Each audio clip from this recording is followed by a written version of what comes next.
Greetings everyone, Professor Prinny here, and today I'm here to play more of the Legend of Heroes Trails through Daybreak 2. Last time we had started the finale for Act 3, which followed up with a celebration of successfully surviving the coup of from Act 3F, and as everyone was like singing their praises and how they were like ready to start getting back at the Gardenmaster, the Gardenmaster themselves had one last trick up their sleeve, where giant massive corruption spread from the Sheena Dirk statue in the Vantail district and started engulfing everything and everyone, to the point where everyone started disappearing. And then just as things were getting bad, Agnès is left, but Nadia swoops in just in time and hands Agnès the seventh Genesis before she ends up disappearing as well. And then once that happens, Agnès also gets engulfed by the red and black, and then we're forced to travel back all the way to the start of Act 3, the very beginning where all the problems began. And so we go back, and as they were going to plan what they were going to do for the day, the memories of what happens in the 3 days and the continuous rewinds they've had to do all hit them like a truck, and they have take quite a bit of time parsing all that information. But they know that whatever's going on, the main source of things probably lies within the Sheena Dirk statue in the Vantail district, and so that's where. So from the get-go, that's where everyone has to, in Arkwright Solutions, has to investigate first. Although, one thing that I've been clamoring about is, before all that, was how the Genesis, they kept getting the Genesis from the other timelines, and it was kind of answered in during this return, where the Genesis just literally appear right in front of them. So that's how they've been collecting them, despite having collected some of them through different loops. Which I'm like, okay, that's a fair enough explanation for them. So we go to investigate the statue over at the Vantail district. Feri at least notices that there's something ominous going on with the statue. That there's some weird energy coming from it. But and because of what happened to Aramis, and that there were secrets to the Aramis statue, maybe they could tweak around with the Sheena Dirk statue here, since those statues were built around the same time. Turns out there wasn't really any secret or anything, but considering this is where the corruption had exploded from before they traveled back from the start of Act 3F,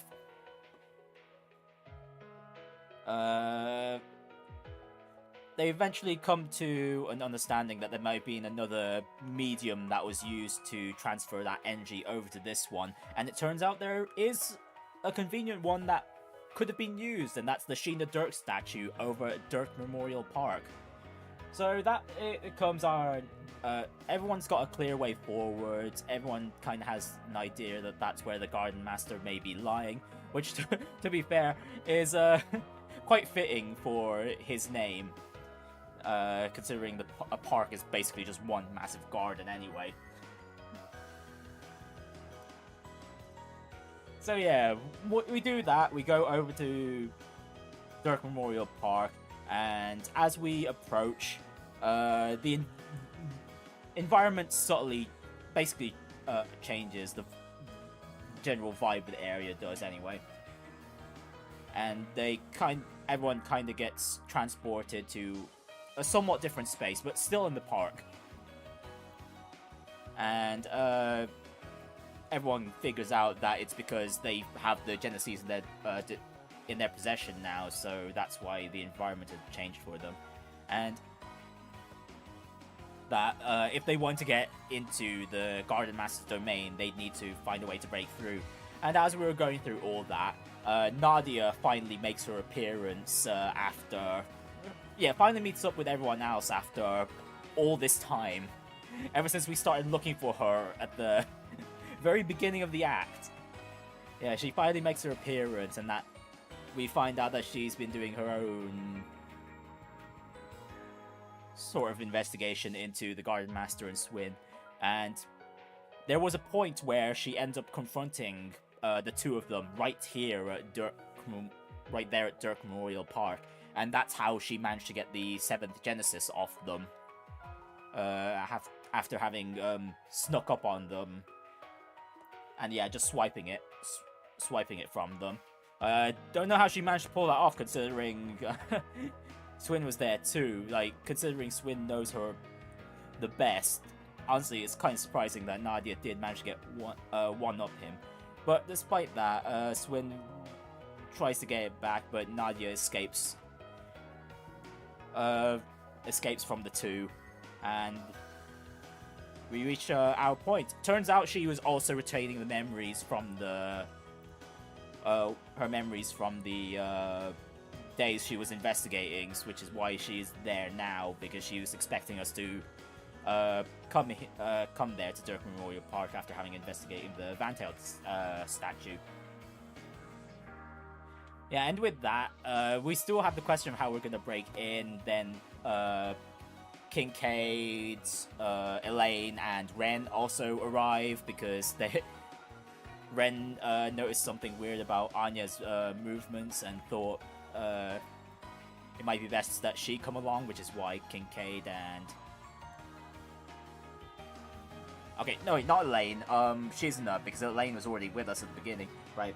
So yeah, Kincaid came with Renne. Shizuna came along because of her intuition and whatnot. And then... yeah. Everyone's... those three also seem to have retained their memories as well, which also helped in the fact that they kind of knew that this was going to be important.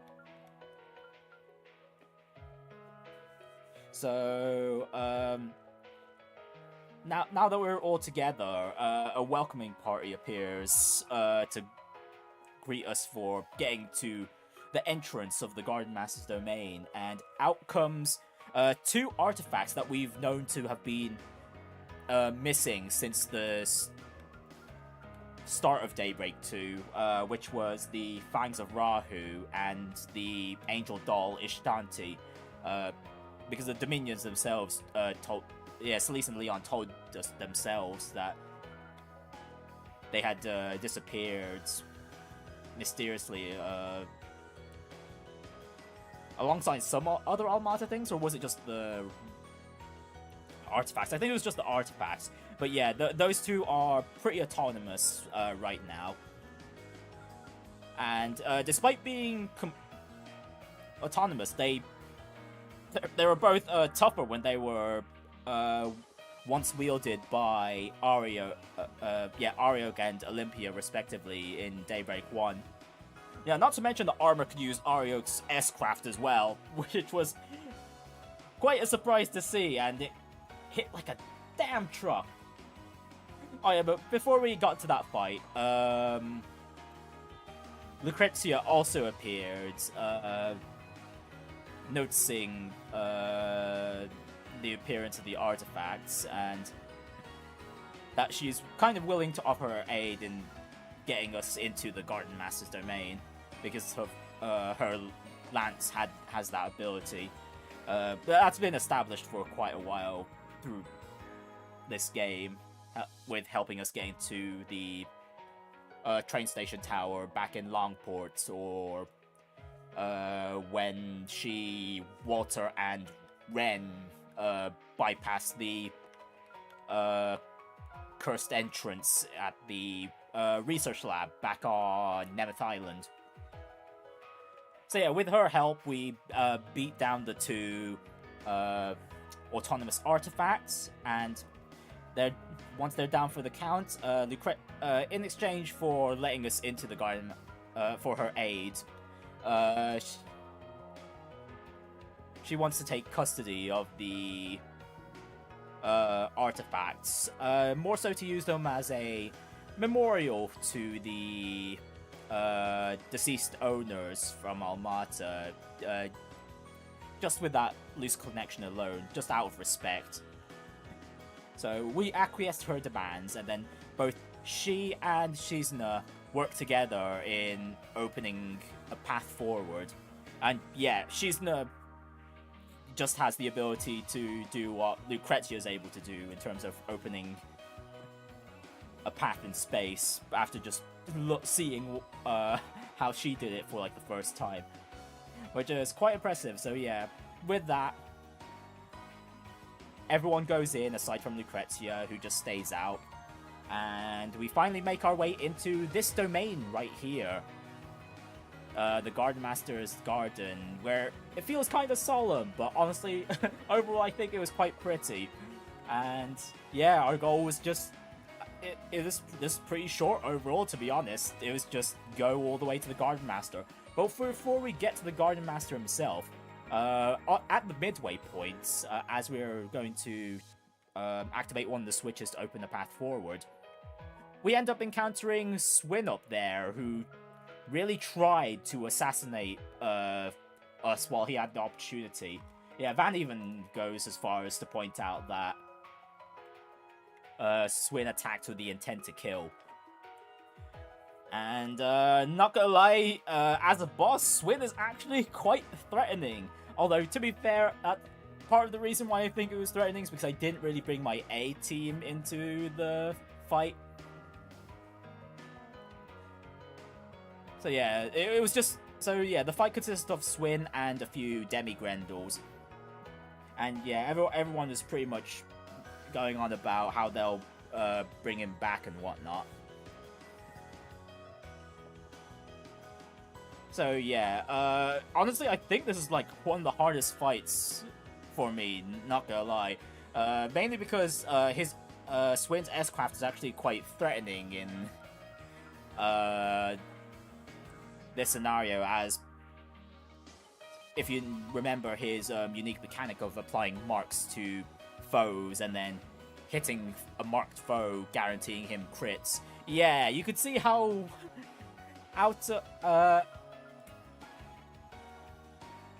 things can get really out of hand. Not to mention the demi-grendels were also kind of annoying as well. Even though I had a clean S-Craft chain to get rid of most of them, if the big ones still survived, those also gave me trouble as well, and combined with the fact that Swin was doing a crap ton of damage as well. But yeah, on my first... There was also the optional objective to beat Swin without getting KO'd, but on the 2 attempts that I did while fighting him, I failed both times. The first time I lost was because Swin was just getting way too fast, and yeah, since I didn't bring my A team and I didn't have like Van to take aggro or something, or give any... Actually, probably the best thing I should have done in hindsight was probably give someone the sense quartz so they could take aggro for as much as they can anyway.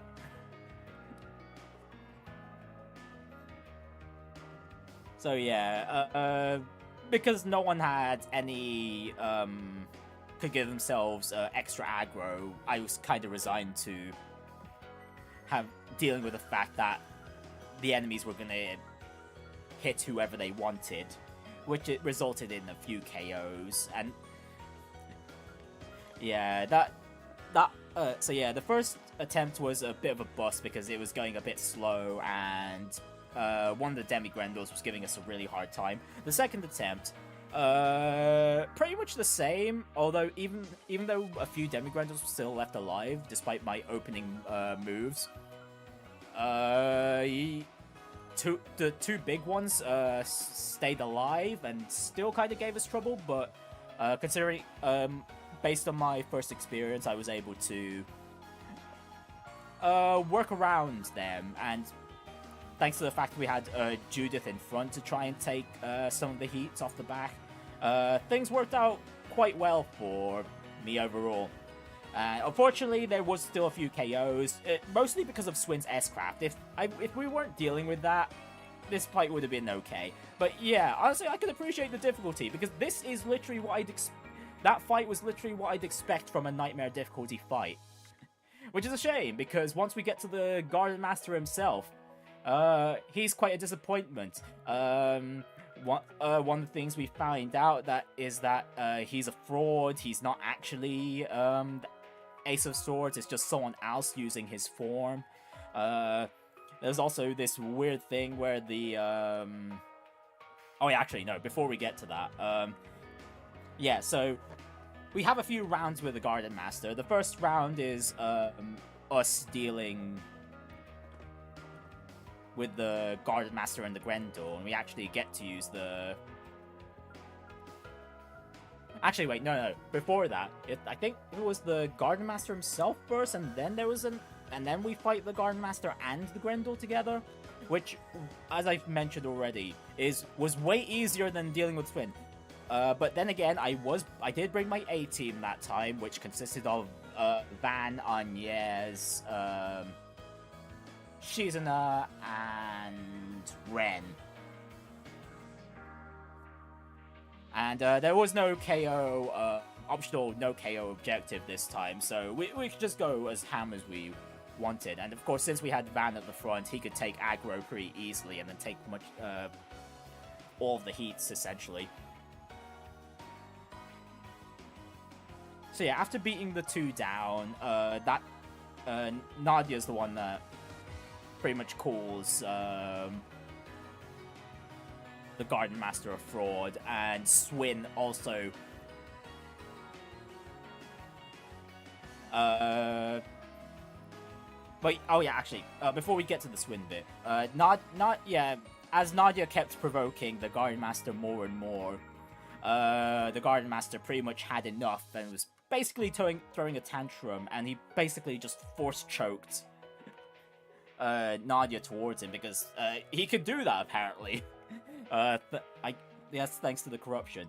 And yeah, as that was happening, and as the Gardenmaster was about to take out Nadia, that's when Swin jumps in to strike at the Gardenmaster, because the only reason he was staying was because he sort of believed that he was Ace, but Swin understands that there's one thing Ace would never do, is that one thing that Ace wouldn't do, and that's lay a hand on his sister Nadia. And so that throws the Gardenmaster in for a loop, and the oh yeah, I completely forgot. I didn't mention what happened after the end of the Swin fight, did I? Yeah, so yeah, going back there, Swin just made a tactical retreat instead of joining us. He just jumped down into the river below, the waters below the platforms we're on, and because of that, he would have taken quite a lot longer to get to us. But thanks to Lucrezia's help, he got there just in time to save Nadia. And so, with that, the mysterious man who was the Red Grendel, for whatever reason, also betrays the Gardenmaster as well. But even despite all that, by just saying peace, basically, he just ups and disappears.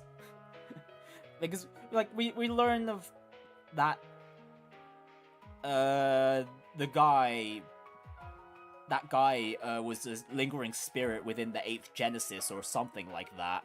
So we still don't know their identity or anything. They just up and leave. We got nothing out of them. We know nothing of his origins aside from the fact that he's a spirit from the 8th Genesis. Nothing important. Like he kind of seemed like someone important because of he kept referring to Van as Spriggan even since we first met him. So he must know Van at the very least. It was all confusing there. And what's even more baffling is just the Gardenmaster keeps throwing a tantrum, which just made me more and more disappointed in him, considering all the shenanigans he was able to pull off throughout the entirety of Act 3. Although, at the same time, I think I could understand that Falcon may have been going for that angle because, yeah, once everyone finds out that he's the Gardenmaster's merely like a hollow shell of some sort, that might have been the angle they were going for.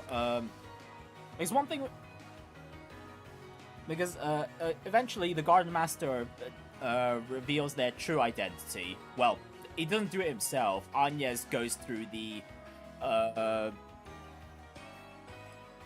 connects all the dots of the game's events together, and honestly, it was despite all the evidence being presented, I felt really blindsided by the Gardenmaster's true identity, because aside from maybe the Sheena Dirk statues, the Gardenmaster's identity is not someone who was brought up all that often during the playthrough of the game. And I completely forgot his name, but the Gardenmaster is the guy who betrayed Sheena Dirk and her the rest of her companions after the Calvardian Revolution had concluded, merely because of a difference in ideologies, despite being somewhat on the same path. And of course, that guy ends up being the loser, and then we find out that he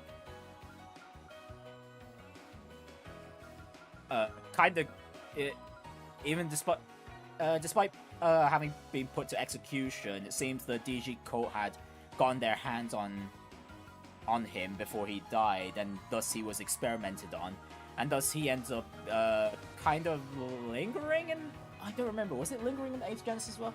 At the very least, he had enough of a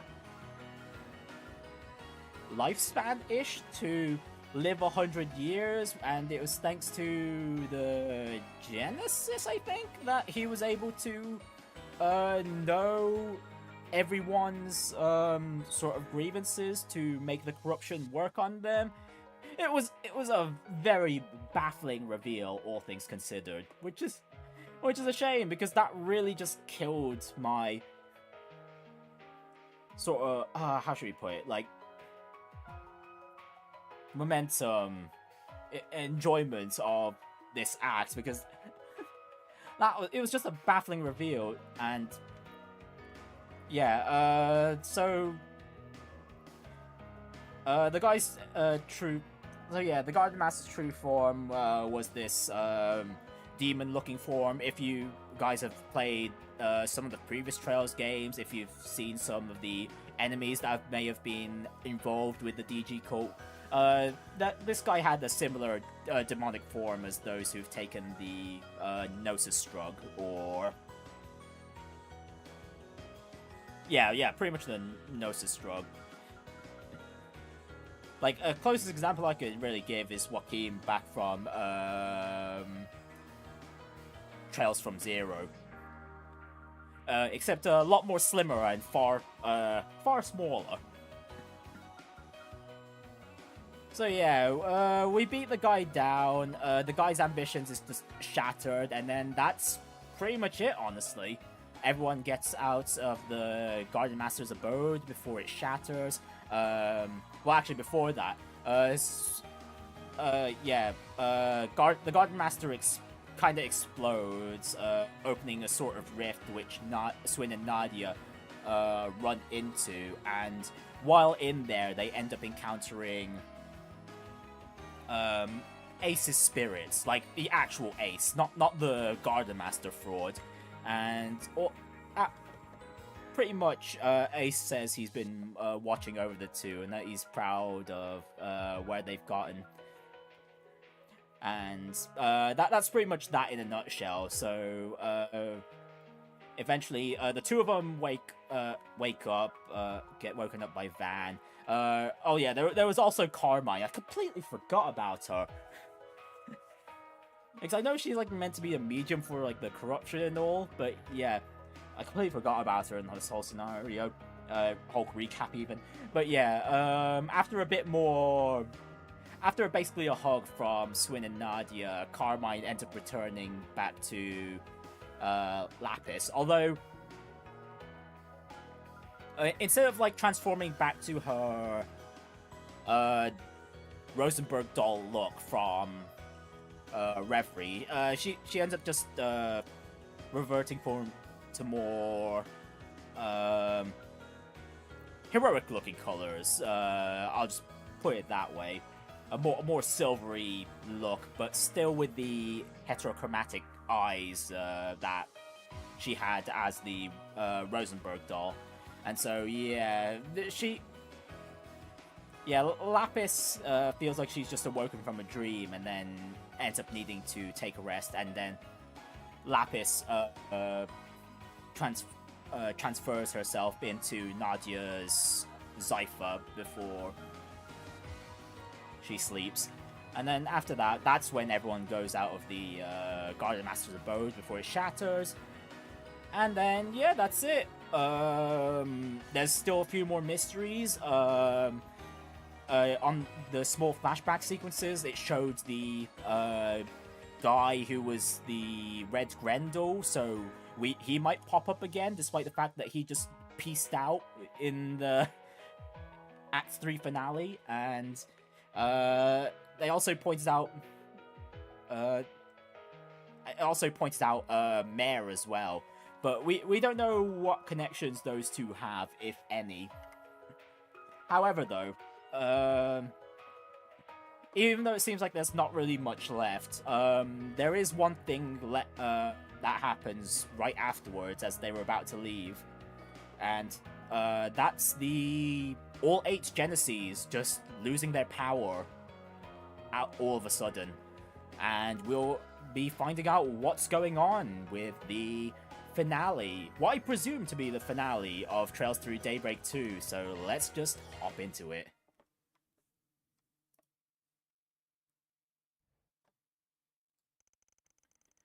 After defeating the Gardenmaster, the Spirit of August, Van's group was forced to repeat those last 3 days.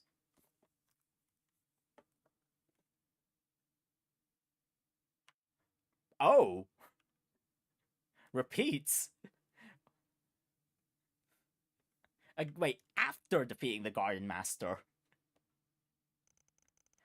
However, with Swin and Nadia's safe return, they were able to spend that time completing 4 SPGs in relative peace. Oh wait, no, it does make sense, the repeating, because we went back to the start of Act 3, and that was like the first day. Yeah. No, that makes perfect sense. No, yeah. Having dealt with the source of the corrosion, the hazy vision shared with Van's group had faded from the general populace's memories, including Yumé, Maxim, and those closest to them. Despite that, those initial 3 days were not in vain.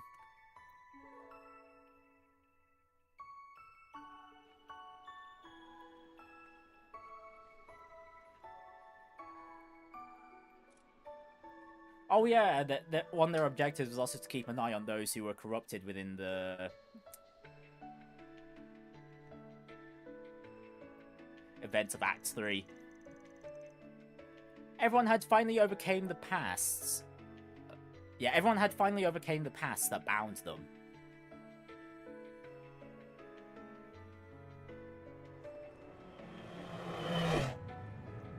Oh, heck yeah! Oh, yeah! Maxim wins this time! Damn! He didn't win once in the, back in Act 3.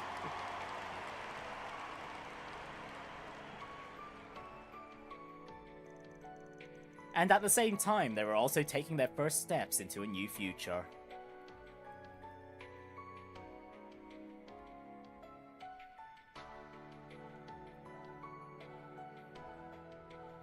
Ah yes, sharing Burgard's letters to each of them. The twisted, distorted delusions that once engendered conflict and chaos.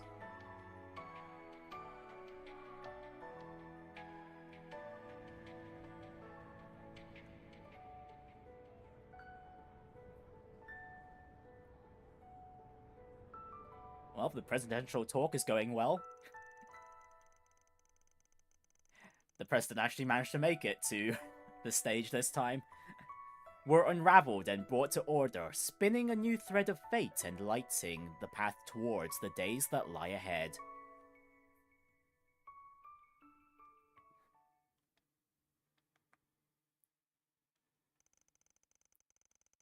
And so the 3 days drew to a close and was book-ended with Aramis Academy's end-of-year ceremony.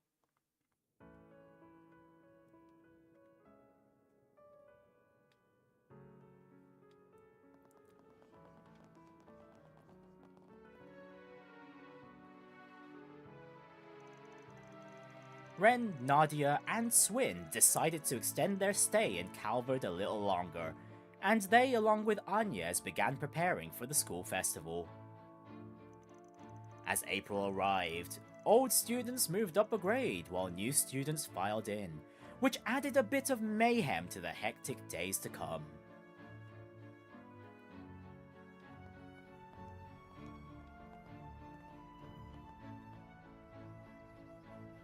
Oh, that's some very eccentric work on the gate. And of course it was the graffiti girl that did that. Pretty impressive though. And from there, yet another week passed.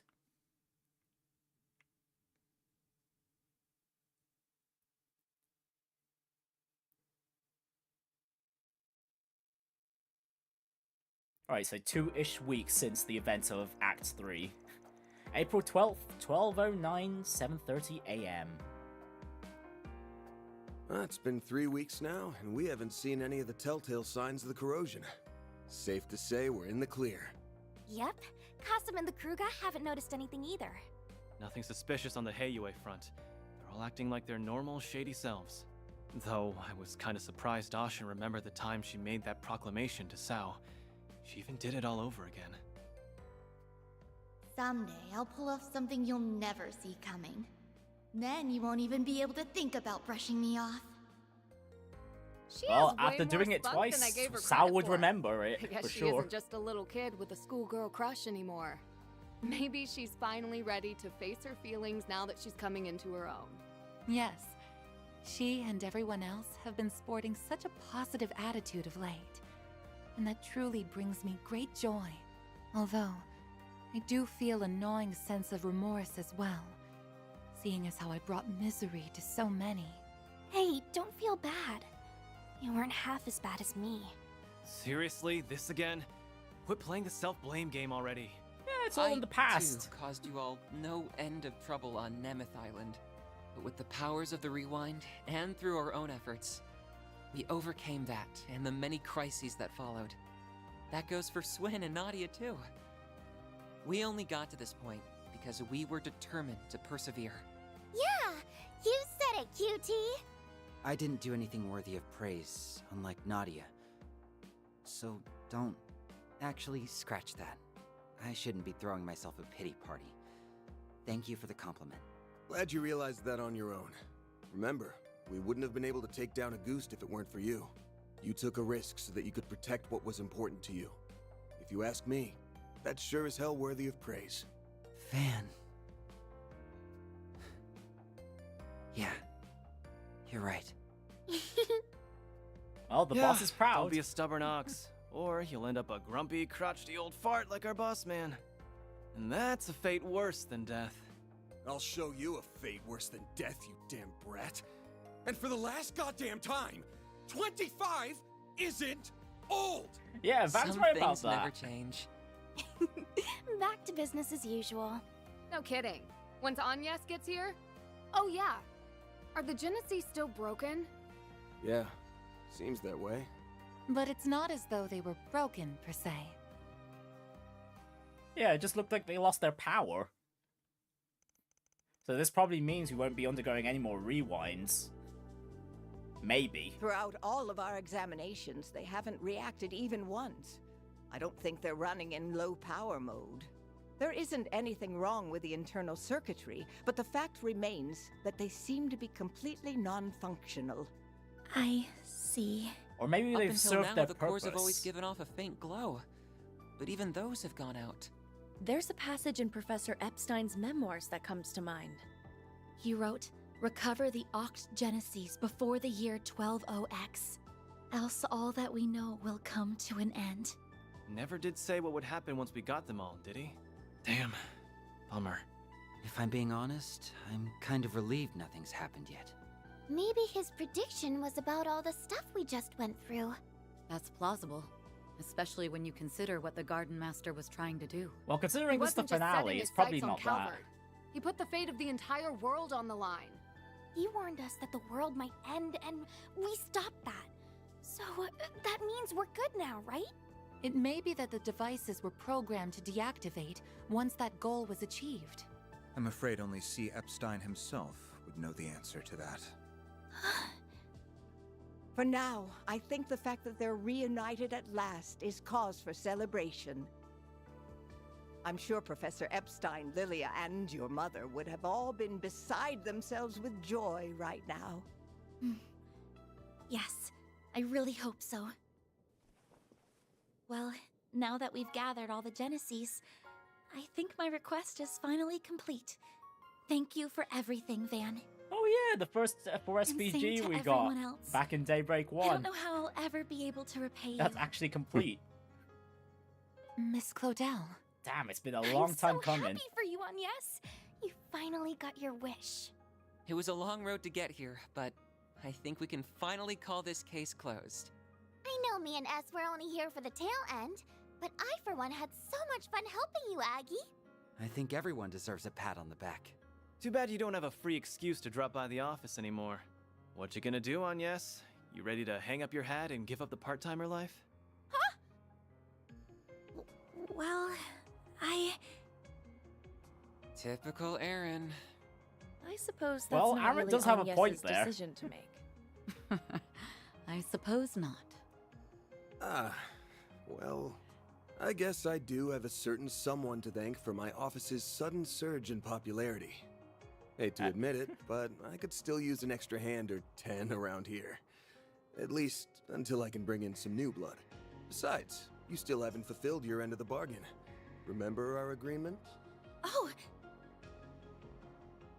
Unless you decide to give up altogether, I'll pitch in however I can from here on out.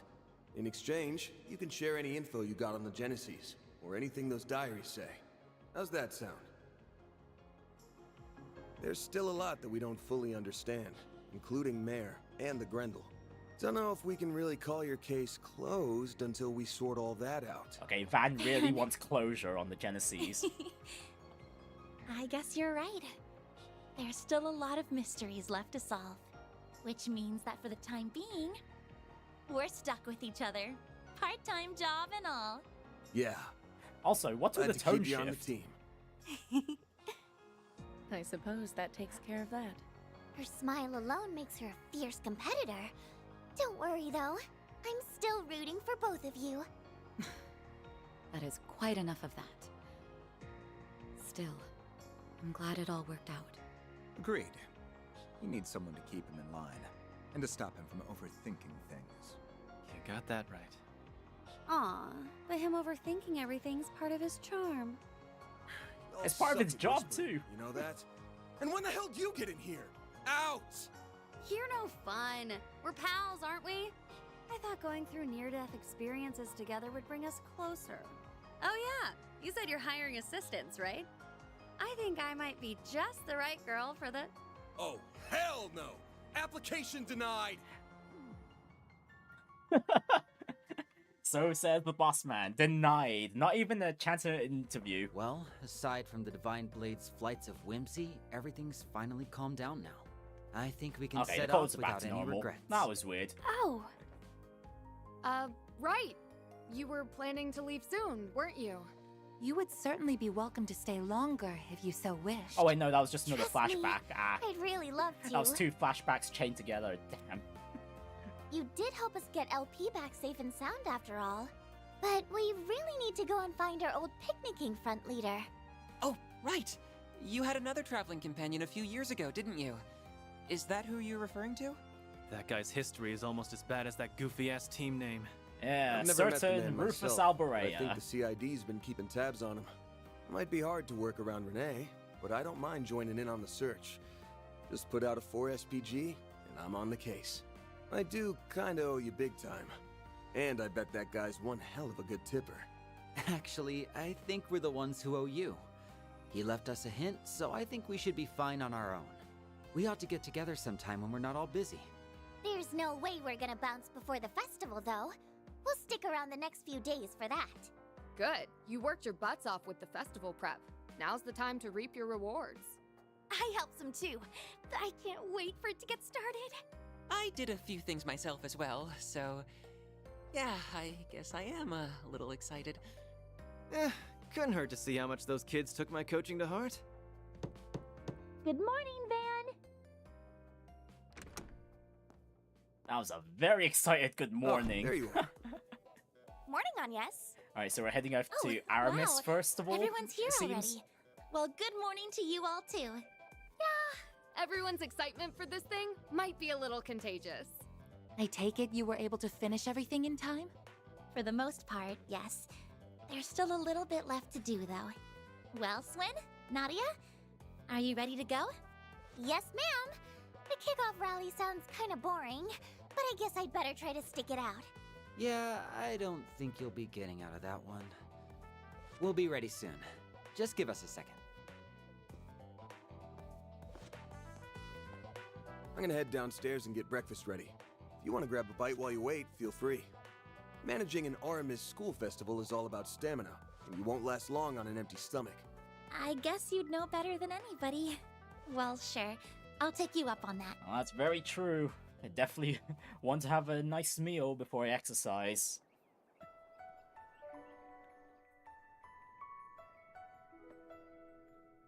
Finale. What comes around, goes around.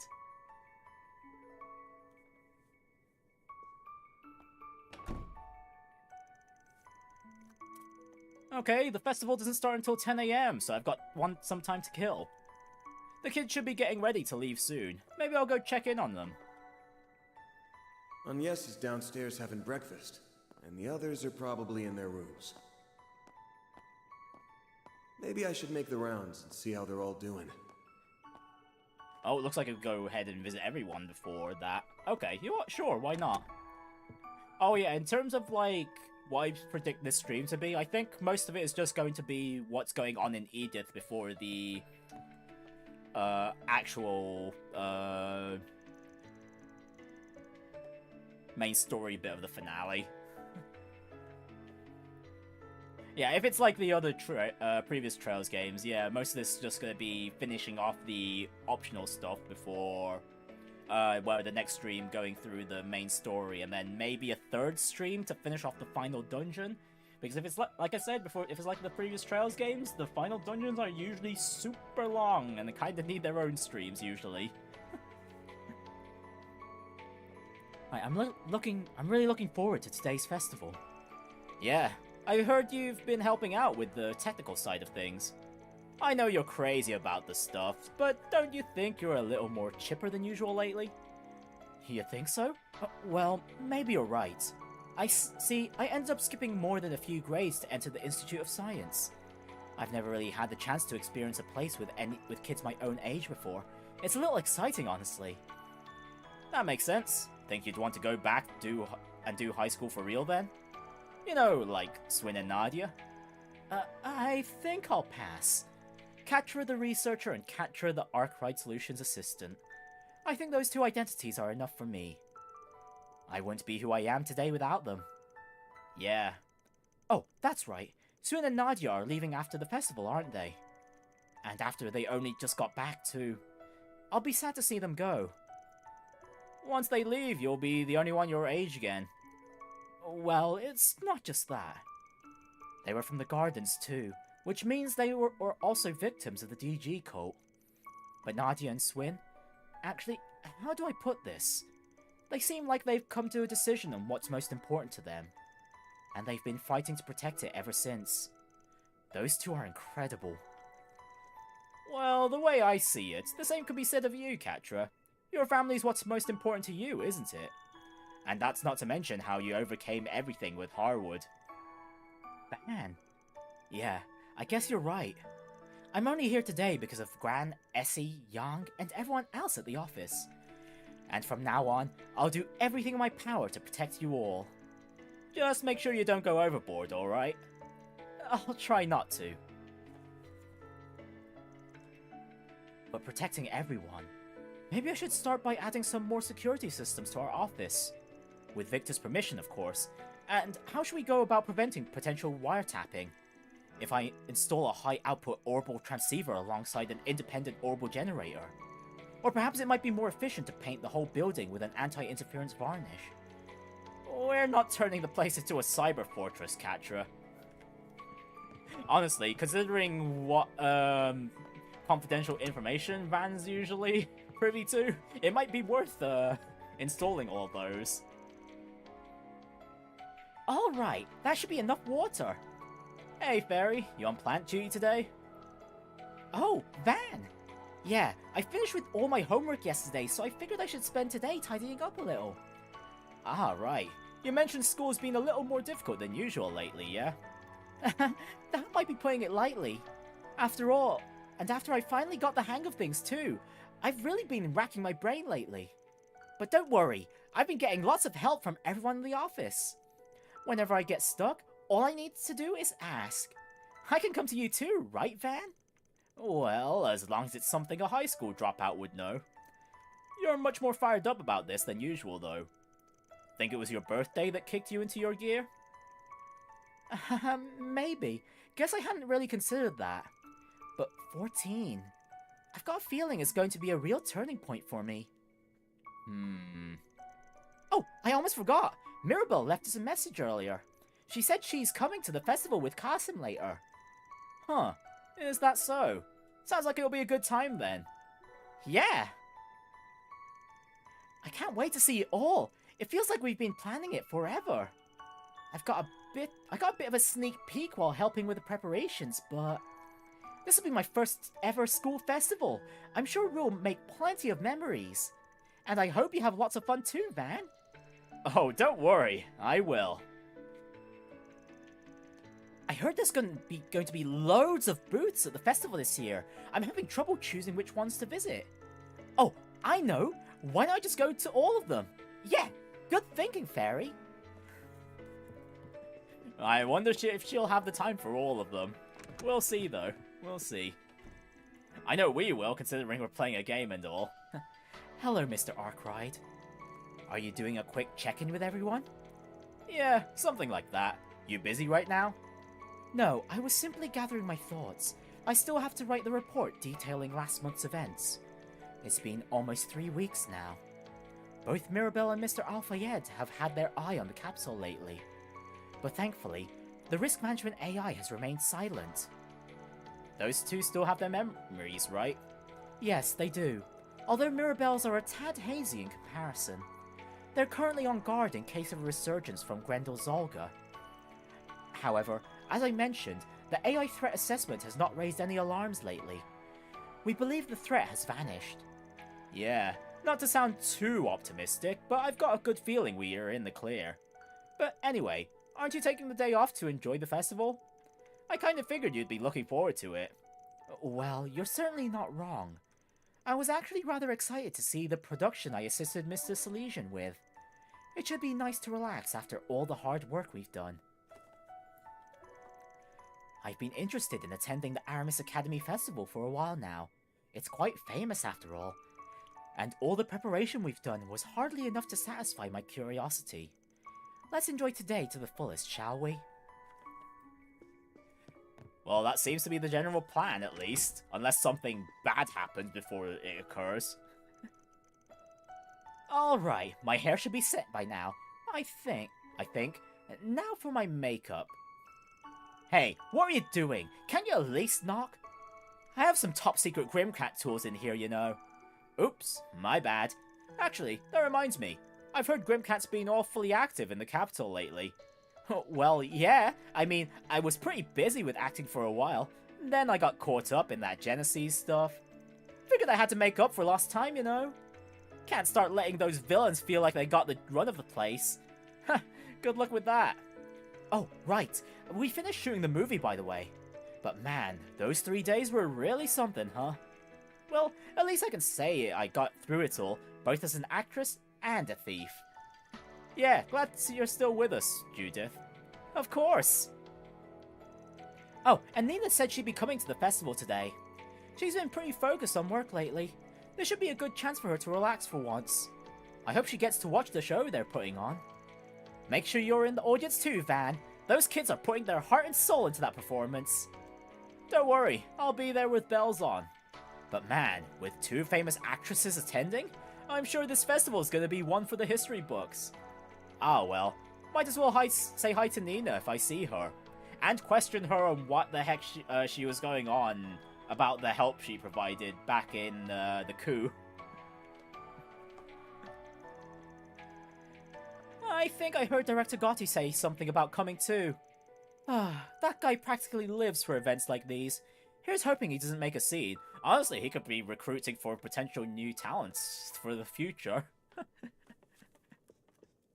That's always a possibility. Or you know, he could chat with some other guys about their tastes, their cultured tastes, if you know what I mean. Hey, what's up? You've been unusually quiet today. Not feeling up to going to the festival? Are you kidding? Of course I'm going. I love festivals almost more than I love eating. Just need to do a little mental preparation beforehand. Mental preparation, huh? Oh, I assume Aaron's gonna be picking up chicks then. Yeah, used to do it all the time before a performance. Oh, actually, that's also... Honestly, both are pretty viable. So he's performing today, huh? It's something my mom taught me. Don't usually do it when I'm in the audience, though. Oh, never mind, he's not. Just getting mentally prepared to watch. Really, now? By the way, how did directing the choreography go? Well, me and Feri put a lot of work into it. Some kids had a few problems keeping up, but you can tell how passionate they are. And at the end of the day, passion's what drives the performance, right? So what you're saying is that'll be good. They reminded me of when I was first starting out. Ashen was such a little shrimp back then. Even though I was the one on stage, she acted like she was gonna throw up. Guess she's always tried to fill in for my family, huh? But after what happened to Sao, she's acting like she's the responsible adult all of a sudden. What, starting to feel like you've got some growing to do? Maybe you do have a cute side. Oh, shut up! I'm just glad she's matured, you know. And it's not like I haven't made progress myself. Exactly. You've got lots to be proud of, Aaron. Gross. Don't start getting all sappy on me, alright? Anyway, just you wait. I'll be successful in ways you've never seen before. Yeah, I'm sure you will. Oh, right. Didn't you help with some of the other festival stuff? How's it feel to have another chance at your youth? The midlife crisis hitting you yet? Honestly, it was a lot of work. Made me realize how much I used to do back then. And quit calling me old!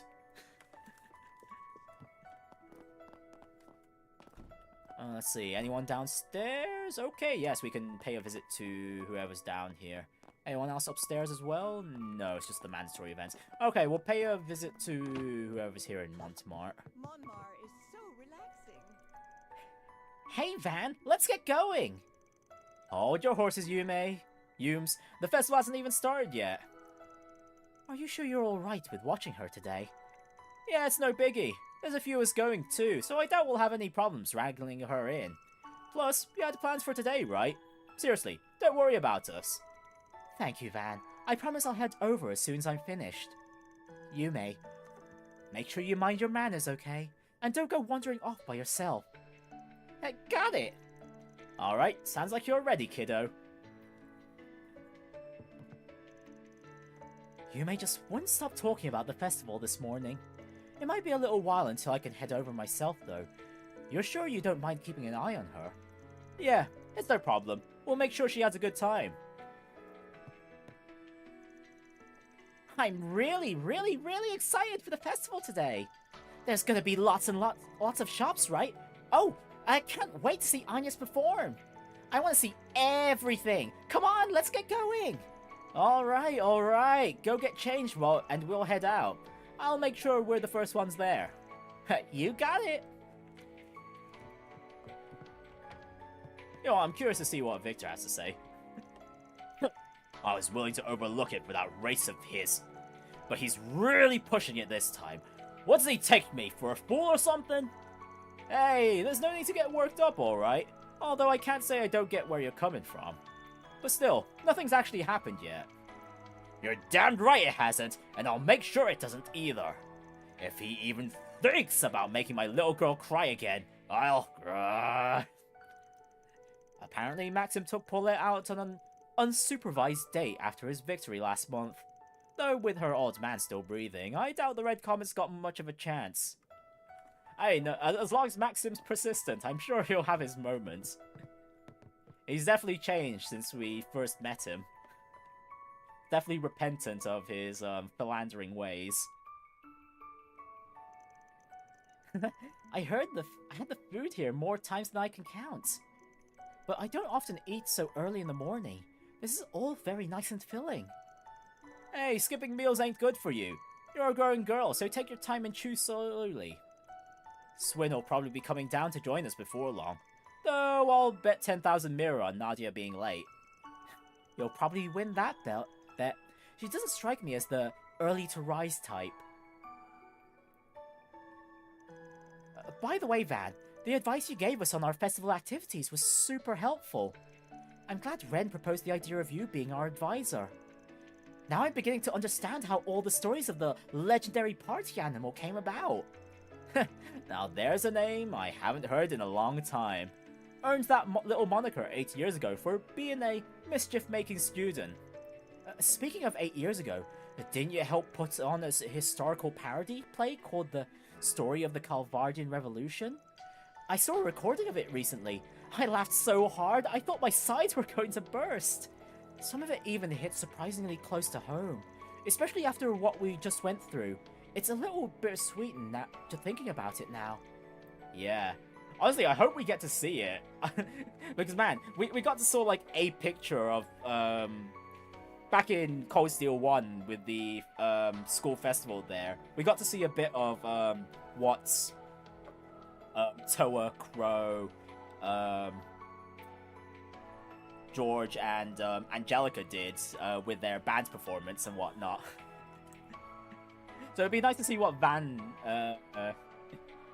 Elaine and Kincaid did back then too, aside from just listening to the stories.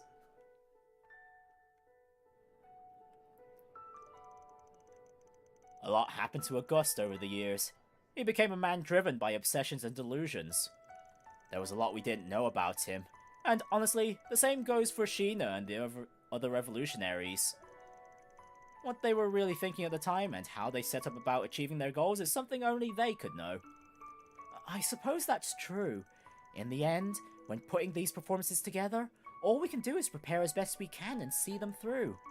I think that's what's most important. You, Elaine, and Mr. Kincaid all understood that back then, and the students now do too. Maybe even Dad grasped that back in his day. Wait, Dad? Are you saying Roy freaking Gramhart went to Aramis Academy? Oh, you didn't know? Yes, he graduated from there nearly 30 years ago. Mind you, that's not why I chose to go to Aramis myself. But anyway, I'm surprised. It's not often I know something you don't. Ugh. And I was thinking I had him all figured out.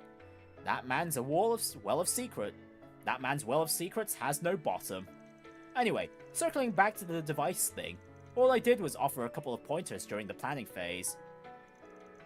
I heard my assistants have been chipping in some too, but I don't know all the details. Though I did hear the student council president has a few aces she's keeping up her sleeve. Looking forward to seeing how that all pans out, and I hope you're looking forward to reading the review I write up about it. That special performance you're a part of is gonna get some extra scrutiny, by the way. Please go easy on us. Although you may not have to, I think you'll be pleasantly surprised by the performance's quality. We haven't changed the theme or general concept since we last talked about it with you. Oh yeah? Sounds like I'm going to be in for something special then. And so will my fellow alumni. Elaine and Renne are gonna be watching too. I'll be cheering you on while chowing down on some of the cafeteria's limited edition desserts. Why am I not surprised? Oh, that reminds me. I'll be doing my rounds in the morning, but I wonder what Van's planning to do during that time. Is he going to spend time with Yumé or one of the other assistants? Or maybe Elaine? Hey, why the long face? Oh, it's nothing. Sorry about that. Well, I suppose I better finish my breakfast quickly before Swin and Nadia come down. Hey, what did I just tell you? There's no need to rush through your meal. I wonder what Van intends to do for the festival. Why are you staring at me like that for? Do I have something on my face? No, it's nothing. The new students this year also helped with the festival. There are even some that volunteered to be guides today. Well, I'm glad they're so energetic about entering the school. I just hope they don't overdo it and burn themselves out too early. That's alright. As their senior, I'll help them out. Well, if this festival is going to be like some of the previous games of the series festivals, I guess we're going to have like some tickets we could use to spend some time with some of the other characters. And actually that would make sense because back in Daybreak 1 when we were in Long Glide, we got to... Yumé was one of the people we could potentially hang out with back then. Huh, what gives? Why haven't you changed into your uniform? I'm still mulling it over. Mulling what over? About whether I should wear my Aramis Academy uniform today. Why wouldn't you wear your own school uniform to school? Because I could wear a rival school uniform, and then I'd tell everyone at the end of the festival. Surprise! We were spies all along, and we're here to take over Aramis. We'd have a tearful, heart-rending final duel with Aggie, Renne, and the rest of the student council. And then, after Albert tragically falls in battle, we'd come to our senses, and the fighting stops, restoring peace to the academy once again. Then me and S fly off into the sunset. The end. Okay, now I just feel bad for poor Albert. Yeah, considering he was also a victim in one of the time loops. Back in Act 2. Nadia's antics aside, the truth is, we were thinking about how this is the last time we're going to be wearing these uniforms. Oh right, I guess this is the first time you got to experience a proper school life. You know, you could stick around till graduation if you wanted. I don't think school would mind. Could stay enrolled and then come back after you get everything with Lapis taken care of. If you want to keep this on the down low, I don't mind coming along to help you search for your old leader. Van? Oh, I see how it is. Not ready to see your little chicks leave the nest, Mr. Mama Hen. Nah, I've got more than enough trouble-making kids running around to keep me company. Well, we appreciate your offer, but we really can't stay in Edith any longer. It's not that we don't like it here, but how do I put this? Let's just say we aren't the type to settle down in one place for a long time. School was pretty fun and all, but staying all the way through graduation? Oof, hard pass. Normally this would be the part where I'd scold you for dropping out, but, I don't have much room for talk. Oh yeah, I keep forgetting you and Elaine attended Aramis. Ooh, you gotta wear your old Aramis uniform to the festival. I'd kill to see that. Oh, I know, I could call Elaine over and you could both change into them. Yeah, not happening. Ain't no way I'm putting on a high school uniform. Although, if I had to guess, Elaine probably wouldn't mind. And it'll be a cold day in Gehenna before Elaine agrees to that. She'd be way too embarrassed. Oh, but she's no stranger to embarrassing things. What with that cringy Beauty's Blade title? Please don't ever say that when she's in earshot, or you may not be long for this world. Well, we're gonna be busy with the festival today anyway, so we're off the hook. For now. You mean I'm off the hook for good? Little did Van realize the fated moment when he donned his old uniform would one day come to pass. Hey, cut it out with the narration! Anyway, these next 3 days will be the last ones of our high school life. Preparing for this festival was a total snooze cruise at first, but we ended up having a fun time. We'll be doing more work for the council today, even though we're not exactly official members. Roping people into doing grunt work has always been one of the student council's specialties. Guess some things never change. If I'm being entirely honest, I didn't think I'd get as much out of school as I did. The moment the Gardenmaster appeared, I braced myself for the worst. I felt like, no matter how things shook out, our peaceful days would come crashing to an end. Sorry to hear that, guys. Don't be sorry, because everything worked out in the end, and we were able to enjoy our time at Aramis. To us, that's like a dream come true. And we have you and everyone else to thank for that, Van. It feels a little weird to keep saying it, but thank you, from the bottom of my heart. We already thanked Aggie and the rest, so now we can leave Edith behind with no regrets. Gotcha. We're gonna miss you, but yeah, actually, I think I'll save the goodbyes for after the festival. Sounds good. We still have 3 more days together, so let's make the most of them. Don't be too sad, Van. We're totally gonna come back to visit you, or maybe we won't. Indecisive much? Maybe I'll sneak in when you least suspect it to free your fridge of its limited edition goodies. Stay away from my stash, you damn sweets thief. The more things change, the more they stay the same. Alright, I still got a little time left. Maybe I should give the truck a once-over. Oh yeah, I'd better detach the child's seat too, if Yume's coming with me. Just to advance the main story, select Head to the Festival from the travel menu. I know I wasn't here for very long, but I had a lot more fun than I thought I would as a student. Everyone in our class was so nice too. They were always offering us a hand. The least I could do is make this festival a success for them, right? That is the case indeed, Swin. Make it a good one. By the way, LP's still sleeping inside the cipher. I bet she's super excited for the festival, though. Honestly, she's probably clear out all the food stands as soon as she's got there. Then they'd all have to close down.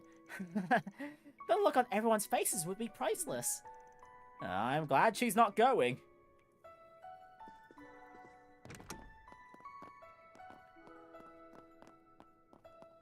Alright then, so let's... Not this way. Okay, I thought we'd be able to go out into Old Town for a bit. Guess not, though.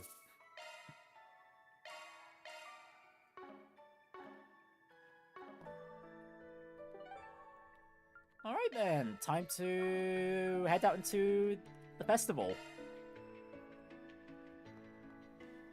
I guess overall today's stream's just gonna be pretty chill. Having finished getting ready, Agnès, Swin, and Nadia set out early while Van was inspecting his truck.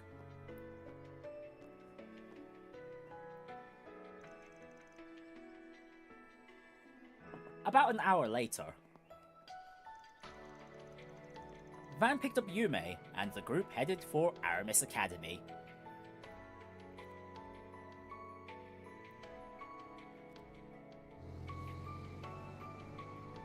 Oh, something bad's caught Van's attention. April 12th, 9:45 a.m. Okay, the graffiti on the grate has been fully fleshed out now. Look at that huge decoration! It's so cool! You said it! I got to see it before they put on the finishing touches, but I never thought it'd look this amazing. That actually looks pretty sick. Especially the sign. The school sign. That's crazy. Those kids did all that themselves? Gotta hand it to them. That's pretty impressive. Actually, I think that girl from Mesodom helped with the overall design. I heard she's enrolling here now. She even got a scholarship due to her skill in graffiti art. Doesn't surprise me. Aramis Academy was established by a famous artist, and it has a legacy of both traditional and innovative forms of art. They assess more than academic ability when admitting students here. That's how it's been for a long time. Of course, they still require high test scores. Of course, they still require high test scores. Still, I did not expect it to be so crowded. Guess they weren't content playing second fiddle to our class. Heck, I think they might even have to beat. I suppose Renne and Agnès have, Agnès' hard work has paid off then. It's really too bad I never got to see what your school festival was like. Oh wow, she's this here. When did? Jeez, how many times does this make now?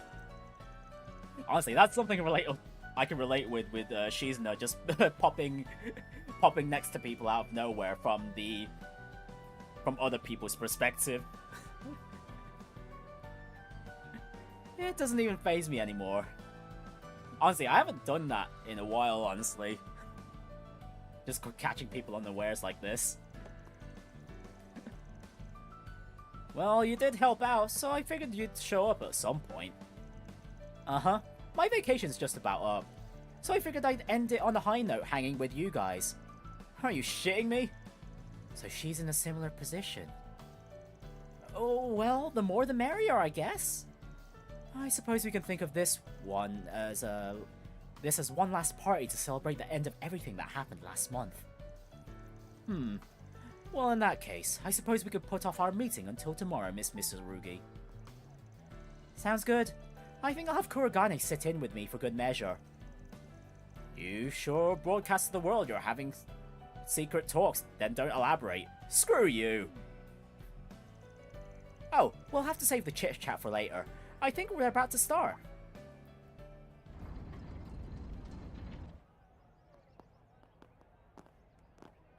Thank you for waiting, everyone.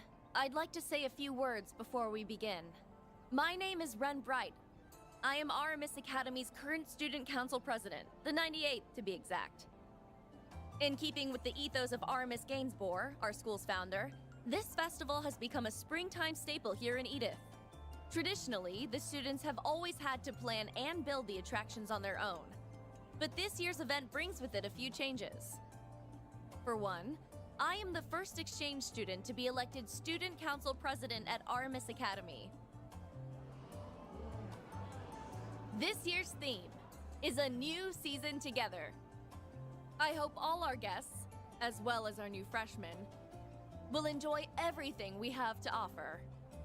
Without further ado, it is my pleasure to declare the 98th Aramis Academy Festival open! Woo!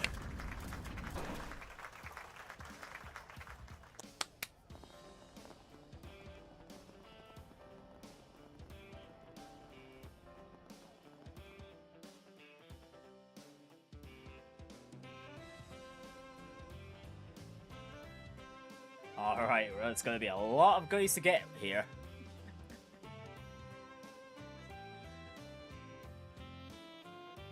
Oh, they actually set up the hacking minigame here as well.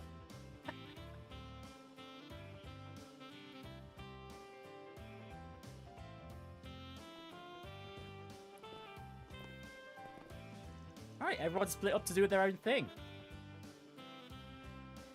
Man, talk about a big family reunion.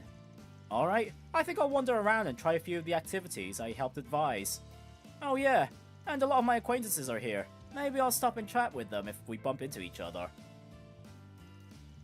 I'm getting a little whiff of something, but it's probably not a big deal.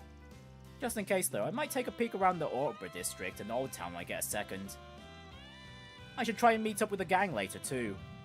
You finally arrived at the truth.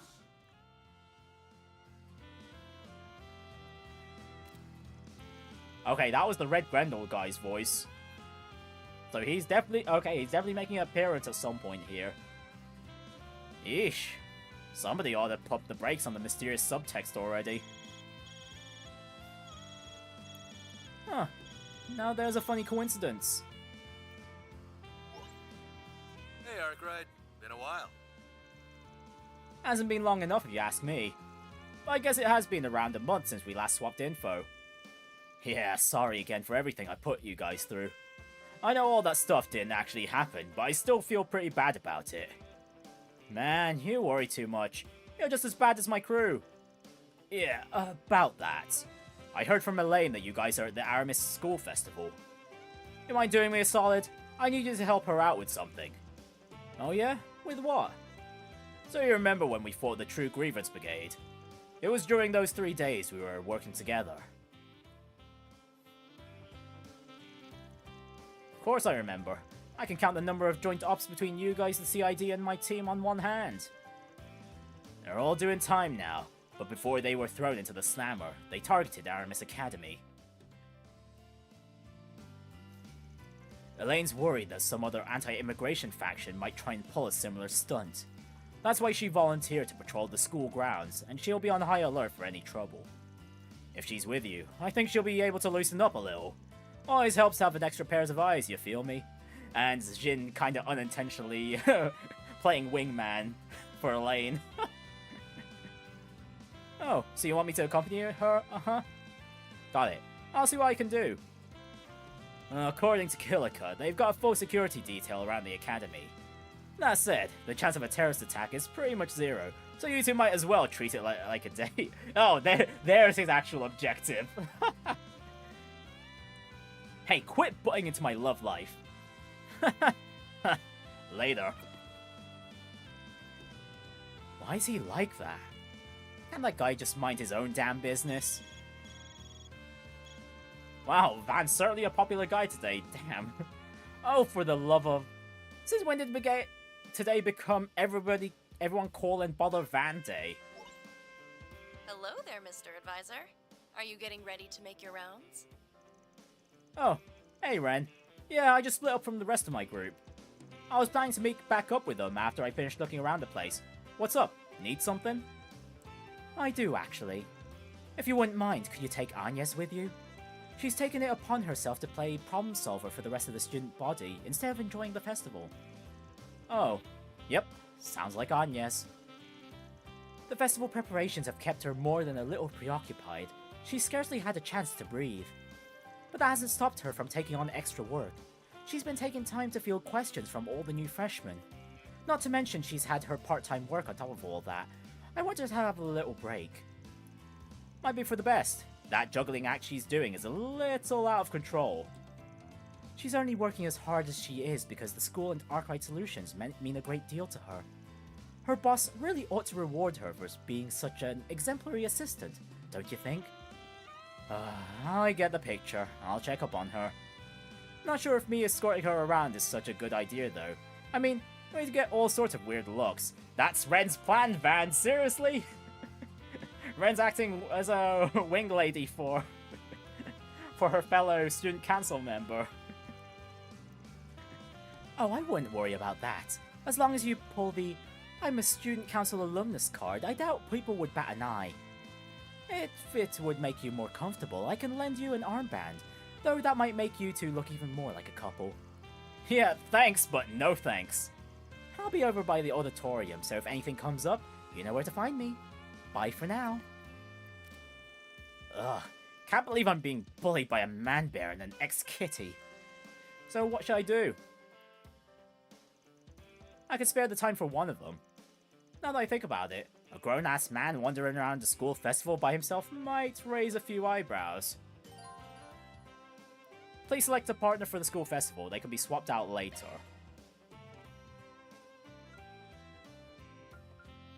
Oh, well, I want to go with Elaine. I like her a lot more than Why Agnès. did Jin... He really shouldn't have called you behind my back. I am fully aware that the likelihood of another terrorist attack is low. That's why I'm fine with doing this by myself. You don't need to... But I want to. I was planning to wander around the school grounds anyway. Since you're doing the same thing, I figured I'd keep you company. What do you say, former student council vice president? Smooth, lads. It's Very hard smooth. to believe 8 years have gone by since then. We were both so busy, we never did get to take it all in together. As I recall, a certain someone once promised me that they would, and I quote, make time to relax and wander around campus with you later. I think now may be the perfect time for that person to make good on that promise. Despite being 8 years late. Got me good. I'm only teasing.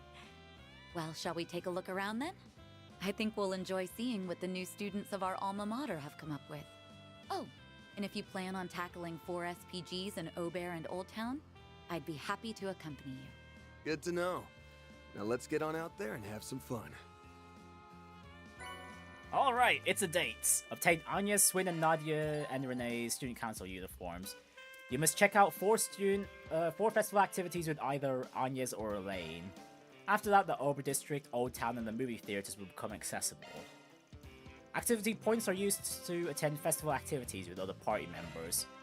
4 SPGs and connection events are also available. You can end free time from the travel menu once 2 or more semi-required 4 SPGs have been completed. Wow, it's been ages since we last had those. Actually, I don't think we've had any of semi-required 4 SPGs since the first game. Characters can be swapped out at any time via the L2 shortcut menu.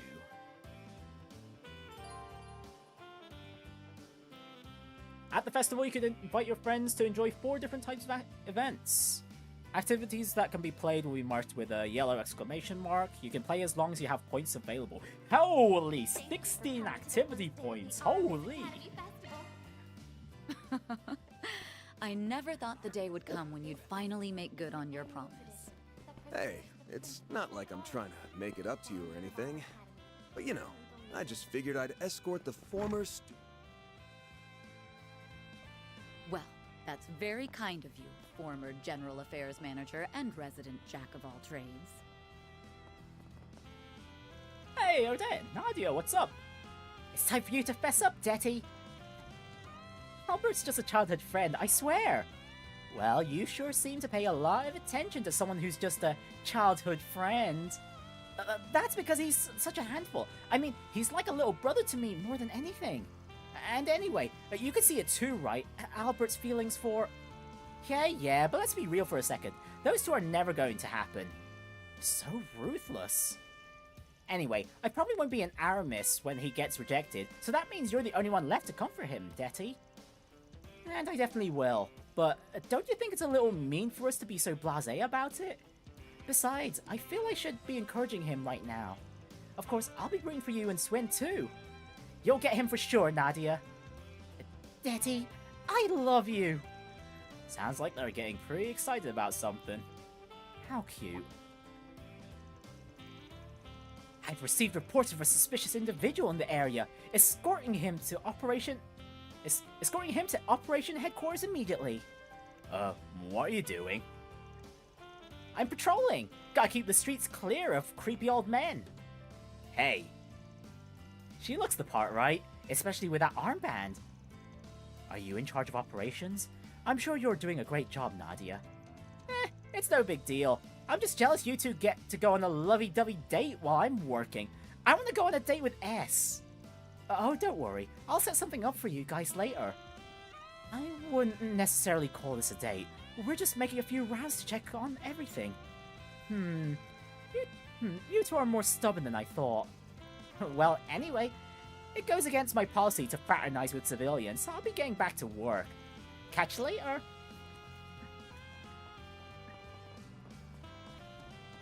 Oh hey, Marielle's here. Yeah, I'm definitely gonna be taking this part chill. I'm actually gonna be talking to the NPCs for a bit. Oh, and there's something hidden over there at the back. You guys can see it. Behind the student with the camera. Alright, we'll have a peek there in a bit. Aramis Academy Festival is finally here. You know, I heard you and your team were acting as advisors this year. Want to give us a word or two on how the preparations went? Nah, not really my style. I mean, yeah, we gave some advice here and there, but that was a student-led project at the end of the day. We're not the ones that should be in the spotlight. Yeah, I guess you've got a point. Still, it's too bad. I was hoping to get an interview with you for once. Well, no matter. I'll just have to ask the students about working with you, what working with you is like. You're like a treasure trove of material for me, you know, especially with all the stuff you've gone through. But anyway, I'm glad everyone was able to get the festival set up. Those 3 days. Our beliefs, our actions. I see now that the news can be used to manipulate people's perceptions of the world. Oh, that hits a little close to reality there. It's really made me aware of how much responsibility journalists hold, now more than ever. Well, sounds like you've done more maturing lately. Come to think of it, Marielle still has her memories intact, doesn't she? Anyway, that does make me sound did that make me sound respectable or what? We should probably put that stuff aside for the moment though. I mean, today's supposed to be about the festival. I'll make sure I get interviews with everyone and everyone. We'll be rooting for you. Our festival was a busy affair in its own right, but it looks like theirs is even more so. I have to wonder if they're managing all right. Trust me, the current student council crew knows what they're doing. I wouldn't worry. Yeah, especially with Renne at the head of it. Oh, it's just... I thought that was one of the portals I missed throughout the playthrough. Anything strike your fancy? Thanks. Alright, got a few food stalls.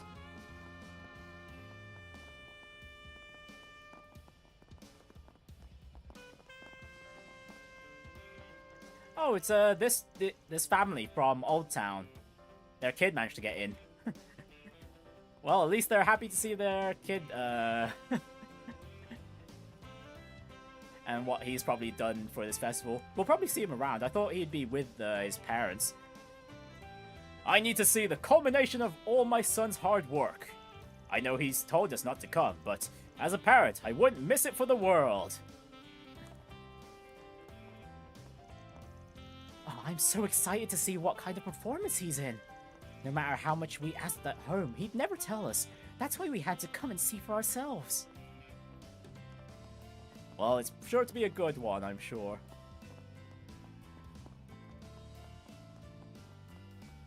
Yeah, I remember those 2 NPCs at the front gate there, but I'm not particularly interested in them, to be honest. Right, and at the back... Oh, is that an actual camel they brought here? Okay, it looks pretty inanimate, so it's probably just a statue, but... it's looking surprisingly good here. As well as being very out of place. Welcome to the mini market. Welcome to the mini market.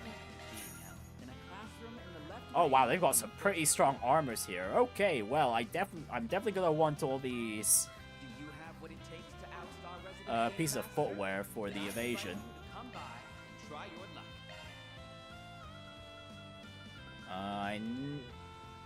Wait, hang on. There's 15-ish characters. How many of them are guys? 1, 2, 3, 4, 5, 6. Welcome to the mini market.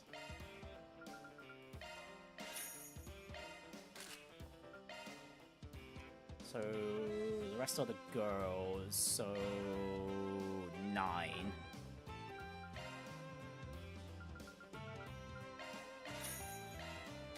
Thanks a bunch. There'll probably be better armors later, but this is the finale. I don't think it'll improve anymore from this point.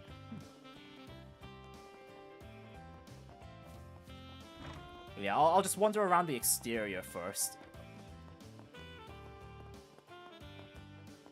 Thank you for coming to the first day of the Aramis Academy Festival. These feelings, they are trapped in my heart. When I scream, I just fall apart. These feelings, they are only for me. Huh. I heard the pro singer was gonna be here, but I had no idea it'd be him. That's Jess, right? The famous singer-songwriter? You and your crew had told me about him before. Yeah, we did a few 4SPGs for the guy last time. I can see why he's so popular.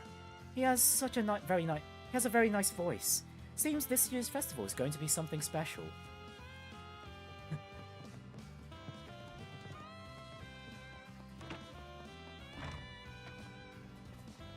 I wonder if we could do the basketball minigame. No, okay, that's not available right now.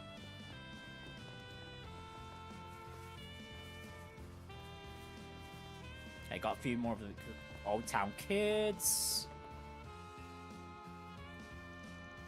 Oh, wasn't expecting to activate the cutscene like this. Oh well. Well, it's not the only mandatory point we need to visit anyway, so this is fine. Looks like the 2-on-2 basketball challenges is in full swing. You arranged to have the other players from outside the school assist, as I recall. Are you visiting all the activities one by one? Ours is going great, thanks to you pointing us in the right direction the other day. Me and my crew were stunned at first. We couldn't believe the famous Aramis Academy would ask us to pitch in. The plan is to have Simon's crew take turns with the boys' team over the next 3 days. It'd be rough to have the girls' team do the rotating, especially if an actual pro showed up. Hurts to say, but our members aren't quite at that level yet. That's what led her to come to us outsiders for help. Just so you know though, I've got a fire in me like never before right now. As a club captain, I want to make extra sure we put on a good showing. What with all the alumni here today? It's plain to see that the Aramis basketball club of today is in capable hands. Sounds like this 2-on-2 challenge ought to be pretty heated then. Well, we call it 2-on-2, but it's actually more like a 2 1-on-1 sessions. If that sounds like your thing, then step on up. Me and Sasha will face off against you guys personally, just to keep things interesting. Alright, there we go, that's one of the activities. We'll get to that in a bit. We're just going to focus on the patrolling for now. I got some good news! They said they have a smaller goal for kids and a softer ball they can lend us. That's great. Did you hear that, Yumé? I did! I get to play basketball! Yay! You're gonna shoot some hoops, Yums? Uh-huh. Cheering everyone on is really fun, but I want to play too. Feri, Shizuna, you gotta show me your super special moves. I want to do some cool shots like all the big kids. Uh-huh. Do I even know any special basketball moves? I do. I'll show you my patented shadow clone shots. Basically, I move super fast and create an after image of myself, throwing the defense into a dazed frenzy. Wow, I don't get it, but that sounds so cool! Oh, I know one too! I could teach you my, Sapphire Step! It's a technique that engulfs you in blue flames, giving you the strength to push through to the goal! Whoa! Show me, show me! This is heartwarming and all, but something about this worries me. Hey, don't go teaching Yumé anything weird, and that goes double for you, Shizuna. Aw, why are you singling me out? That's not very nice. Oh, this kind of moment reminds me of, what was it, Spy Family, when, Yor was teaching, as well as a one-on-one basketball. or training, Anya on how to play basketball. Although, this doesn't seem like it'll be as disastrous. I'm gonna tell Mommy all about how I got to play with Feri and Shizuna. Then I'll show her the super special moves they're teaching me. Oh yeah, Maxim's coming later too. I want to play basketball with him. Yumé and I bumped into Shizuna here at the basketball court. If you told me I'd be shooting hoops with her 6 months ago, I would have laughed in your face. You should try out the basketball challenge if you have the time. I think you'd like it. Well, that's something we can do. We'll definitely try everything at least once. I bet she could have pulled off a special move if she possessed... I bet she could have pulled off a special move if she was possessed like that one time. I think I'll play with her for a while, as long as you and that old guy from Montmartre won't get too fussed about it. As well as a one-on-one basketball game. I'm sure they'll all be okay. I'm sure. I'm sure. Challengers out there, we've got prizes that are up for grabs. Why not give it a try? You know what, let me go clockwise around the campus.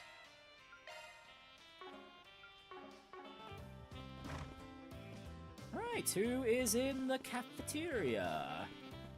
Allow me to assist. Aramis 09 Festival Platter. Ooh, that's some good stuff. Hope to see you again. All right. And nothing Let's new see from what we the vending machines. Okay, that's fine.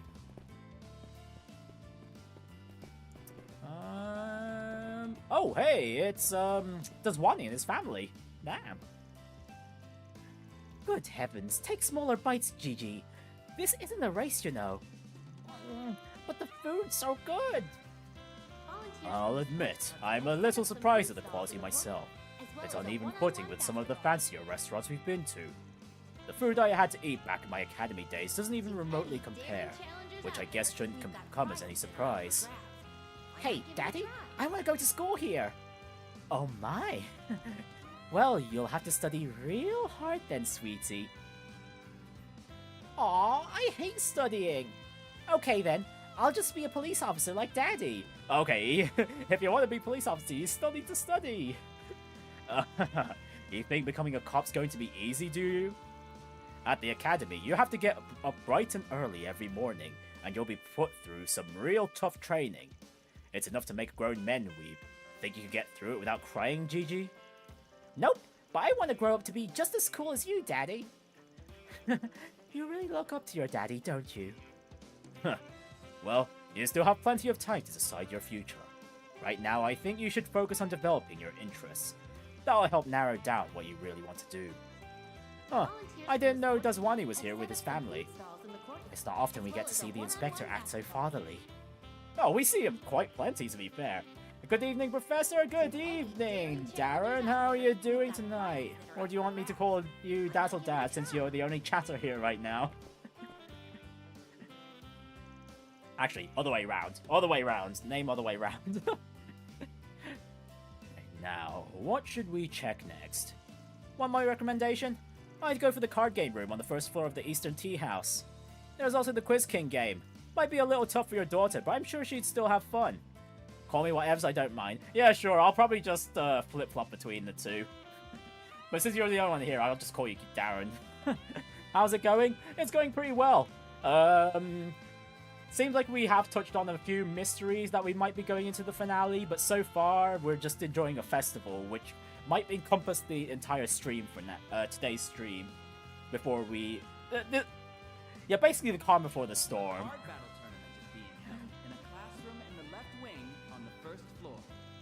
Oh yeah, I remember hearing that you helped out with the festival. Isn't it the final act now? Yes it is. Yes it is. So, I presume if it's like the previous Trails games, I think I could probably get the finale done within 3 or 4 streams. That's usually the right sort of length these Trails finales go for. Like at the very least, I know the final dungeon itself would take at least 1 stream on its own.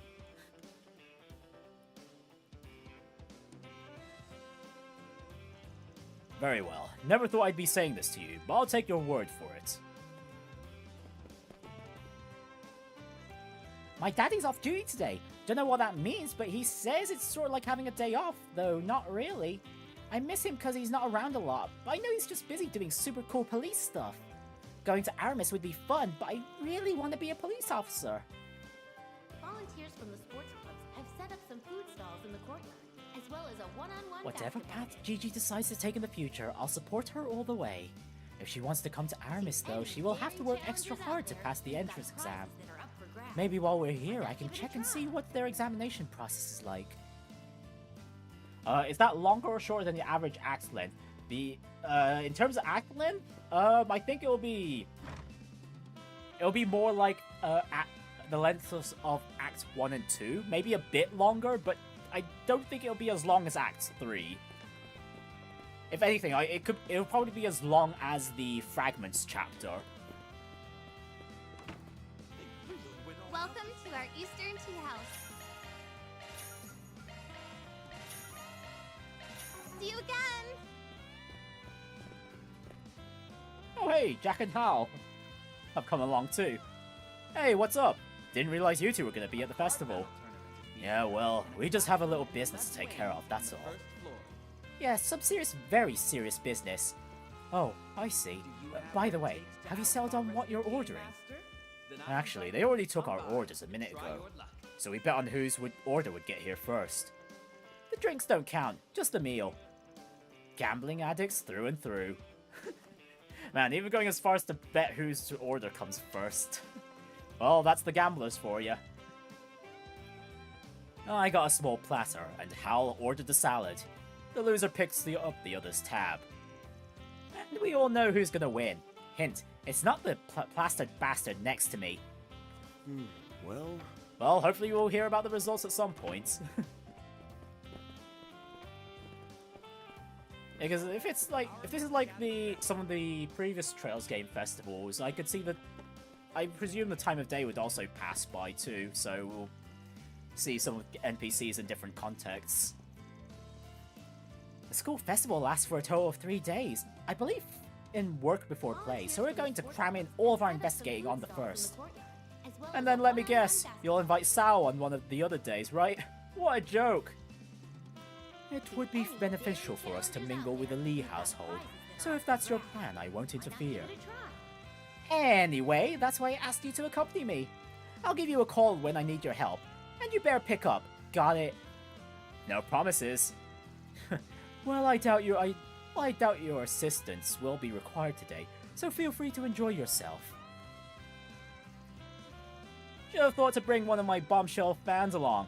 Oh well, nothing wrong with wandering around by my lonesome. You go have fun with your little lady friend there. Okay, Van? Like I need your permission to do that. Since the three of us are here together, I think we'll do a family-oriented activity. Oh, plenty of families going on around the festival. I'm glad to see the two of them have finally cooled a little over the past month. Hey, what's left in the first floor? More new things at the general shop. Ooh, a badge with a 90% extra drop rate. Not that I need it, no. Drop rates have mostly been fine, all things considered. Okay, so what's going on here? Card heart. Oh, 7 hearts. I'll probably end up playing a few rounds. But not just yet. We're doing the patrol first. Is it just me, or are things heating up in here? We seem to have walked in a few rousing games of 7 hearts. If I recall correctly, your advice was what led them to put this together. Yeah, at first they were gonna have everyone play Vantage Masters, the game that Empire's been all over lately. The problem is, it's a trading card game, so if you don't have your own deck, you're flat out of luck. Plus, it isn't popular enough in the Republic to stir up much hype. So instead, I told them to pick something people can take part in without needing to bring a whole stack of deck cards along. And 7 Hearts fits that bill perfectly. Honestly, with the amount of characters we could probably play against, if Vantage Masters games would have taken quite a while. Yeah, probably wasn't the only option, but it's the one they went for. It does have accessibility in its favor, what with its simpler rule sets and dedicated decks. The table they set up for teaching newcomers helps that along too, I'm sure. Well, they've got opponents ready and waiting for us. Could be fun to see what they're made of.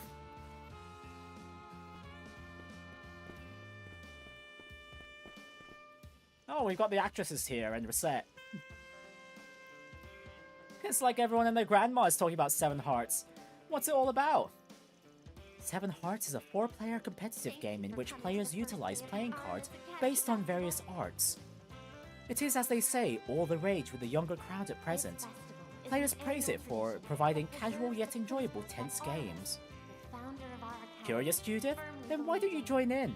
We were just about to start another round. I recommend playing a match or two. I believe you'll find it highly enjoyable. Sign me up! You're all going down! Actually, have I ever won a card game before? I don't think I have. Somehow that comes as a little surprise.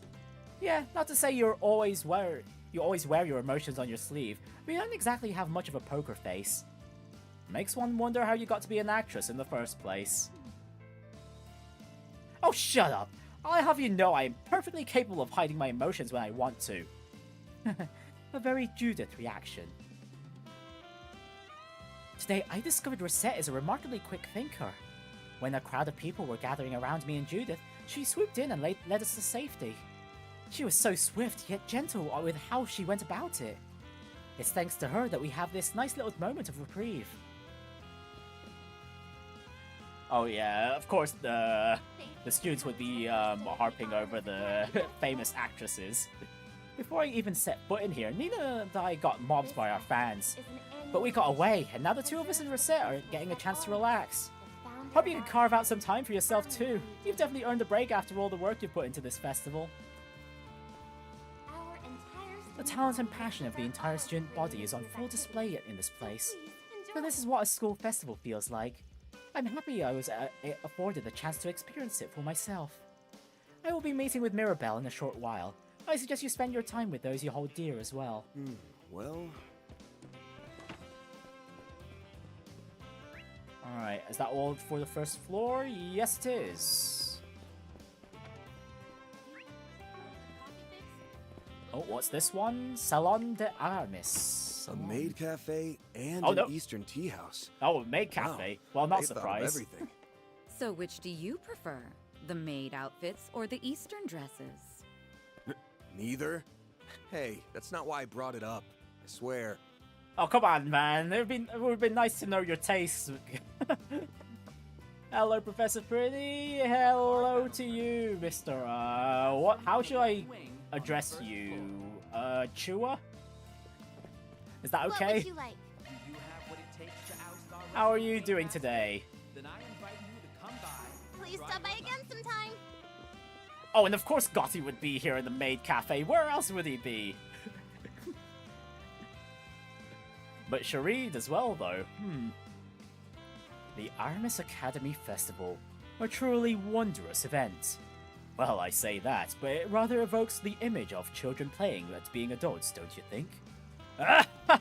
Not at all. Honestly, I think us grown-ups could stand to learn a thing or two from these youngsters. What they lack in knowledge and technique, they more than make up for in creativity and passion. It's the kind of thing that really gets my creative juices flowing. Is that so? I suppose that means you've got an idea for a new film. Well, I've always got a few ideas. The hard part's just figuring out which one to work on and how to make that magic happen. I'll be looking forward to see what you come up with then. Actually, now that I think about it, weren't you at the screening for that collab I wrapped up? It's a shame we didn't get much of a chance to talk back then. Yes, I was. And I'll be honest, I wasn't quite sure what to expect.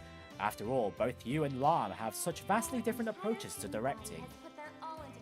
But your aesthetics meshed beautifully. The elaborate foreshadowing combined with the bold story structure, simply remarkable. I'd even be inclined to call it a masterpiece. Of course, that includes the scenes that appeal to your particular proclivities as well. It's all about sex and violence, baby! Wouldn't be entertainment without them. Hear, hear. Your Highness, Mr. Director, considering this is a school event, you might want to act with a little more decorum. That's Sharid and Gotti, alright. They never changed. Hey, and when does a prince have the time to talk about cultured stuff? Almost never. Hey, Prinny, Van and Reen, who do you think is stronger? That's an easy Reen. That's an easy Reen. As much as I like Van as a better as a protagonist, Reen is definitely stronger. Being an 8th leaves practitioner and all, and being effectively an entry-level Divine Blade, while Van is more of a jack-of-all-trades sort of guy. And honestly, that's always how he's been portrayed as. Like, sure, he's got a few tricks in combat, but in terms of like actual power level, no, I don't think he'd stand a chance against. Well, he could probably put a decent fight against Renne, but if it was a 1v1, it's easy Renne. What if Van's transformed? Honestly, that might go to Van, but then again, Renne also has spirit unification, so that might be a lot more even if both were transformed. But if it's just as they are right now, it's easy Renne. Hey, how's it going, Van? We missed you at this early screening. Would have loved to have ya. Trust me, no one's more disappointed than me. We've just been real tied up lately. Huh. Doesn't seem like Gotti remembers those 3 days. Promise I'll catch it once it's out for real. You're the man, Van. Can't wait to hear what you think. When I talked about igniting a man's fire, you know to what I'm referring to, yes? You bet I do. In fact, if I were to take that one step further, I'd say... let's talk about this some other time. Yeah, it's got to be... That's a discussion for guys only.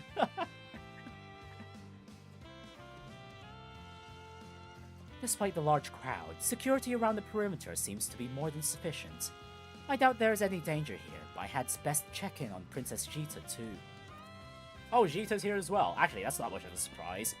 Honestly, I was expecting a lot more from Princess Jita, but she's not really had much of a presence in this game.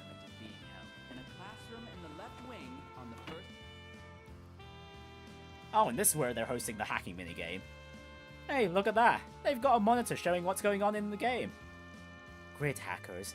You can imagine my bewilderment when I learned there'd be a hacking experience at the school festival. This was done on your recommendation too, no? I wanted to make an Orbital computer game. Only problem was, they were fresh out of ideas. That's when I remembered the hacking program we'd been using on those Orbital locks. Once I gave them a basic rundown, they latched onto the idea and ran away with it faster than I saw coming. Quatre helped out from there. The end result's a little more geared towards your average Joe. There's just one thing. I get that Fio's the playable character, but seeing him plastered all over these posters feels a little jarring. I find it rather adorable, actually. They'll be drawing in visitors in no time. Guess it's just me then. Anyway, what do you say we give the game a spin? No, we'll give the game a spin later. So who's playing right now? Are these just like individual? Okay, they do have a few devices set up.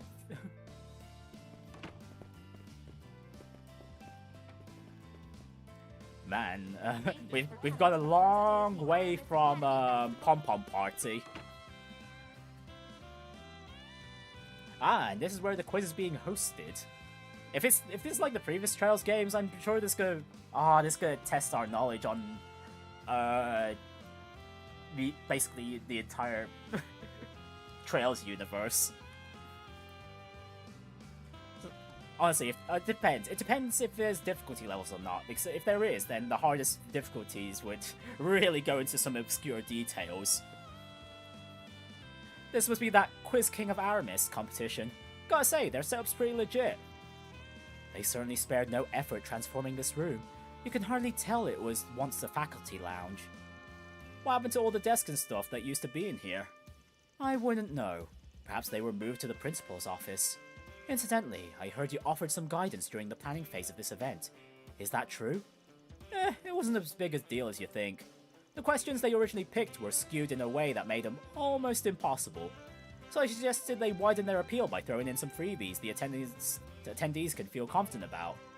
Renne actually gave them some coaching on how to tell different types of contestants apart and gear things accordingly. Not the most conventional use of his skills as a CID analyst. Hey, gotta use what the goddess gave you. The guy takes his role as a former grad seriously. It seems Toa is their mistress of ceremonies. I hope she gets some enjoyment out of this. Well, no use standing around. Let's go see what they got in store. We'll see it in a bit. Oh hey, we haven't seen Percy in a while. That's the guy that had us test the augmented reality game in Daybreak 1. Oh man, that was way more fun than I thought it'd be. All the questions were really tough, but it felt like the difficulty was tailored to each contestant. I think they said something about using a profiling method to provide each person with questions they'd be able to answer. Honestly, it was so cool. Almost makes me want to sign up myself. I wonder if I could use that method for one of my riddles. Huh? Hey, aren't you the guys who signed up with me before? Oh yeah, you're Percy, right? We met last year. Yep, we sure did. I put together a game for the Revolution Festival last year. It was a pretty big hit. Unfortunately though, I've gotten pretty busy since then, so I'm fresh out of ideas for the moment. That's why I'm here at the Aramis Academy Festival. Well, that and because I heard Renne was going to be here. I'm glad I came. There's going to be so many surprises. And once those are done, I'm going straight back to planning my next riddle game. Hey, that last one was actually pretty fun. Glad to hear it. I hope you'll look forward to my next game. Honestly, his quest line might have been nice to do if the game didn't just directly tell you the answers to his riddles. Like, well, put the marker on the map to tell you where you need to go. That was like the only disappointing thing about that one for SPG. Oh, and Nate's managed to get back to with his girlfriend somehow? I thought they broke up. Aramis' school festivals are really a cut above. Like, seriously, I can't believe this is all put together by students. Nate, are you listening to me? Oh, you better not be spacing out on me. Did you forget that we're on a date? No, I didn't. I'm just in shock. Like, it still hasn't sunk in that you actually asked me out. Does this mean we're back on? Seriously? Are you going to make me spell it out for you? Fine. Listen, I haven't forgotten how you saved me from that stalker. And I know the only reason you stood me up before was because you were snowed under with work. I know I said we were through, but I take it back. I still want to be with you. If you still want to be with me. Hell yeah! You know I do! Oh, you're the best, babe. I just got a big fat raise, so I'm gonna treat you to whatever you want. Huh. Didn't realize he was here too. Sounds like he had his year made today. Honestly, good for Nate. He's been working hard this time, actually. Oh, hi Elaine. You're looking lovely as ever. Yeah, Nate, that's a bombshell you're saying there. Oh, Nate. Ah, it's nothing. It's not what it looks like. I'm just making small talk, I swear. Ah, you'd best treat your girlfriend well, Nate. Well, he's a bit less of a chicken shit these days, but he still hasn't learned his lesson. Gotta avoid those landmines, man. Oh, he'll learn. He'll learn. Oh, here's Jita. From the looks of things, it's, info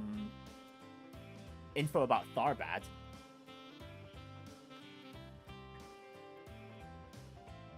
I've heard so many wonderful things about your performances. Aw, thank you. You hear that, Sarah? She praised us. You honor us with your words, Your Highness. Please, there's no need to be so formal.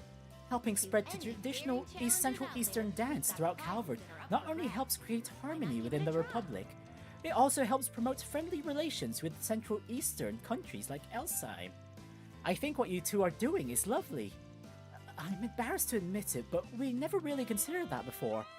We were just happy to have people come and watch us dance. Well, I see nothing wrong with that. I believe that pure-hearted nature of yours is what allows your art to truly shine. As long as you keep in touch with that part of yourself, I'm sure you'll continue to win both hearts and minds for years to come. You've got such a way with words, Princess. You're so cool. Well, I just know I'll be rooting for the both of you. Have Feri and Risette been doing okay? Yeah, why? Oh, right, because of the corrosion. Guess you remembered everything that happened, huh? Not exactly. Our memories are a little hazy, but I do remember us helping out at the marsh.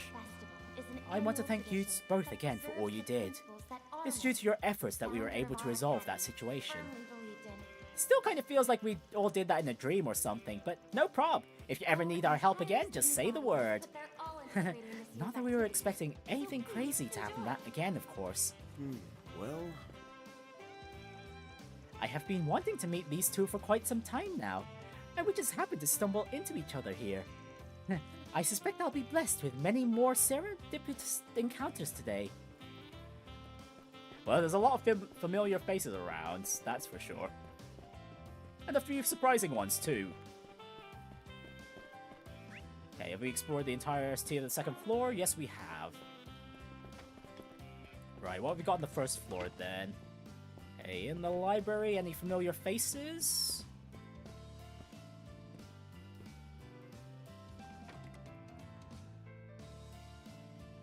Oh, and here's the script. Oh, here's the script for the play that during Van's school days. Oh, we actually get to read it. Oh, okay. No, we can't. Aside from that text omitted. Damn it. Okay, we already know some of these details, so I think I'll just go over them anyway. Let's see. Sheena Dirk, a somewhat airheaded goody two-shoes. General Atkinson, so hot-blooded he's practically on fire. Advocates of where there's a will, there's a way. Aramis the artist has no confidence in his own technique, subservient, and Augusta philosopher habitually says, "I'm just getting warmed up," tends to be withdrawn, text omitted. Aw, come on, I want to read the script! Damn it, man! Or at least see the performance. Okay, no familiar people out and about.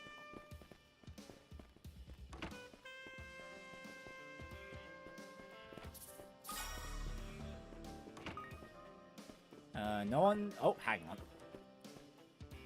Okay, Albert's still holding the fort at the council office, at least.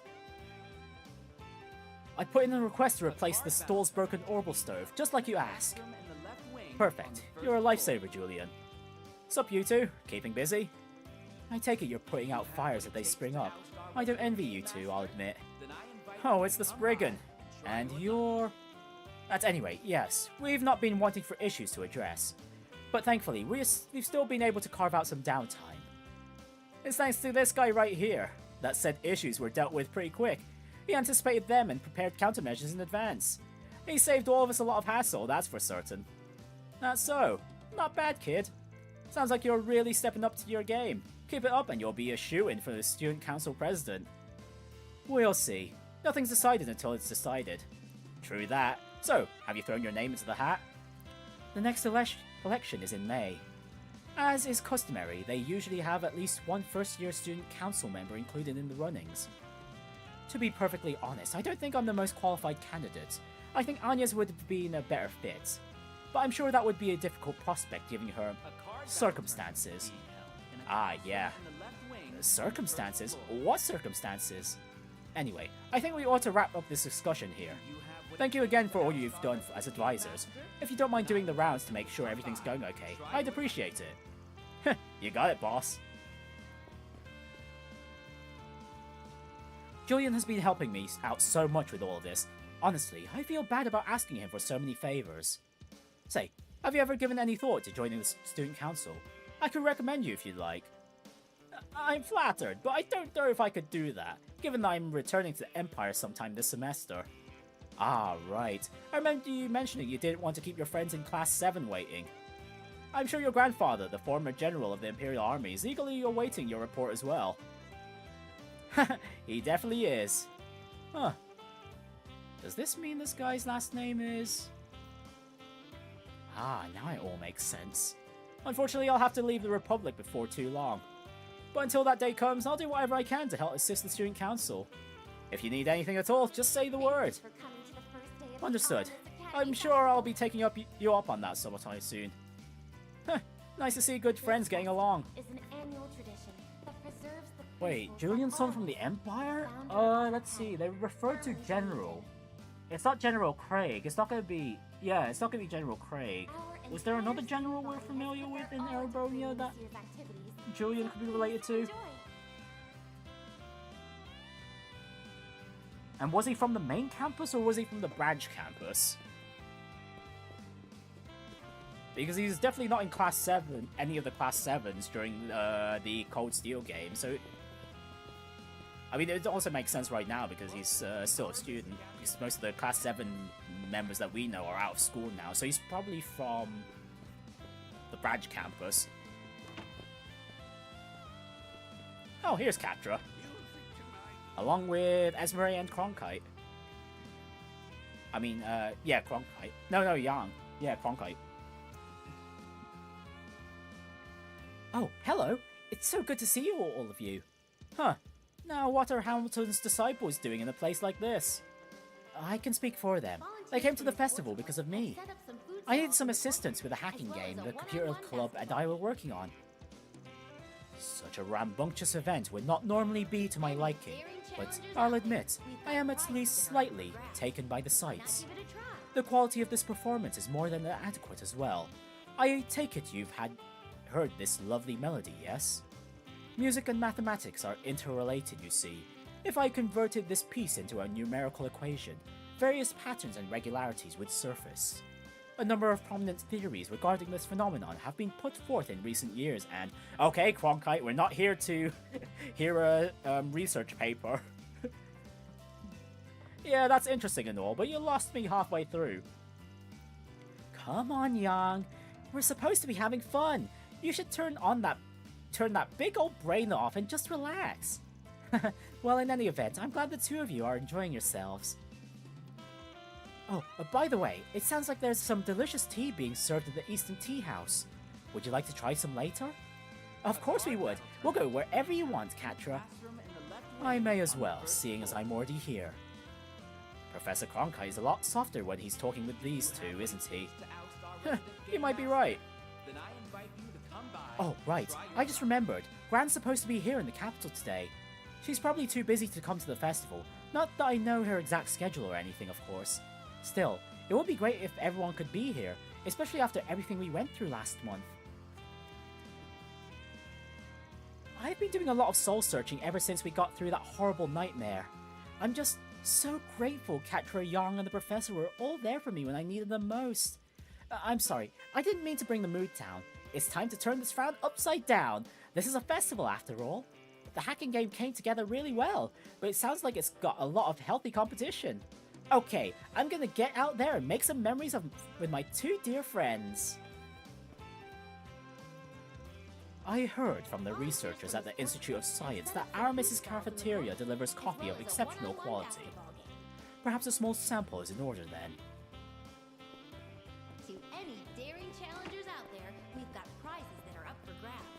Why not give it a try? Okay, that seems to be everything. No activities on the second floor, but we've got stuff on the first floor and the outdoors. Well, since we're here, this nearby, we'll start with the hacking minigame. Hey there! Would you guys like to go for a swim in the sea of data? We'll give you a chance to experience what being a hacker is really like. Our Grid Hackers game have seen rave reviews so far. Because it's a two-player co-op experience, you'll have to join up with one of your friends. The only course available at first will be our beginner course, but once you beat that, you'll be able to advance through our more difficult stuff. Anyway, feel free to give it a try. Alright, let's start with the beginner course then. Okay, I'm gonna see how far this goes first, before we move on to another activity. A hacking game, huh? Who shall I invite? I mean, considering this is just a hacking game, I think I'll invite Quatre first. Quatre, Risette, and then whoever else if there's more difficulties. You helped build this game, didn't you, Quatre? Yes, Risette and Essie had a small part in it too. We based it off that hacking program we've been utilizing, but it's really managed to come into its own. Don't pat yourself on the back too hard there. How's about we see how well it holds up? Alright, let's jump right in. Alright, time to play a game within a game. I think I'd like to play this one too. Alright, if it's a beginner one, this should be super easy. We got a time limit of 3 minutes too.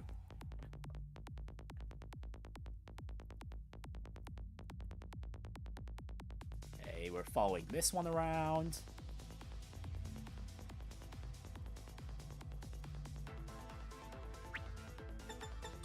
There goes the Right, our first easy wall, another wall, level 2 wall. Whoops! Uh-oh. Okay, I almost messed that up. Okay, this is actually quite lengthy, jeez.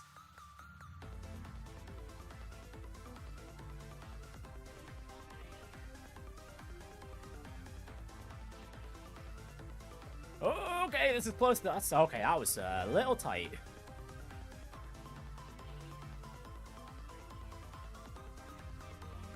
Oh gosh, no, we need the trap there, we need the trap there.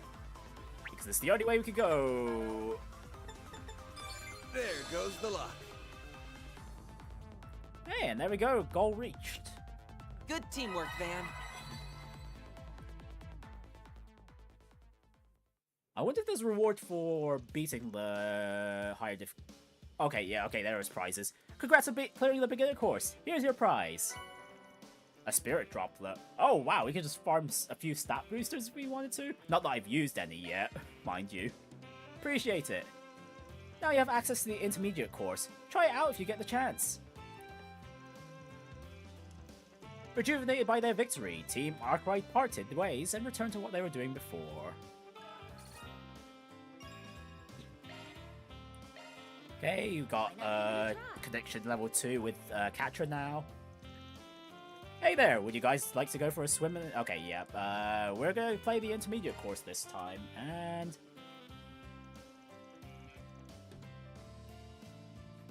let's see. Risette was the other one I wanted to invite. I'm sure you're already aware, but I had a small hand in the development of this game. It does, after all, share several commonalities with the simulators we used at Marduk. I guess we're basically obligated to check out how it turned out. That we are. Alright, let's jump right in. Alright, let's hack our way through.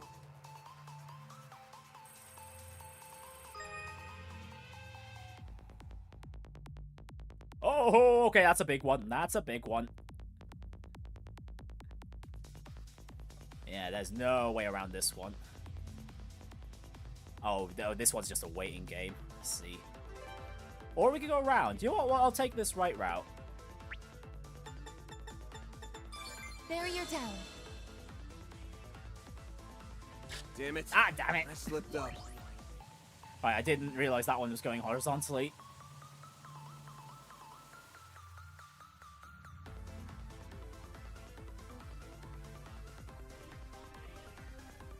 Wait, what is with that weird pathing? Oh no, it's coming back. It's coming back. Uh-oh. Oh, it's not gonna stop here, is it? No, okay, no, there's an opening. There's an opening. Okay, this is harder than some of the chests we've been going through. Okay, almost got caught by that one. Alright, set up the trap there. Oh my! Oh wait, that actually caught us? Really?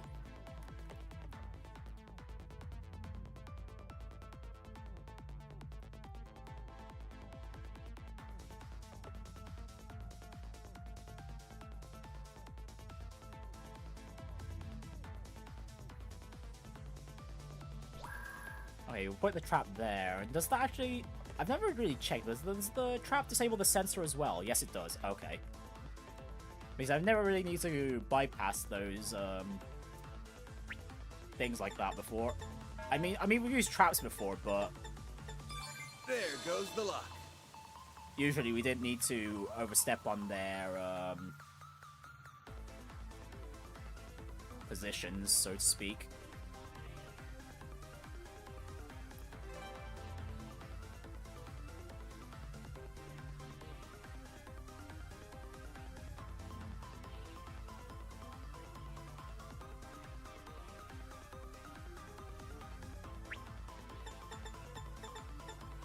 Barrier down. Oh wow, okay, I'm really cutting this close right now. Oh boy. Oh no, the goal's right here, okay. Hell yeah, we cleared it.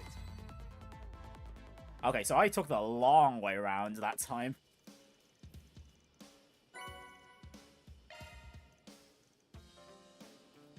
Right, that level didn't stand a chance against you, huh? The only thing we've got left that's any harder is our advanced course. Give it a go if you're hungry for more. Yes, I am indeed hungry for more.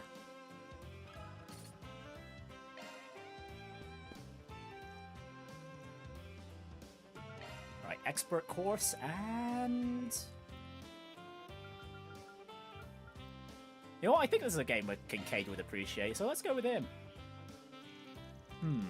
This might have potential as a training program for responding to cyber-terrorist attacks. But that can wait. For now, I'd like to see what Aramis' new generation has managed to put together. Alright, let's jump right in. Hunger for hacking, yep. In a safe and controlled manner, of course. Teaser?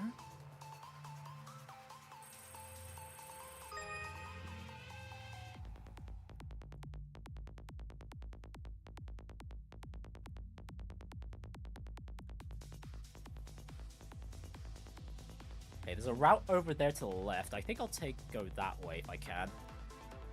If I can help it. Oh wait, no, we're forced to go that way anyway. Okay. It's just a matter of dodging these, security bots as we go down.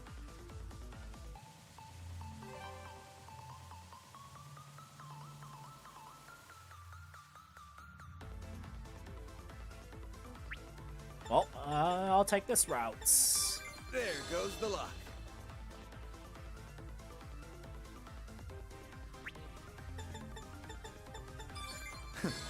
No issue whatsoever. Oh, that was necessary to install the trap, I see. And we still need to go around, though, because I think those drones would still take up that spot anyway. Okay, never mind. This has been pretty linear thus far.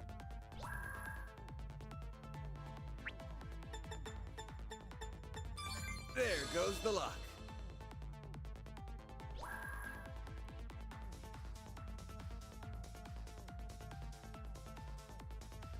Actually, this would be a good time to test. Does the trap let us bypass directly? No, they actually take up that spot. Okay. Okay, so we did need to go both directions. There goes the lock.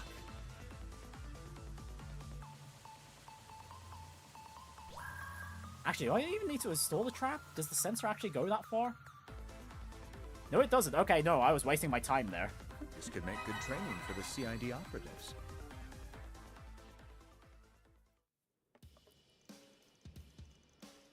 Congrats on clearing the advanced course. Here's your prize. Alright, and a Spirit Panacea. Damn, this is some pretty good stuff. Man, though, you breezed through that level like it was a walk in the park. Mad respect. Well, thank you. There aren't any higher difficulties available, but you could always come back for another session if you're up for it.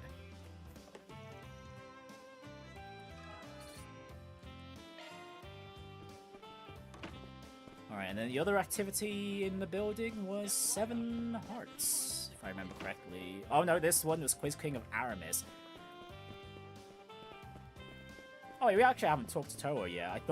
I thought she was the one hosting the... Oh wait, she is, but I thought she was the one we need to talk to access the game. You know, I guess you make a pretty good host, Toa. Guess I should have expected as much. Thank you, Van. I'll admit I was a little hesitant about it at first, but the students really want my help. I figured the least I could do was try and give it my all. Best of luck to you.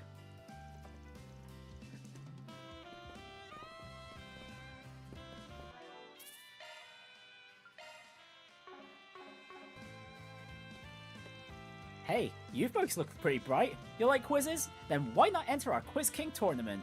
Participation is in pairs, but when it comes to who you team up with, the choice is completely yours. Come give it a try.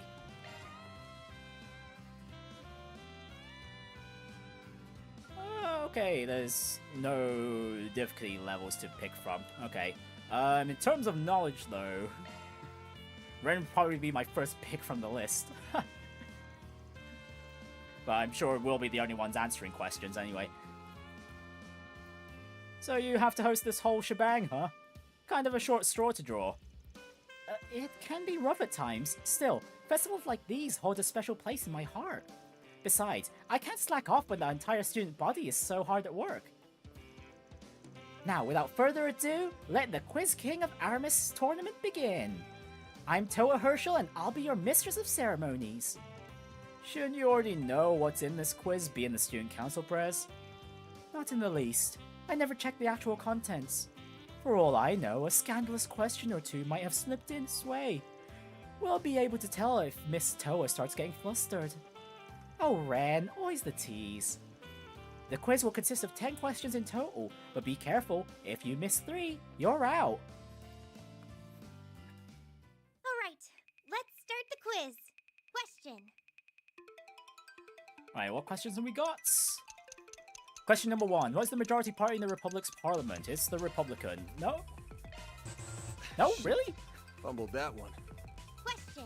Wow, okay. Wow, that was a curveball from the start. Jeez.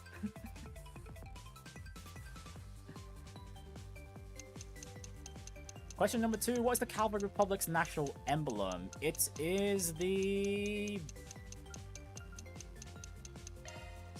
No, it's the 3D clover. That just popped in my head because we talked about this in one of the 4 SPGs in the previous game. Damn it. Damn, am I going to get struck out? That's crazy. Which railway line is not in the Cavalry Republic? It's Croydon. Croydon is in Erebonia.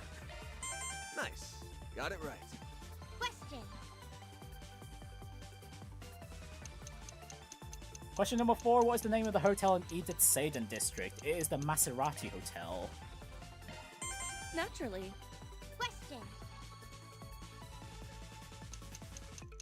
Question number 5. On what day is the annual Revolution Festival held? It is the 1st? Damn it! Damn it! Fumbled that one. Damn it, I should know that because that's the finale. That was the Daybreak 1's finale too. Damn it.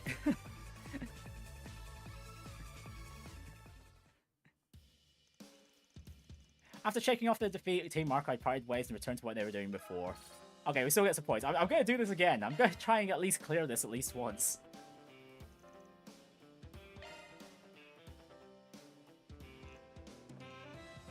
Alright, who should we bring this time? You know what, I think we'll bring Agnès this time.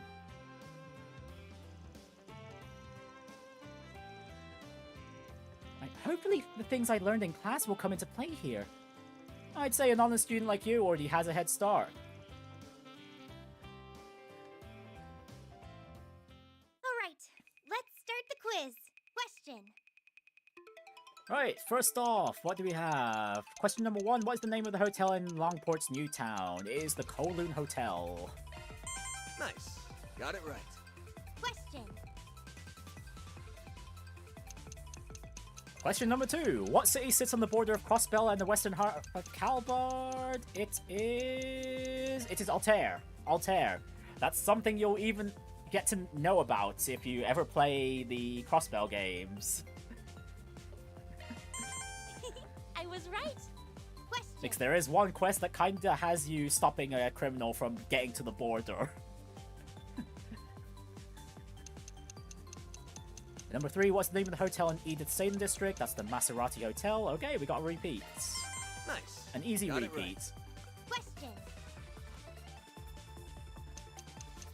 Okay, question number 4, what landscape is not in the Cavalry Republic? It is the Osgiliath Basin.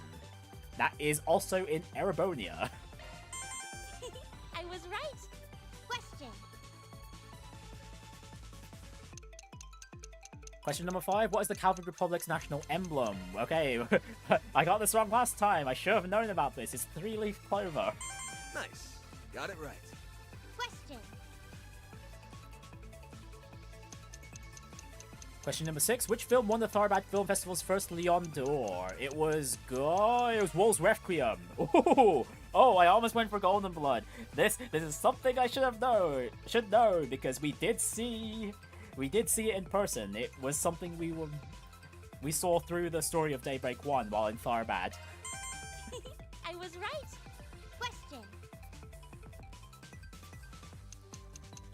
Question number 7, what is the majority party? Okay, we know it's the Patriot League.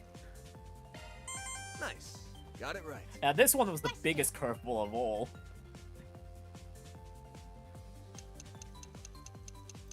Which railway line is not in the Cavalry Republic? It's Croydon. I answered that as well, the same before.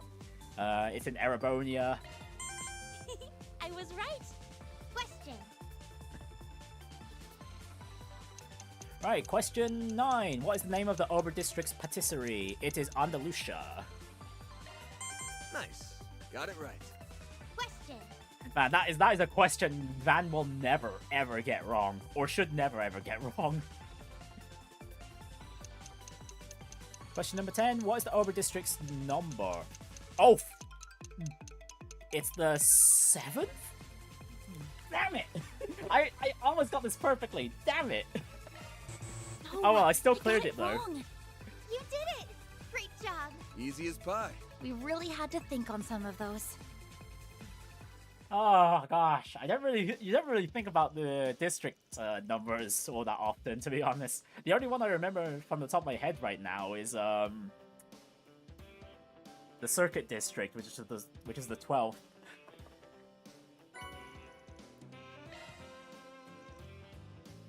Okay, we've got something even nicer in store for anyone who manages to answer all the 10 questions correctly. Oh, that's a challenge. That is a challenge. Okay, we're doing this again.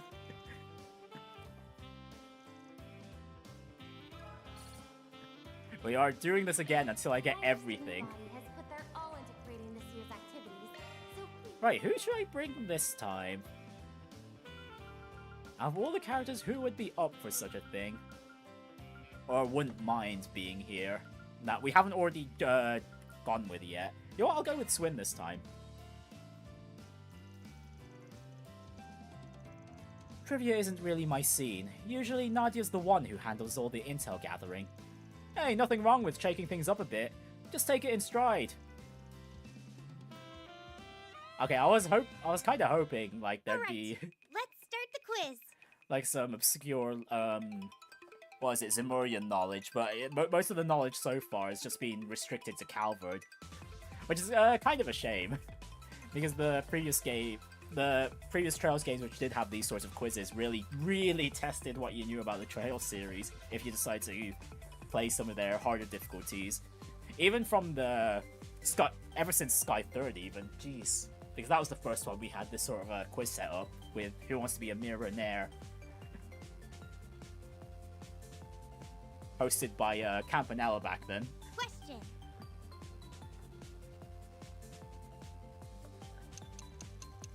Zypher Standard is which generation of ornaments? This is the 6th generation.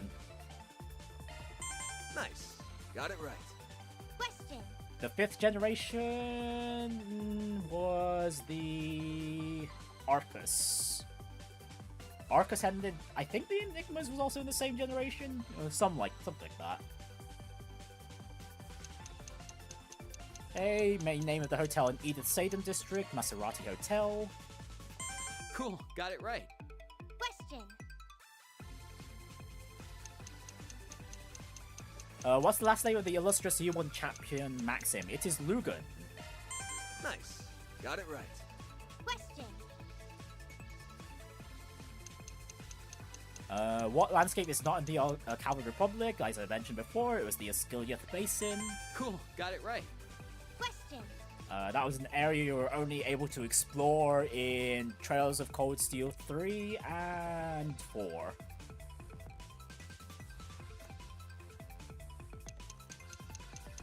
Question number 5. What city is not in the Calvard Republic? It is Parm. That is, also in Erebonia. Man, there's a lot of, Nice. Got it right. Yeah, I'm pretty sure it's Erebonia. Was Parm in Erebonia, or was it... No, it's not Crossbell. Is it? Yeah, it's Erebonia, Parm. On the western side of Erebonia?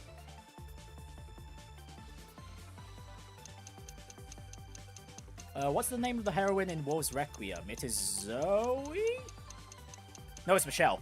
Oh, I almost messed that up. Zoe is Golden Blood's protagonist. Cool, got it right. Question. Is the Annual Revolution Festival? Okay, we know this one now. It's the 3rd. Nice. Got it right. Question. What number president is Roy Gramhart? He's the 23rd? Oh, I actually remember this one. Cool, got it right. Question. That is not a piece of trivia that comes often in the Daybreak games. What is the name of the legendary dessert that does not stick to a plate, chopsticks, or the inside of one's mouth? What the? Where's this curveball come from? I had no idea. Damn it! I was so close. Damn it! Shoot. San Fumbled that Bazan. one. Damn. That came out fast. Holy. What alias did 3 use in the novel 3 of 9? It was Grey. Yeah, there's an answer Swin should know. Cool, got it right. You did it! Great job! Easy as pie. That was tough, but we made it through somehow.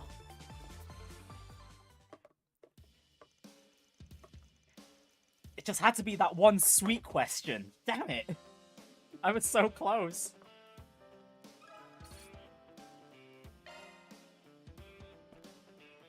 Oh wait, I already just realized that we've got connection points to spend too. Oh gosh. Yeah, well, most of this stream is just going to be enjoying the festival. Alright, well, I really want what Toa's prize is. Right, who should I bring this time? You know what, Yumé?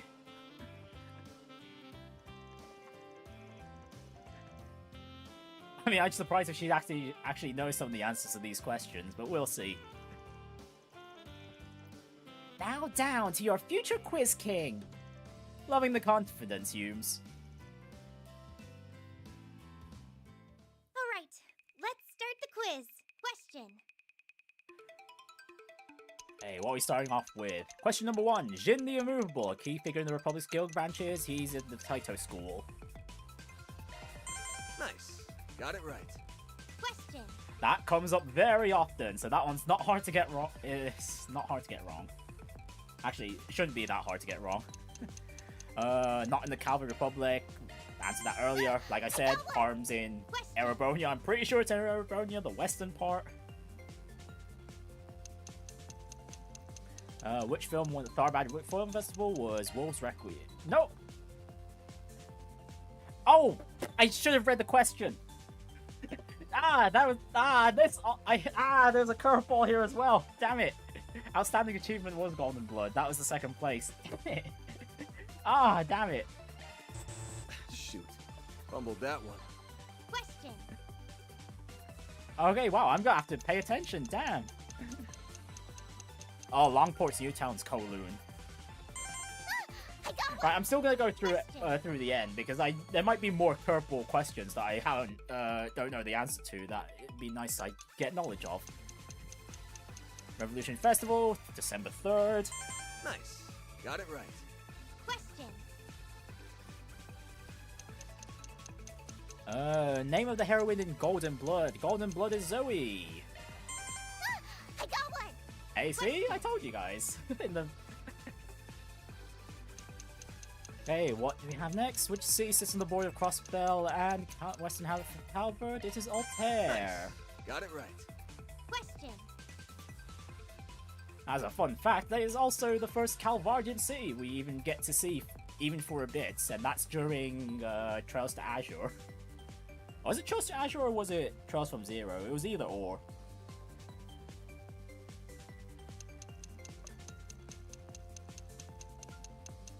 Not in the Calvary Republic, is Croy's in the main line. I got one. Question.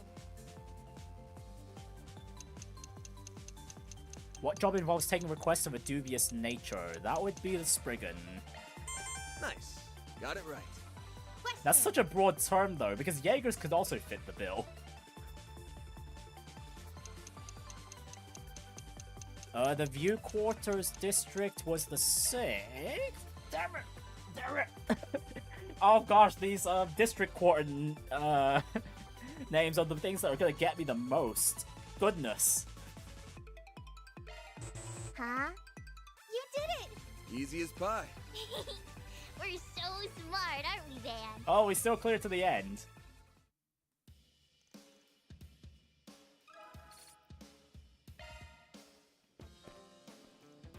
Right, I might be using a little too many tickets here. I'll go for one more and then I'll at least try out the other 2 activities before burning the rest I'm trying to clear.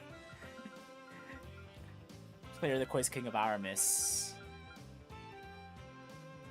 Oh sure, let's bring Shizna along this time. Maybe her unclouded eye can get the answers for us.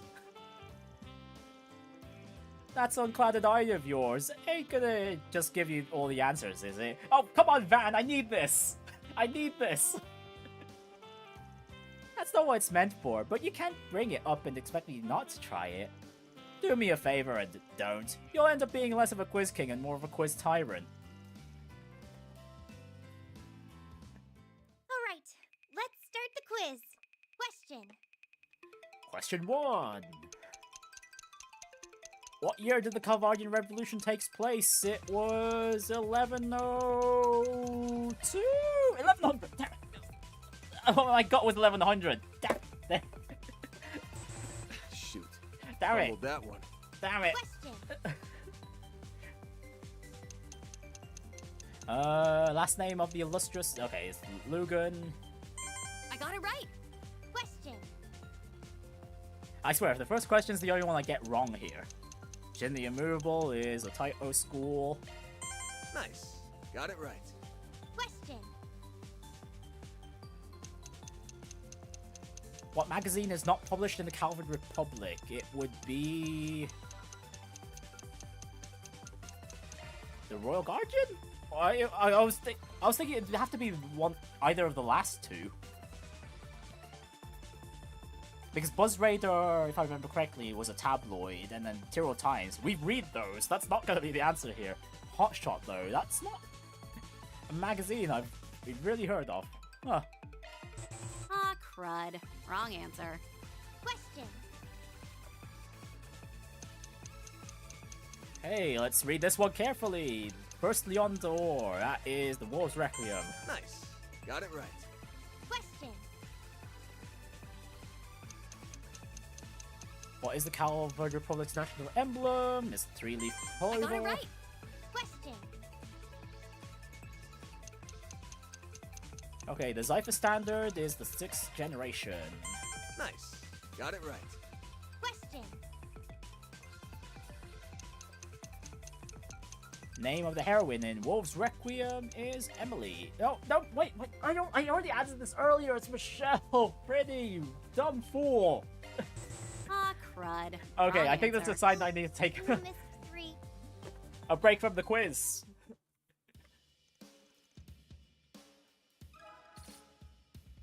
Oh boy, that was... Man, some of those were actually tough, even though it was all centered around Calvardian knowledge. Right, there was a... Oh wait, there was way more activities. I thought the game only said there was 4. Okay, well, we'll do the basketball one next. I wonder if there's going to be any prizes for these. Aramis Academy Festival. Alright, let's take the 2-on-2 challenge. This one I'm sure we'll probably only need to do once. Let's partner up with... Yeah, let's go with Feri this time. This girl's pretty tiny. Are you sure about this? Hey, I'll have you know I'm taller than I used to be. Friendly warning. Underestimate her, and you'll wish you hadn't. Let's show them just how tough we can be, Van. Let's do our best out there, alright? We'll knock their socks off. Oh, we're definitely playing on normal. Okay, let's begin. Yeah. Yes! You did it. Yeah. Yes! Alright, 2. You're pretty good. Yeah. A 3. You're not half bad. And a 4. Easy juke. Easy jukes. Yeah, think again. Yeah, that's that. Okay, that should be it. That should be an easy win for me. I'll just leave it.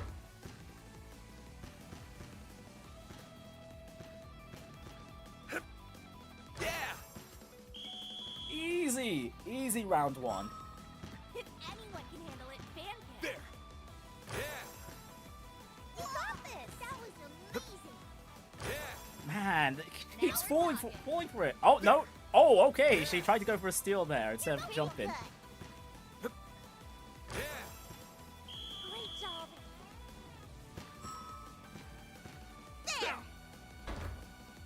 Okay, she missed that first one. No, she's not winning. 15 seconds is not a lot of time to be getting those 4 shots to at least tie.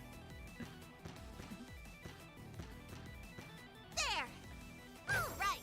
You're the best, man. Looks like victory is Hey, ours. easy victory. We did it.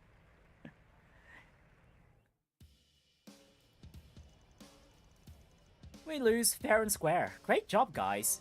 Here's a little prize for beating us. Oh, that was the easiest activity, and we just get a panacea out of it. Jeez. Nice, thanks a bundle. The prize is only for first-time wins, but you're free to come back and take us on again if you want. Enjoy the rest of the festival.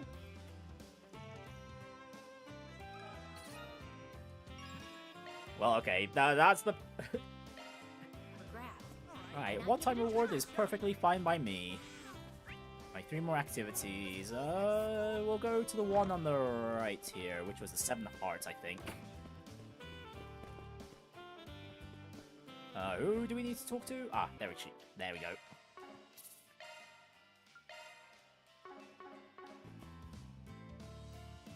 A card battle tournament is being... Okay, and it's all 2-on-2s. We'll play with... Aaron. Aaron's gonna want to go do some gambling.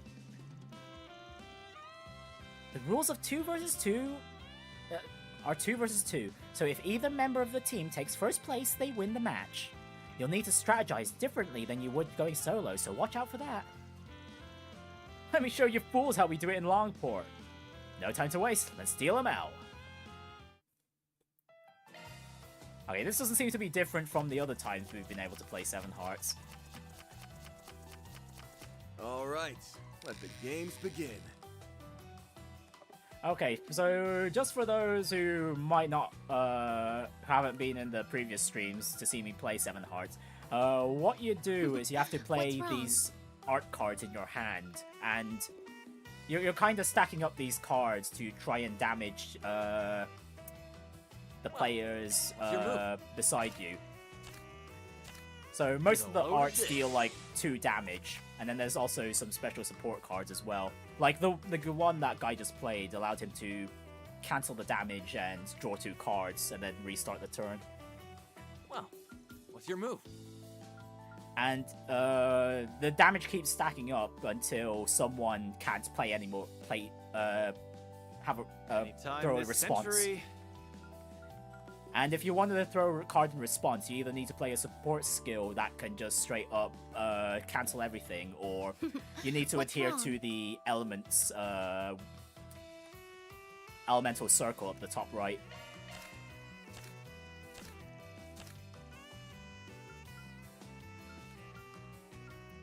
Let's see. So I'll go for the support one here.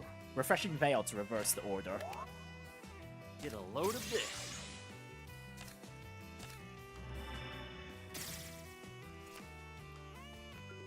Oh, and the guy on the right just went for 2 damage to everyone. Honestly, I don't want to play anything. I need more cards right now. Oh wait, why did I start with Forte? That was like double damage. Yeah, if you take damage, you draw cards equal to the amount of damage you took, if I remember correctly. Get a load of this. Oh, that guy had another Lost Mobius? Seriously? Ah, you got me. Oh, well, I had no response to that. Wow, we just got stomped. Damn it. Let's go again. Yeah, unfortunately, this is pretty RNG. I mean, like most card games are to a certain extent. After shaking off their defeat, okay, yeah. Honestly, it doesn't seem like there'd be a reward there.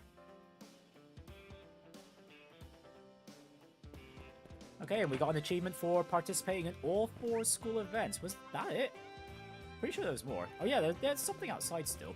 Or was that the basketball? No, that was the basketball. Was that actually everything? Huh. Okay, well, I've got plenty of tickets to spare for the Quiz King of Aramis then. Okay, yeah, the other markers refer to the ones on the first floor. No, that was the hacking minigame. Then I invite you to come by and try your luck.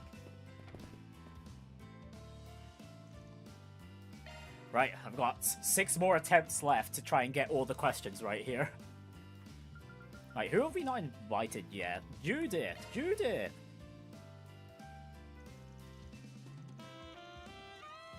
You know, I took part in the competition just like this on the radio show once.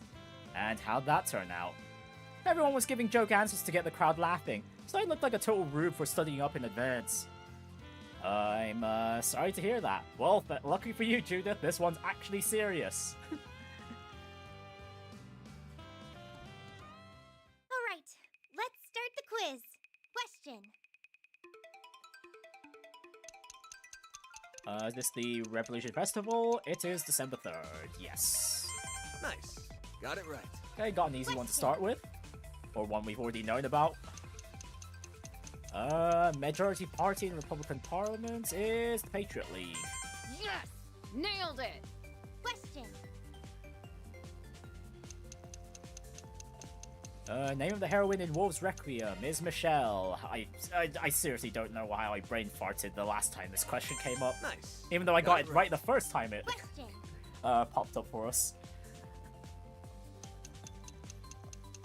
What's the name of the half-Eastern general who supported Sheena Dirk, the Mother of the Revolution? It was Atkinson. Yes! Nailed it! Question. I mean, that was pretty easy to narrow down. You know the big bad was the, Oh, great, I forgot his name already. Never mind. I was going to say, like, if you remember the big guy's name, you know it won't be him because he betrayed everyone, and then... It wouldn't be an Aramis because he is the artist. So it would be the only supporter remaining for Sheena. Magazine's not published, it was Hot Shot. Nice. Seriously though, I don't think we've really heard of the Royal Guardian or Hot Shot since I've been playing through these two Daybreak games. Who is Elsame's current head of state? It is Salmon. Not a Sharid or Jita. It's not asking for the prince and princess. Yes! Nailed it! Question. Actually, considering it's a principality, I guess... Oh yeah, the heads of state title would still be prince, wouldn't it? But yeah, it's not Sharid though. Or Princess Jita. Hey, landscape's not in the Cavalry Republic, it's the Skiliath Basin. Nice. Got it right. Question. Uh-oh. President, he's 20. Gramhart is 23rd, Calvardian president. Nailed it! Question. Rocksmith was 22nd. Which car manufacturer made the Nightbreaker? Oh, crap. Inger? Oh, I took a wild guess there. Oh, my goodness. Nice. Got it right. Question. Oh, that was rough. What was the name of Judith Lanster's talent agency? It's the Lexel Talent Agency. Okay, yes, I did remember that. Yes! Nailed it! Yeah! Nailed it indeed. Great job. Finally did it. I didn't expect it to be this one. I thought I was going to burn all my tickets just trying to get this right. Nice.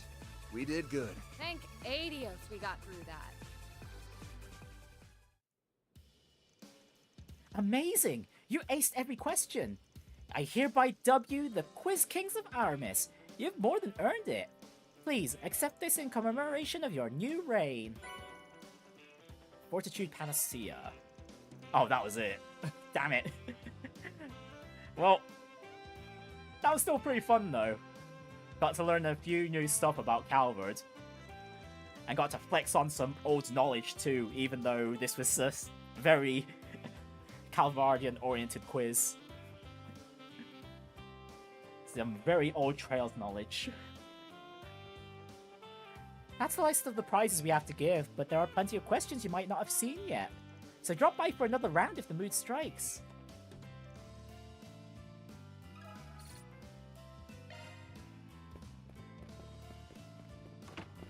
Okay, we almost got Judith 3-star there, so we might just do another activity with her. And we still haven't hung out with Nadia yet. I think I'll just burn the rest of the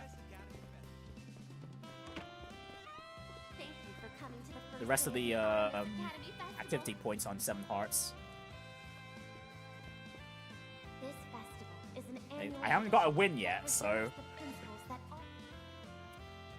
I'll just be up for playing. I'm just up for playing some card games anyway. Right, Nadia, your turn. And then we, get Judith to 3 stars as well.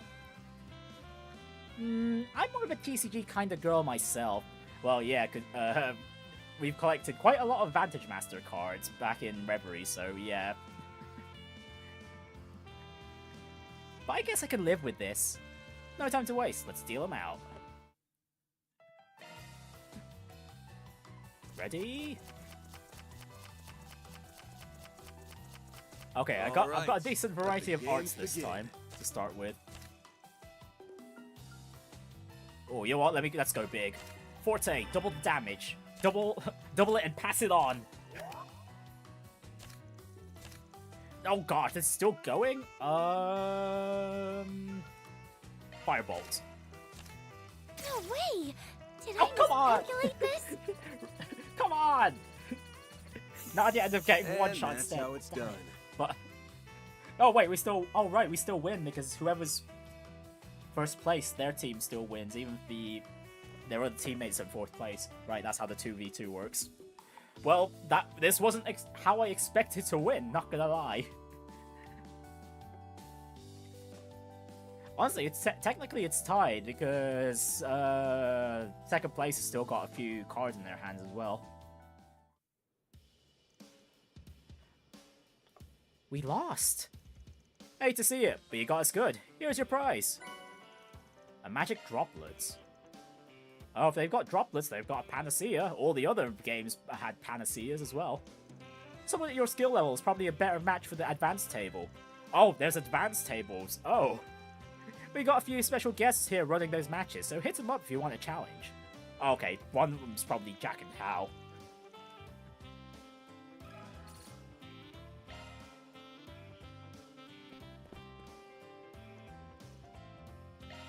No, I didn't mean to do normal mode. Damn it.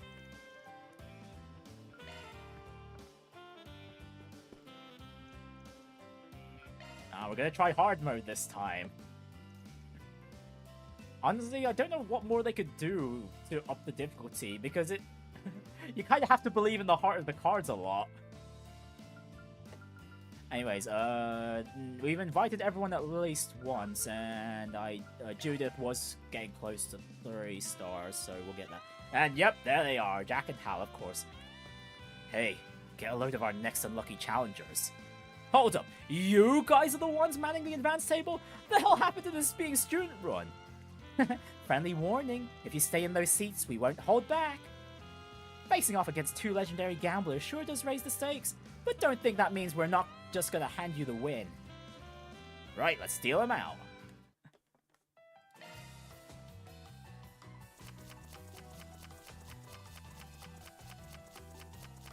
Alright, let the game Okay, begin. I've got Chrono Drive to work with this time. AKA this game's version of Pot of Greed. Anyways, we're not gonna use that yet, though. I'll save it for an emergency. Spark Edge. This one's my trump card. Oh, hand swap? No! Oh, you sneaky... I was gonna use that Chrono Drive at some point. Damn it! Yeah, Crescent Eye swaps hands with another player. Kick back and relax. Ah, I should have used it earlier. Well, I might as well get myself 2 life then. Oh, Refreshing Veil. Back to you, Jack. Oh, Judith went for the heal, but the heal doesn't block damage. This one's my trump card. I hope there's no time pressure in the story at the moment. Story-wise, though, yeah, there actually isn't any time pressure at the moment. Like, the most we've gotten is, the mysterious, mysterious Red Grendel guy only saying, you've finally arrived at the truth, and that's all we've gotten thus far. I can see the gears turning in your head. Anyways, I've only got 1 card to play, so, well. This should do it.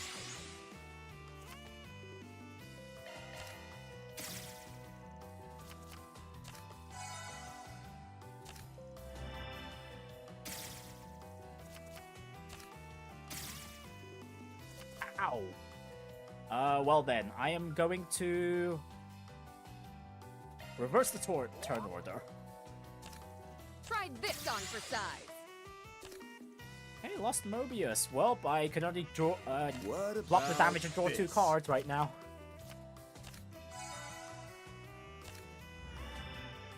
This one's my trump card. Oh, hand swap with Judith, of course, of course. Oh, that means Judith's about to lose. Yeah, and we won't have enough points to beat. Let's see, I've got 6 life, 1 card once I play a kick card. back and relax. And, well, no, Jack and Hal just win this. I lost? No way! Jack just played me like a damn fiddle. Damn it. Let's go again. He kept swapping hands with me and Judith, just screwing us over.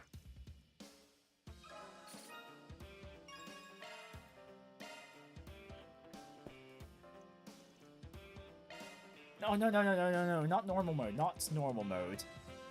I need to beat these 2 gamblers. I've still got plenty of tickets to spare. Right, Shizuna, your help will be very appreciated. Use your unclouded eye to see what they're gonna do next. Our opponents this time seem to have some kind of sixth sense for the game. Heh, now I'm invested.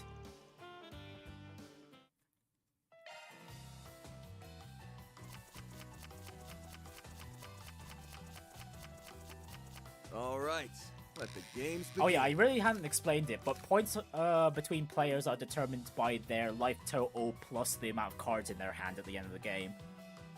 And the game ends when anyone's life reaches 0. I can see the gears turning in your head. Oh, double damage, double damage? Oh, it's going, it keeps going. Why? I've got nothing to block this. I've got nothing. Why did it have to be Hydro Cannon? I could have used Forte. Damn it. Great, I'm gonna heal 2 and lose 18. You got me. GG, didn't stand a chance that time. See what I mean by this game being super RNG dependent at times? Oh, that was complete BS. But hey, I guess that was a quick ticket usage. That was very unlucky.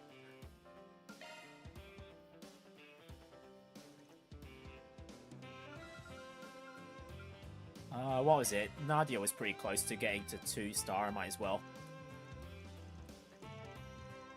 You know, something about you 2 rings a bell. Not that it matters, because you're going down. Well, that's the plan. Hey, do I have better cards to use, or... Okay, I've got Earth Guard. Right. That's something. Let the games begin.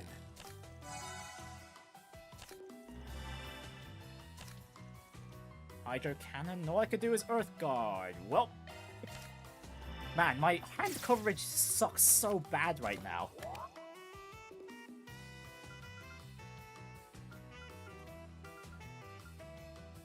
Alright, I've got plenty of Fireball, so let's start with that. Double it, pass it on, double it, pass it on, and... Ooh, Hal took 8 damage.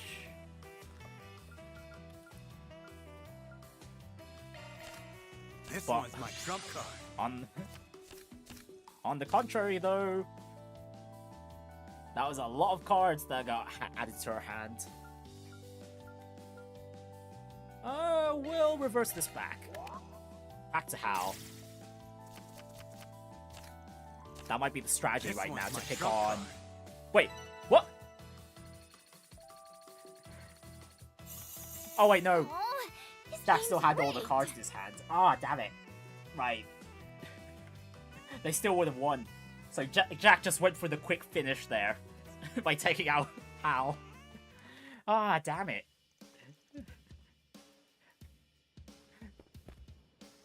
What a cheater. It kind of sucks. He's been getting Crescent Eye every time, and that's such a powerful card. It's literally just swap your hand with another player's. Oh, this is my last activity point too. Damn, is this going to be the only activity where I don't fully complete? Oh, that's going to really suck. Anyways, let's bring along You know what? I'll bring Kincaid along this time.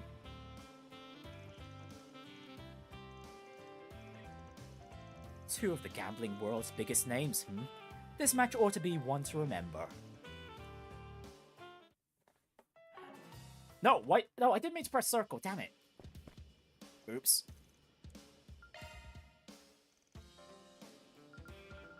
Right, Kincaid, we're going with Kincaid. Right! Come on, this is my last ticket! Alright. My last activity points. We're gonna make this count, right? Right! Ooh, reverse turn order. Reverse. Firebolts. Well, I can only use firebolts, and I'm not taking 8 damage. Honestly, maybe it would... Actually, no, it wouldn't be good regardless. This should do it. Oh, lots of damage, but Hal stops it with Chrono Drive for the +2 draw. Earthbreaker to Earthbreaker. I'll throw down Spark Edge just so I still have hand coverage in my hand. You got me. Oh, I just got nuked. Fun stuff. Well, Hal's number 1 here, so... Damn it. Let's go again. Man, my draws sucked so badly. Aside from when I played with Aaron, where I had that Crescent Eye, if I used that earlier, Jack would have been able to use it. Damn it. Well, these are the top 2 gamblers after all, so I guess this is supposed to be expected. But yeah, we're missing out on the whatever scene would have occurred if we actually beat them. What a shame. As well as the Panacea they would have probably given us. I could just reload, but in the spirit of things now, we'll just keep the results as they are. As far as I'm aware, there's not really any achievements for the activities aside from having done all of them at least once. Right then, all that's left is... First day of the Aramis Academy Festival.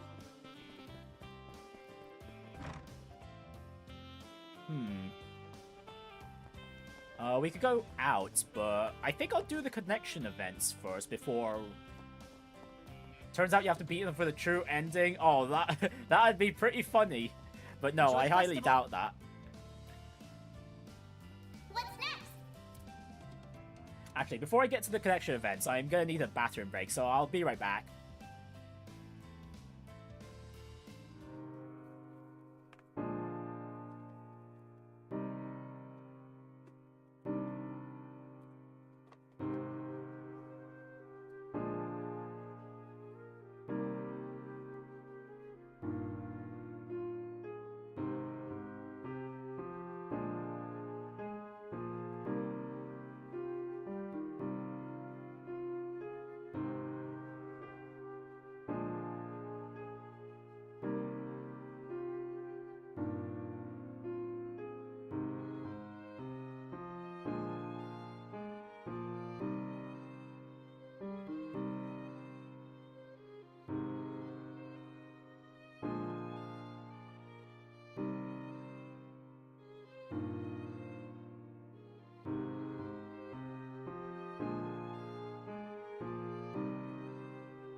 Okay, I'm back, folks. Right, so we have 7 Connect events we can watch, and we've got 1, 2, 3, 4, 5, 6, 7, 8, 9, 10, 11, 12 events we can view. 12 events, only 7 points to spend, so we can only see just over half of these. The question is who to go with.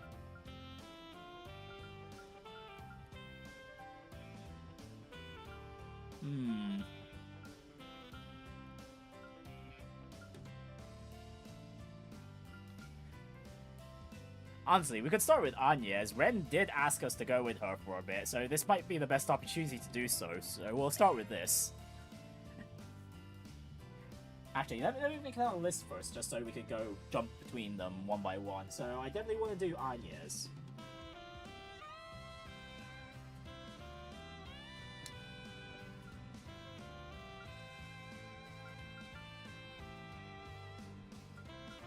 I'll go with Agnès. We haven't really gone around with the Risette that often, so I guess I just throw her on the list as well. I think Renne should be a must as well. It's just because I like Renne.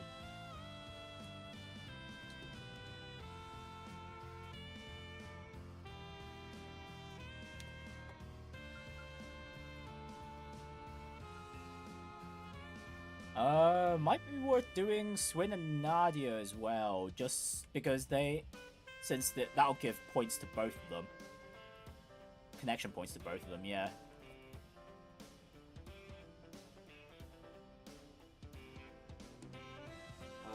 Elaine as well. We've been hanging out with her this entire time. We should definitely do her connection event. That just leaves 2 more points to spend.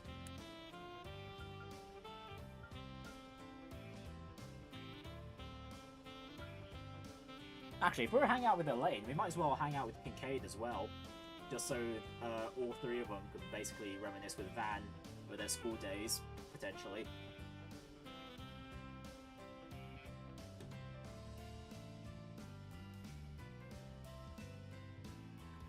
Right, so that leaves 1 more point. Okay, we've barely got any points with Yumé, so I might as well just do her event as well. Okay, that'll cap out the list then. Right, so starting off then,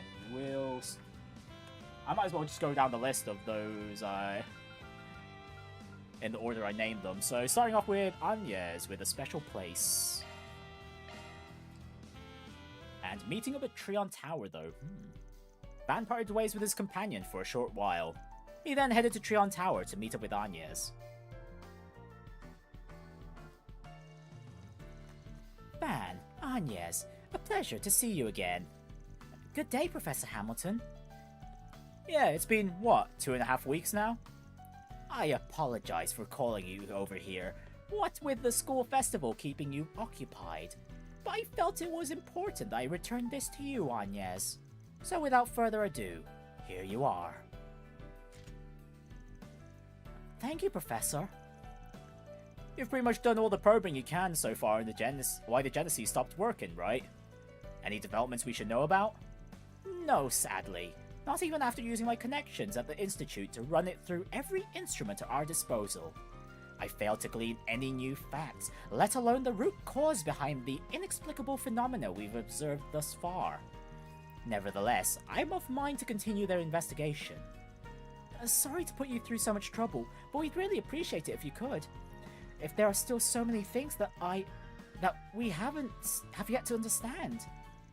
But we need to do so in order to prepare for what lies ahead.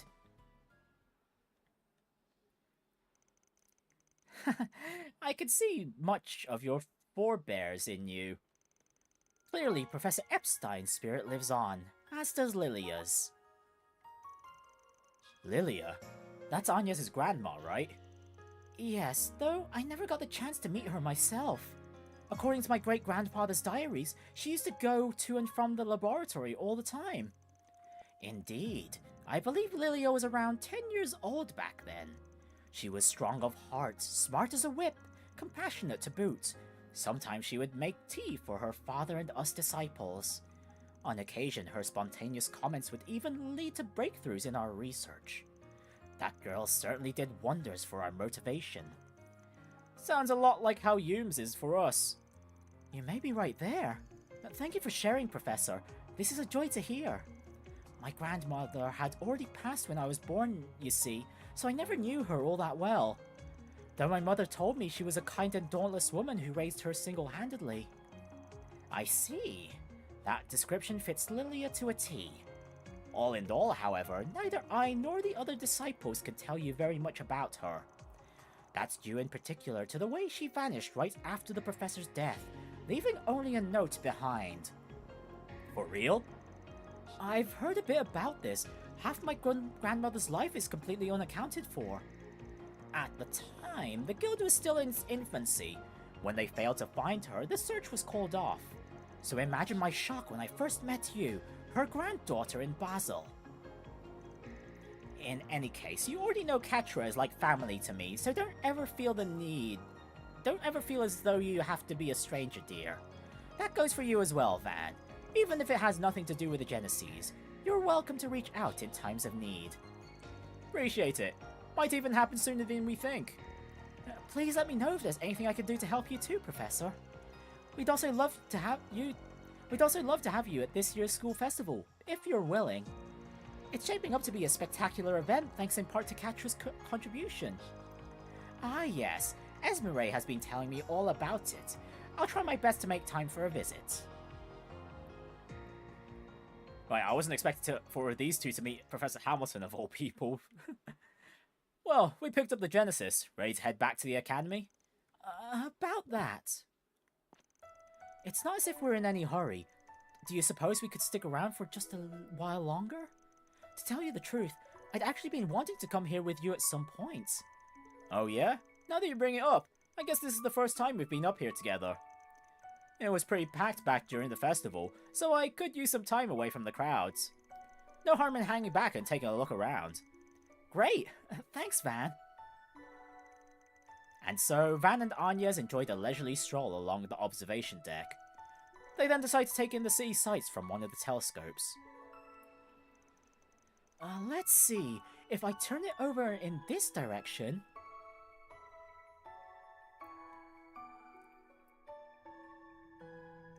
Oh, it's Old Town. Aha! Old Town spotted! I'm pointed right at the office in Montmartre. Seriously?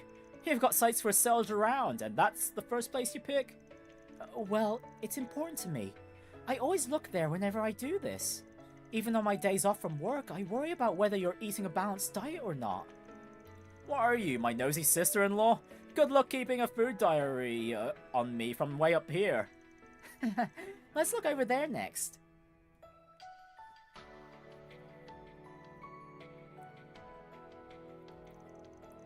The Center March is as lively as ever today.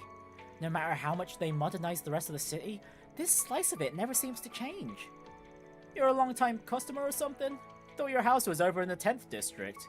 Well, really, my mother would only take me shopping there every so often when I was little. But there were other occasions, such as birthdays, holidays, or the rare times when my father made space in his busy schedule to come home early. The two of us would poke our heads into one stall after another, deliberating over what to eat. We used to have so much fun back then. Warms your heart to think about it.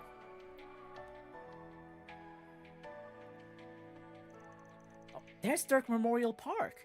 My father used to drive me there as a child so we could take the Alphonse for a walk. Oh, your pet dog? I met him at the end of last year when I dropped you off at that one time, right?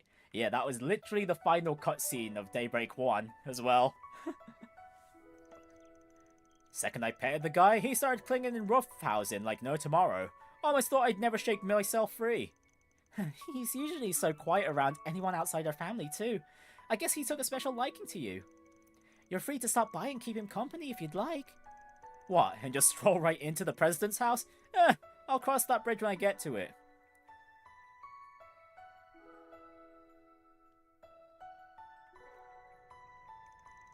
And there's Aramis Academy, over in the Ober district. If the festival's this busy on the first day, you're gonna be swamped all the way to the last. Oh, I'll make it through somehow. What's up? Don't laugh, but I was just thinking, wow, I'm actually a student here. Even now it still hits me. I suppose it's because this is where my mother and father first met.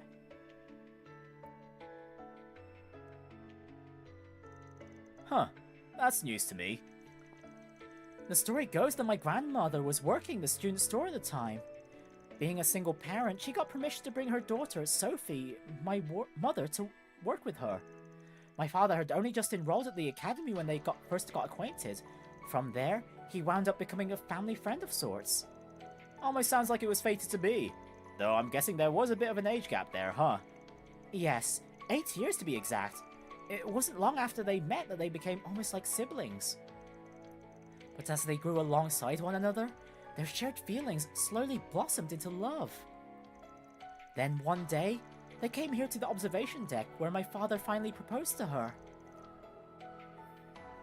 That's so. Almost poetic considering that your great-granddad was the one who designed this tower to begin with. I guess that must make it pretty special to you. Yes, in a way, it symbolizes the bond between the two sides of my family, the Claudels and the Gramharts. Shortly after I came along, my father's political career took off. He became busy, while I began feeling lonely. So my parents made an effort to clear out their schedules and bring me to Treon Tower. My mother talked about all sorts of things while we were here. She told me about life with my grandmother, and the way she met my father. Aw, this is a beautiful picture. About how the three of them would often visit the tower. About the irreplaceable moments she and my father created together. About the guilt she felt over missing my birth due to his military duties, and how overjoyed he was when he first held me in his arms.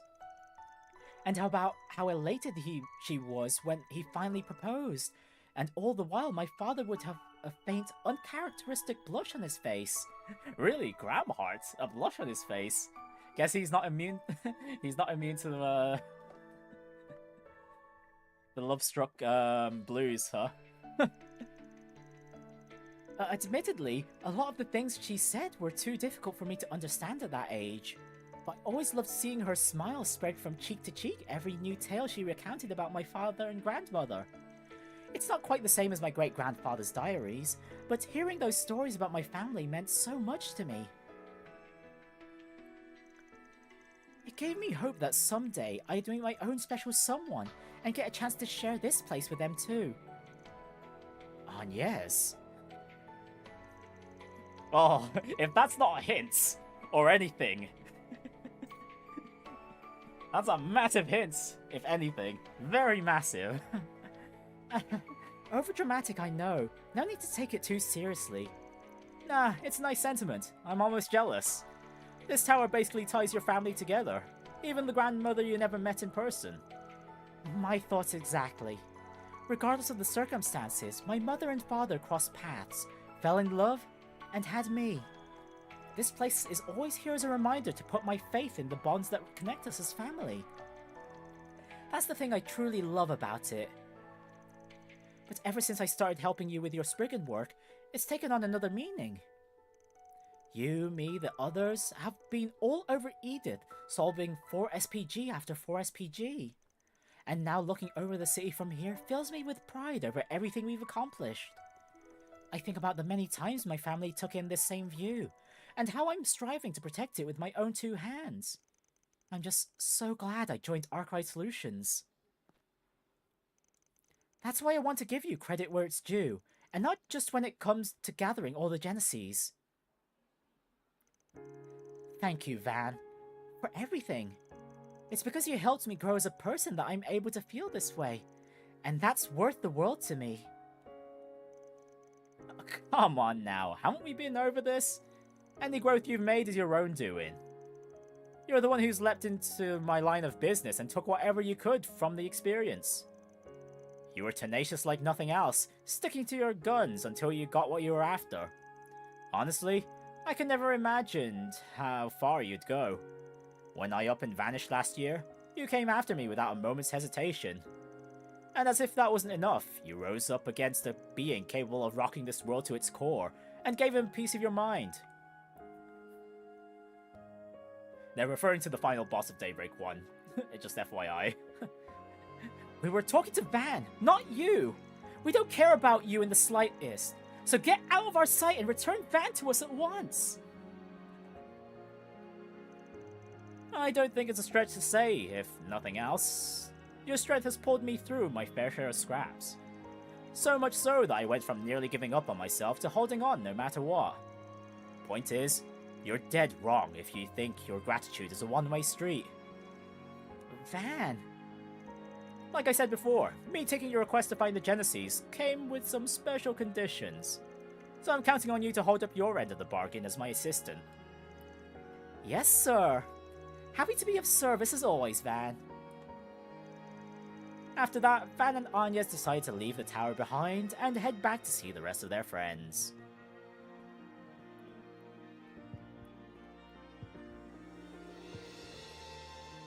Wow, Agnès really hid her emotions very well, huh?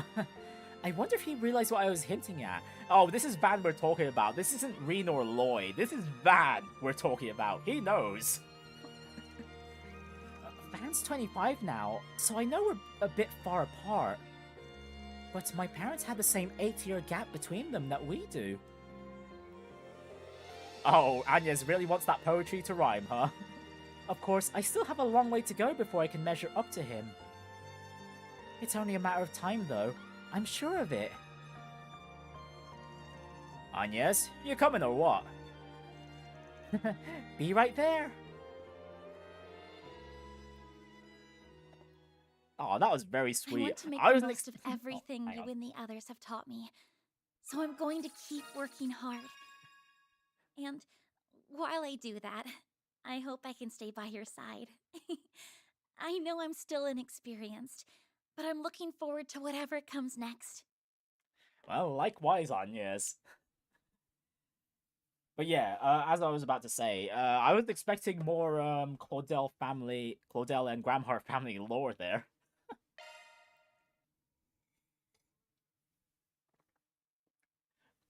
I still think there might be something suspicious with Gramhart, but like literally all the decent we've had with him have just portrayed him as pretty much a good person overall, and clearly a good family man as well.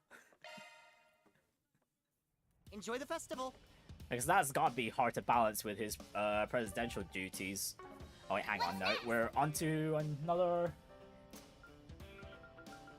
connection event, and this time around we'll do Renne's. I wonder if she'll talk about her journey in this throughout the Trails games. We'll see. Van parted ways with his companion and left off in order to take care of a certain request.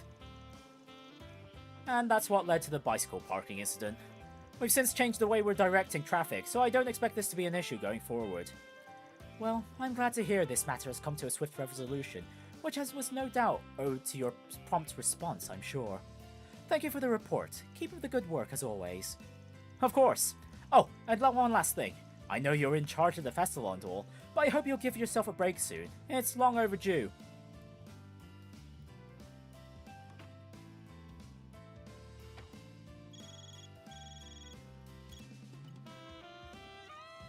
Hello, Renne Bright speaking. Oh my, a direct inquiry from the Institute. Is that in regards to the dissertation I published recently? So they would like me to give a lecture on the design theories behind network traffic for long-distance communication. I understand. I'll check my schedule and get back with you as soon as I can. Have a lovely day. Phew. No rest for the weary student council president, I suppose. No, I shouldn't complain. I'm not the only one who's busy after all. Oh, look at those faceless pictures of Estelle, Joshua, and Tita.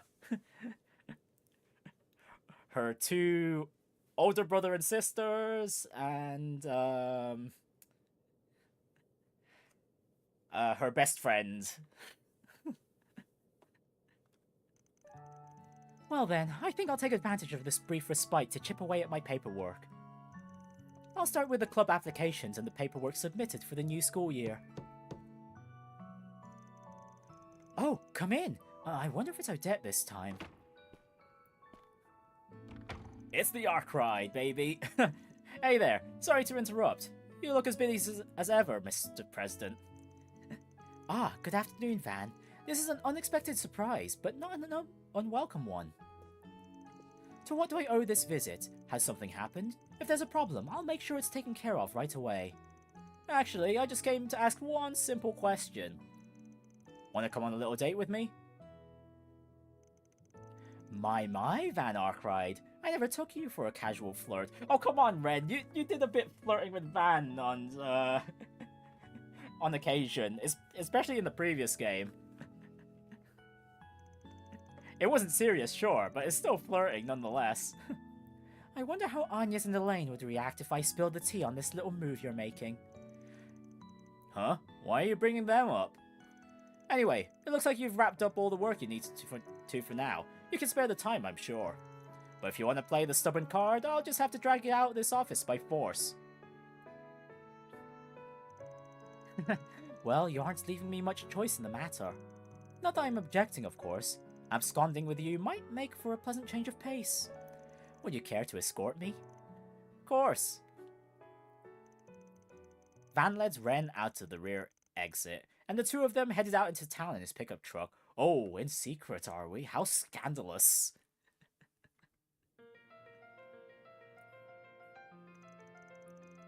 Ah, so they have new sightseeing guides for Liberal and Crossbell, do they? There's even one for the Empire. Can't imagine I'll be heading out that way anytime soon, but I'd like to someday. Bet there's loads of great desserts you can only find over there in the west half of the continent. Well, if you do decide to go out that way, I wouldn't mind showing you around. I could take you on a tour of all the major cities, and I can help you find the places that are off the map. I know all the best restaurants. Careful, I might take you up on that offer.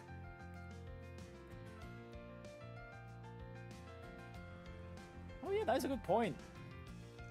Renne's been in every region, every Trails arc has gone through. Huh, I never really had you pegged as the type who'd like fishing. Oh yeah, I think you once told me that your oldest sister was pretty into it. She's a bracer, yeah? Oh, some Estelle discussions, huh? That's right, she taught me how to fish before I moved to Calvard. I only do it on occasion, but it's a nice way to pass the time. She and her partner are traveling all over Zemuria in their effort to achieve A-rank status. She sends me pictures of fish she catches sometimes. Wait, Estelle and Joshua still aren't A-rank racers yet? Seriously? After all the achievements they've racked up to this point? Damn! Although I do wish she'd spare me the details of their little lover spats. Oh, sounds like the two are still getting along just fine. Sounds like the two of you are pretty tight.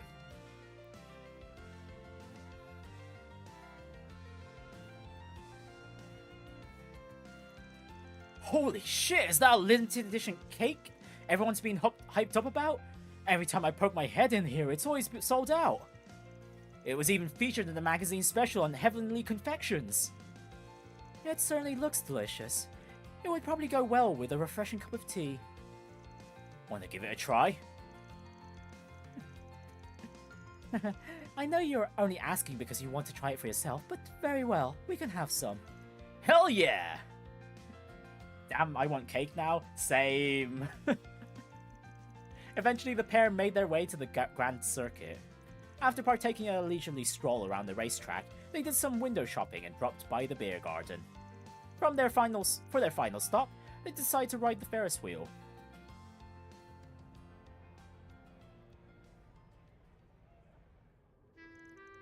Whew, we sure packed in a lot in one date, huh? Indeed. You have my gratitude, Van. This was exactly the sort of break I needed. Although I can't help but feel this supposed date is missing something. A touch of romance, perhaps? Hey, cut me some slack. I'm already in enough trouble as is for running off with a high school girl. Ah, what a pity. Alright, I think it's about time you came clean. About the reason you took me on this date, I mean. It was almost as though you could tell I was in low spirits.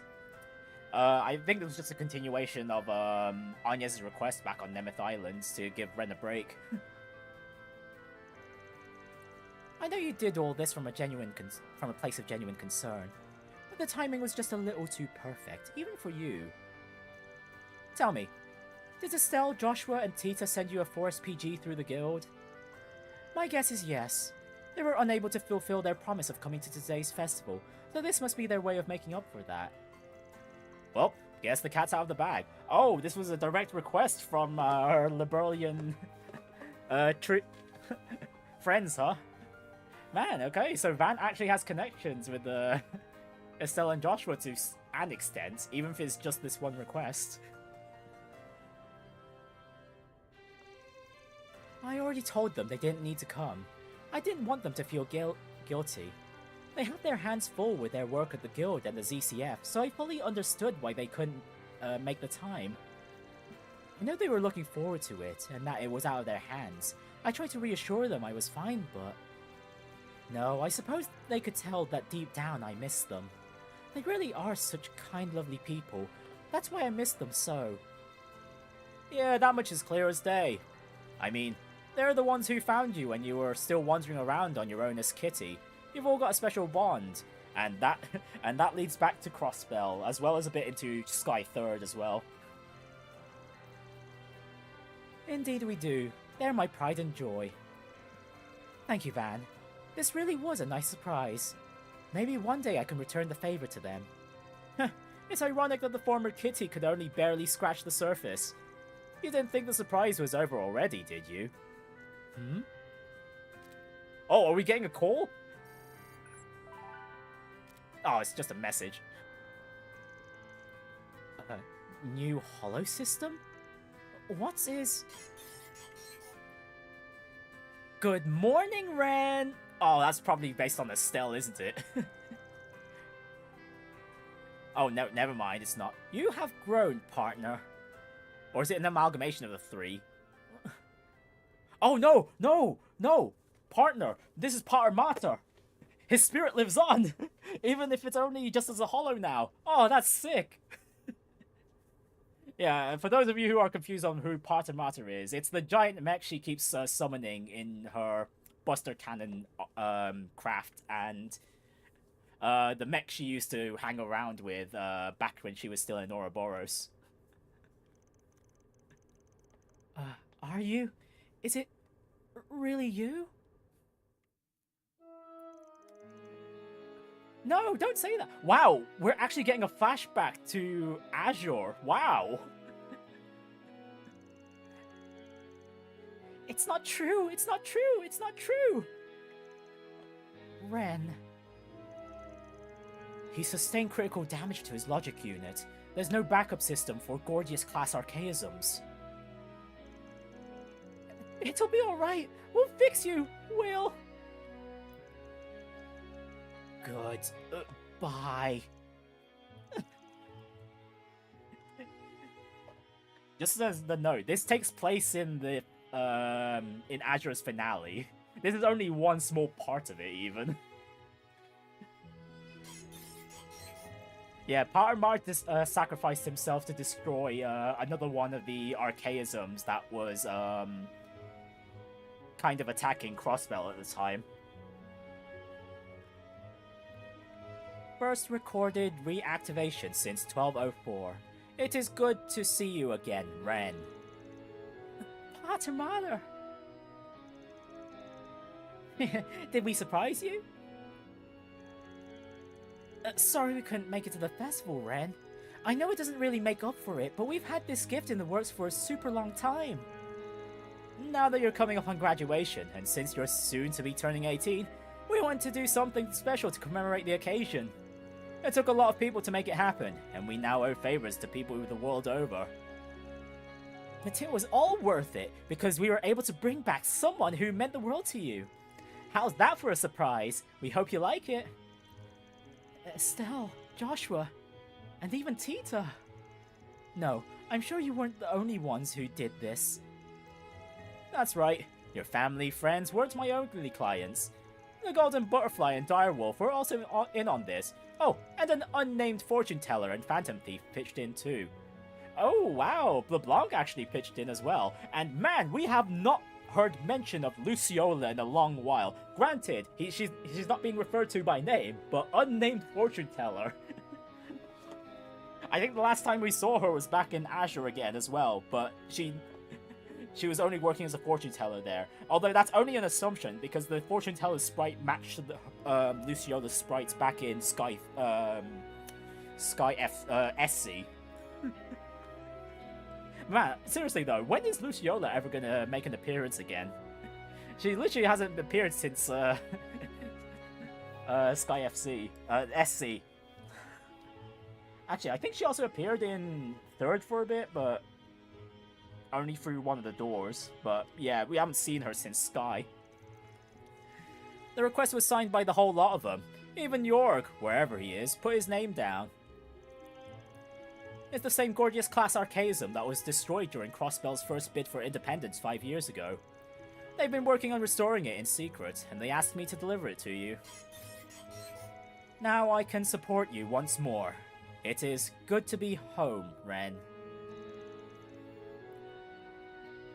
Ah, this is so sweet, it's so good.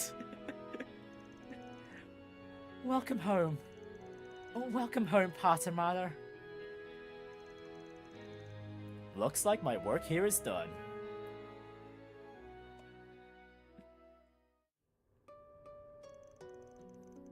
Estelle, Joshua, Tita, everyone. I hope you realize just how unfair this is. You kept all this from me, and even roped Jorg and Luciola into it. Oh, okay, we actually got Luciola's name dropped in this game.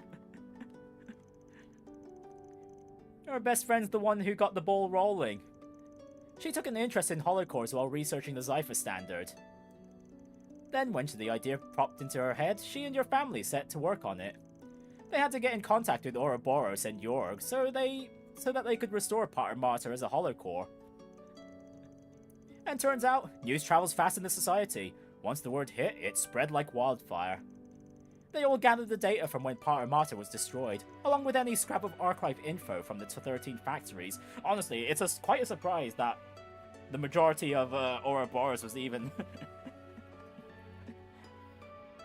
got on board with this. Honestly, I guess from the 13 factory standpoint, this would be an interesting experiment. And then from the rest of the Ouroboros members, Renne was kind of like a little sister to everyone there.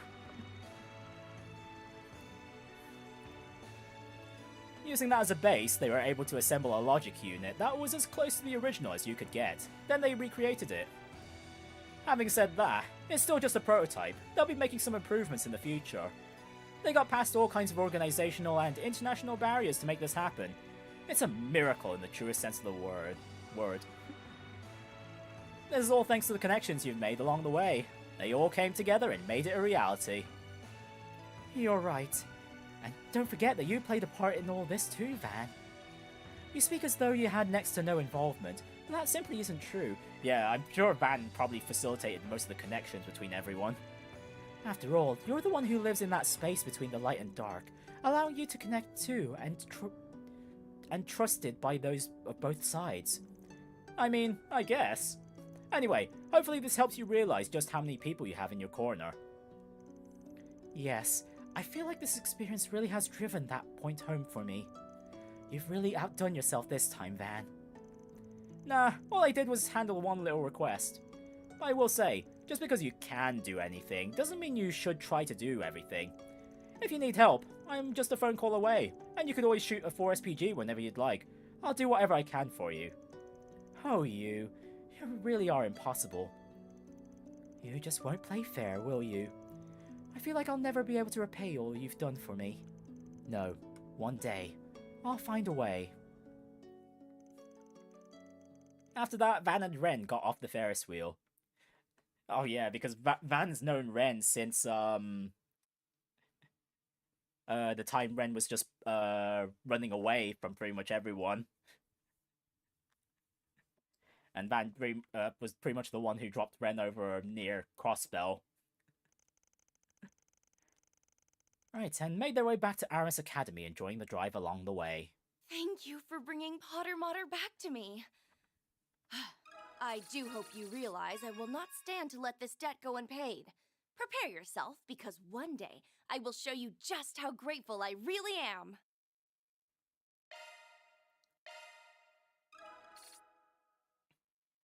Renne was originally an antagonist, right? That is correct. She made her first appearance in Trails in the Sky SC.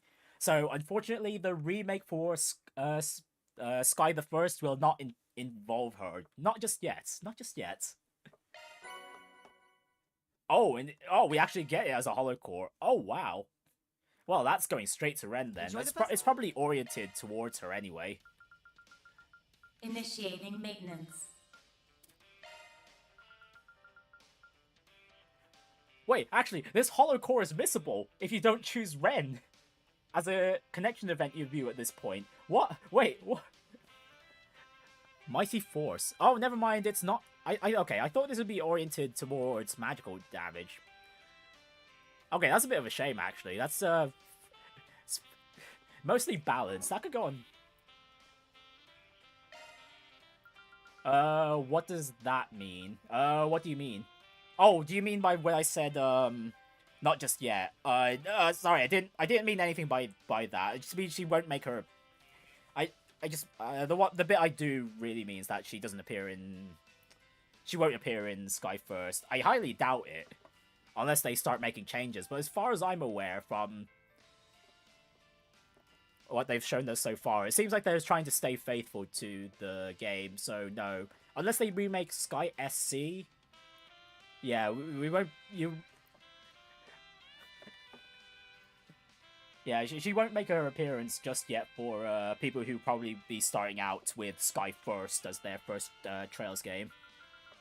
Yeah, I'll slap on Power Mario to someone else. Lantern launched! Alright, 5 more to go. Who's next on my list? It was Risette.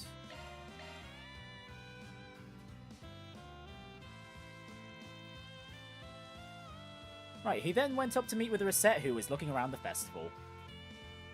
Oh, yeah, there's Mirabelle. Hello, Mr. Arkwright. I trust your rounds are going well. Have you been wandering around the festival by yourself this whole time? You need to get busy and live a little. I have been busy, actually. I'll admit, I'm a little surprised to see you here, though. Well, I made a promise with Risette, you know, and I never go back on my promises. I figured it wouldn't be a problem if I popped in for a bit. My partner's out on some other business anyway. Her partner? What? Partner of what kind? We haven't spent any time together in a dog's age, so every second of fun day counts. I suppose it has been a while since we've seen one another. Well, I'm glad to see you two are having fun. I don't want to interrupt your little get-together though, so I'll just see myself out. Aw, don't be like that. You might as well join us since you're here and all. Besides, no way you don't know all the best stands. We'll have lots more fun with you along. I agree. It would be wonderful if you could show us the highlights of your student experience as well. I guess I don't mind butting in for a while. That's more like it.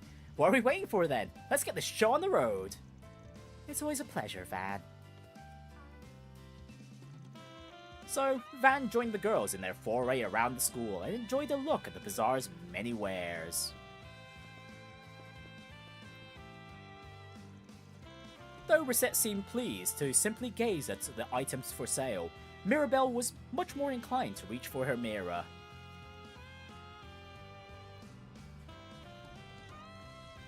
Although their adventure was brief, the two seemed to thoroughly enjoy themselves.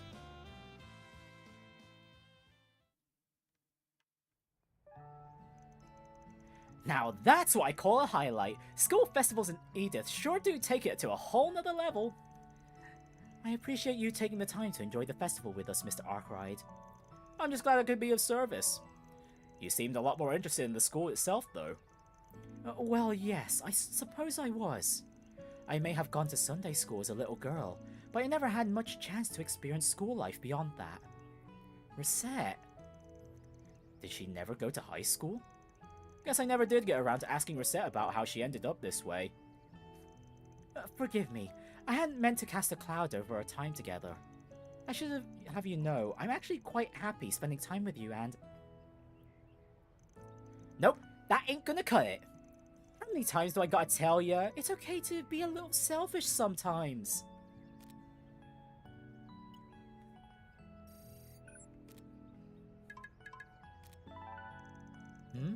Is this some sort of demo software? I sent her over some basic instructions too. Use them to access the garden with Van. With me? What are you planning? Well, let's just say it's one other reason I came out here today. Anyway, I'd best be heading back to work. Have a good one, you two. Oh! Mirabelle! Throwing her hat in the race with Risette.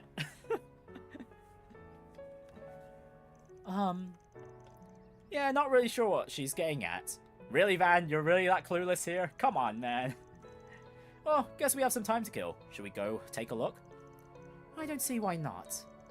Although I am a bit curious about this program she sent me.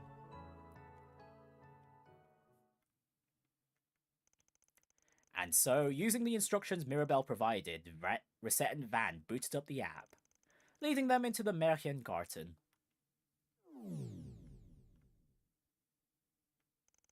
Oh, this is a very screeny looking area. Hey, isn't this... Oh, Van's acting as teacher, huh? Gonna give Risette a bit of a school experience moment. Looks like a recreation of one of Aramis' classrooms. It's pretty realistic too. I can hardly tell the difference. But what's with these glasses in the textbook? And where's Risette? Mr. Arkwright? Are you in there? Oh, hey! I thought I lost you. Is it alright if I come in? Yeah, of course. You okay? You sound a little timid. Well, it's just... okay. I'll just let myself in then. I apologize for being so late, Mr. Arkwright. No way! Is that really you, Risette? Damn, Risette looks so young with a uniform on. Jeez. It's a massive night and day difference from her work uniform. Yes, it's me. This avatar is a shard body made to simulate what I looked like when I was around 14 years old. Oh, okay. Oh yeah, she does look a little younger overall. I thought it was just the outfit. It appears to be part of a brand new virtual reality system that runs via the Märchengarten. A 14-year-old Risette, huh? How'd they even pull this off? Actually, I'm assuming this is all Mirabelle's doing. I believe so. She must have been testing this whenever she had downtime at work. To think she'd go through all the trouble to give me this opportunity. Oh, Mirabelle, you truly are a handful sometimes. That explains my glasses in the textbook, I guess. You know, I think I've mentioned I didn't get the chance to finish school either. Putting me in the teacher's role is a little funny though. I put my own through so much hell. Anyway, I guess we could start class as soon as you pick up desk. If you don't mind having a delinquent for a teacher, that is. Of course not, Mr. Arkwright. With that, the two began playing their respective roles of teacher and student.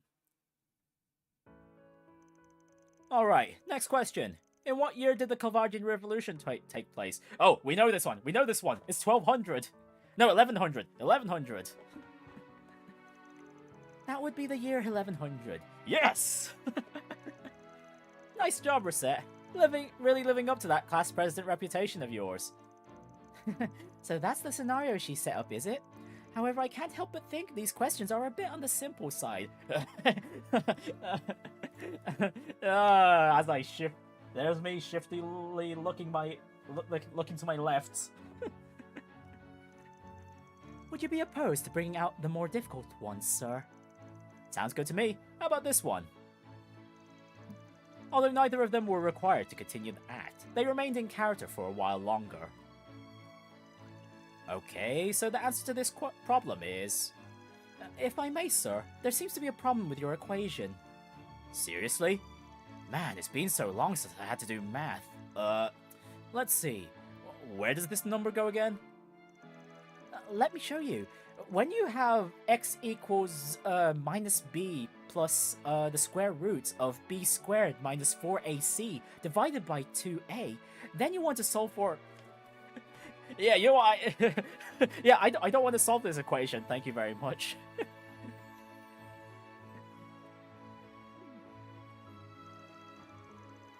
I mean, the equation itself looks fine, but even I can't be bothered to do that.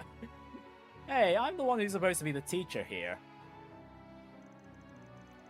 Both Van and Risette thoroughly enjoyed themselves as they made new school memories. I can't help but feel a bit sorry for the other students. I'm really monopolizing all the teachers' attention. Well, it's my responsibility to make sure all students understand the content, right? Ask me anything, and I'll do my best to answer. Okay, with regard to this problem then... Huh? What's up? Oh, it's nothing. With me in such a small body, he looks even more mature than usual. I wonder if this is how Miss Claudel and the others feel around him. But before they knew it, the bittersweet days of Risette's fabricated youth had come to an end.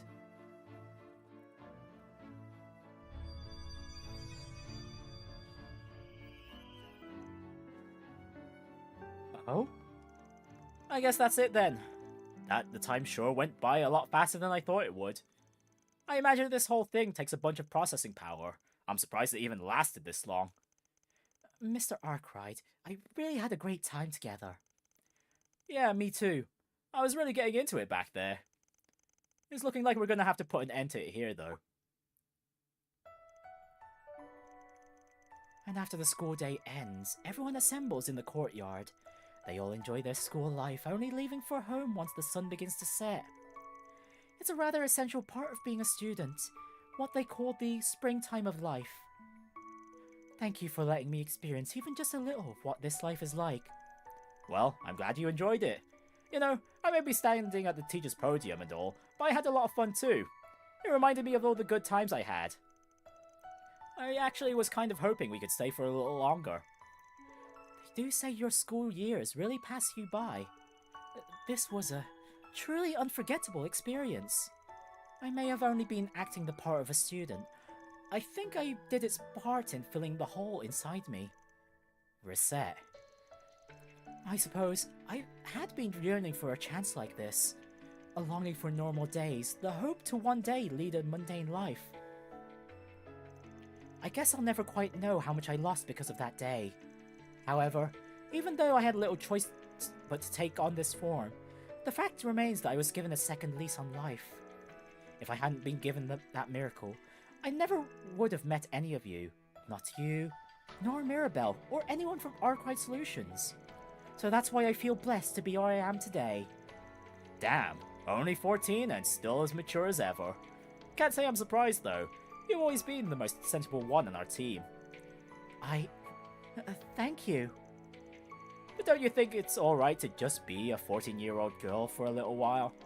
Heck, you could probably stand to let your hair down every now and then in the real world too. From everything you told me, it sounds like you were forced to grow up a lot faster than everyone else. Maybe too fast. You think so?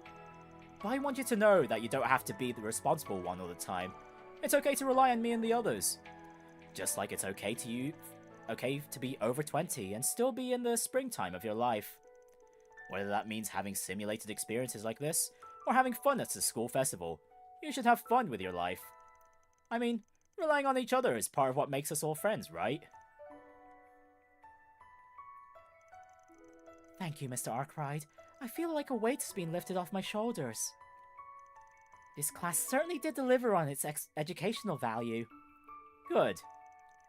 Well, I hate to say it, but I guess we should wrap this up. Would you care to do the honors, Risette? Of course, Mr. Arkwright. All rise and bow. After that, Van and Risette logged out of the Meridian Garden. After taking the time to thank Mirabelle for the experience, the two met up with the rest of their friends to explore the rest of the festival. Due to yours and Mirabelle's efforts, I was able to confront the regrets I had buried deep within my heart. If the opportunity ever presents itself, I hope that someday you will allow me to support you in the same way. Ah, that was quite beautiful. It's a shame. I was hoping we'd know more about the accident Risette ends up landing herself in. What actually was it an accident? I don't remember. We've only known vague details about her. Well, about her backstory specifically, aside from the time that she's been at Marduk. Planner launched! Okay, 4 more left, and I'm going into a bit of overtime, but... honestly, yeah, after we get through these connection events, this would be a good time to stop. So yeah, most likely finishing this game will take 4-ish streams. Anyways, next up on my list was Swin Nadia, so the Substitutes Challenge.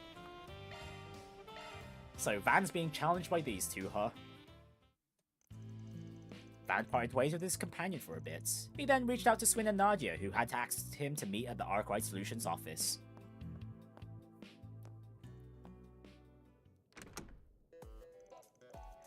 Well met, Van Arkwright, Spriggan extraordinaire! To commemorate our final days in thy glorious capital, we do hereby challenge thee to a duel over the title of True Spriggan. Translation, please. Actually, she pretty much covered it. Come on, play along. This could be our last chance. Here we go. Alright, I'll bite. So, explain this duel over the title of True Spriggan business. Well, that part was just her being dramatic. Remember when you made us substitute Spriggans right after we came to Edith? It's been a wild ride since then, and I mean wild. Now here we are with everything we asked for and more. We don't want to set a bad example for Lapis, or our boss by taking advantage of your hospitality though. So we felt the need to prove ourselves, and who better to do it against than you, Van? Spriggan stuff's pretty close to our usual work already, so a 4SPG showdown sounded like a good way to sell things. And if we should vanquish thee, perchance we could lay claim to thy reputation as well. Don't push your luck, but I get where you're coming from. You deserve a little something for picking up the slack around here. I'll just treat this as a special 4SPG for my stand-ins. Just don't cry foul when I go full throttle. No better parting gift than showing you what a Spriggan's really made of. We couldn't ask for more. Oh, we couldn't ask for more. Now you're talking! From there, Van used his connections to get in touch with any collaborators of his who had time to spare. They then put together a limited time half-price discount promotion to bring in more 4SPGs than ever before. The backs of the bulletin boards in every district ought to have requests from corner to corner by now. Whoever closed out the most of them within the time limit is the winner. You guys all set to go? Ready when you are! Really casting a wide net though, huh? I know this was our suggestion, but we're in for a lot more 4SPGs than we bargained for. You say that, but I had to trim the list quite a bit to get it down to just the suitable ones. I was already looking for a good excuse to get the finickier ones over with, so this worked out great. Yeah, imagine what a buzzkill it'd be to get an emergency call in the middle of tonight's live performance. Well, alright. Hope you don't mind if we bring the heat then. You're on. No backing out now. Let the 4SPG showdown commence. And so Van, Swin and Nadia's duel began.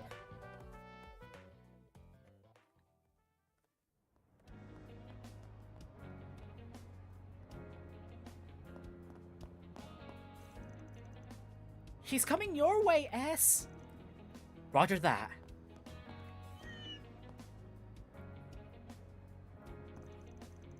There. You're gonna be just fine. Booyah! Score 1 for the Dream Team. Goodness, what an impressive display. My sweet little Anna, thank you ever so much for catching her. What? This... Oh, considering the cat's hissing, that's not the cat's true owner or something, from the looks of it. About that, are you really this cat's owner? You were a few syllables off from the name on her collar just now. And rumor has it the shady catnapper's been snatching up pure breeds to put on the market. That's, Yeah, I knew something was off immediately the moment this lady arrived, and the fact that this was a 4 SPG and not a request of the Bracer Guild. Oh, Angela, thank goodness you're alright. Oh, and there's their answer. So now, the mansion I'm employed at has a massive rat infestation, and it's all my fault. If I don't do something about it, they'll fire me for sure. Can I count on you to handle this discreetly? So my hunch was right. The two of them are like a match made in heaven. Mind hanging around just a tick? The solution to your problem should be along in just a minute. Excuse me, but are you the Spriggan I keep hearing about? I could really use your expertise. All of the laboratory rats at the medical research facility I work for were inadvertently terminated. Is there any chance you could set us up with a large quantity of them in a short order? Did you say rats? Uh-huh. Wow, 2 in 1. Damn, Spriggan showing no mercy to these requests. That's 2 for 1. Getting a mountain of requests in has its peaks and perks sometimes.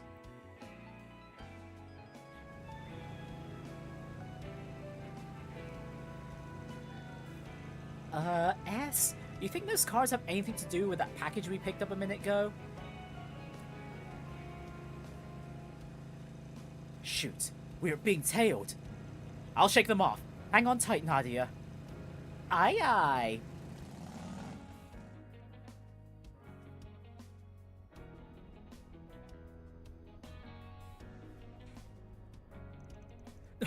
Somebody, save me!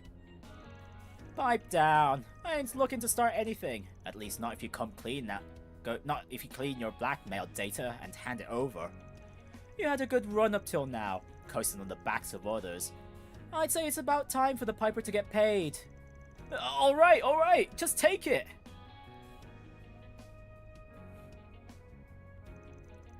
That settles that. Now on to a separate request. This one involves getting tit for tat over the living hell you put your victims through. No! Please!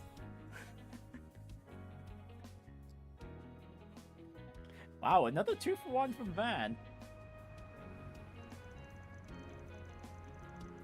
Waiting around here to ambush that crooked businessman isn't going as well as I'd hoped. Maybe he caught on and switched routes? I can recalculate his path, but we're kinda short on time. What's this? Don't tell me we're all working the same request. Oh, hi Van. Guess we overlapped on this one. Well, ain't that a kick in the head? You two already got the jump on me. Not even the golden tip-off Bermotti had can make up for that. I'll just have to shift over to something else. Ah well, keep up the good work out there.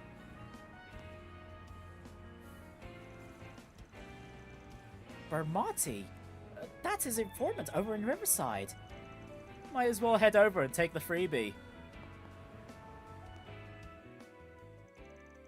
Soon afterward, the alarm on everyone's Zyphers went off, signaling that the time limit for the showdown was up. Well, honestly, that scene could have either been interpreted as Van giving him a freebie, or Van purposefully throwing Swin and Nadia off so he can actually catch the culprit himself.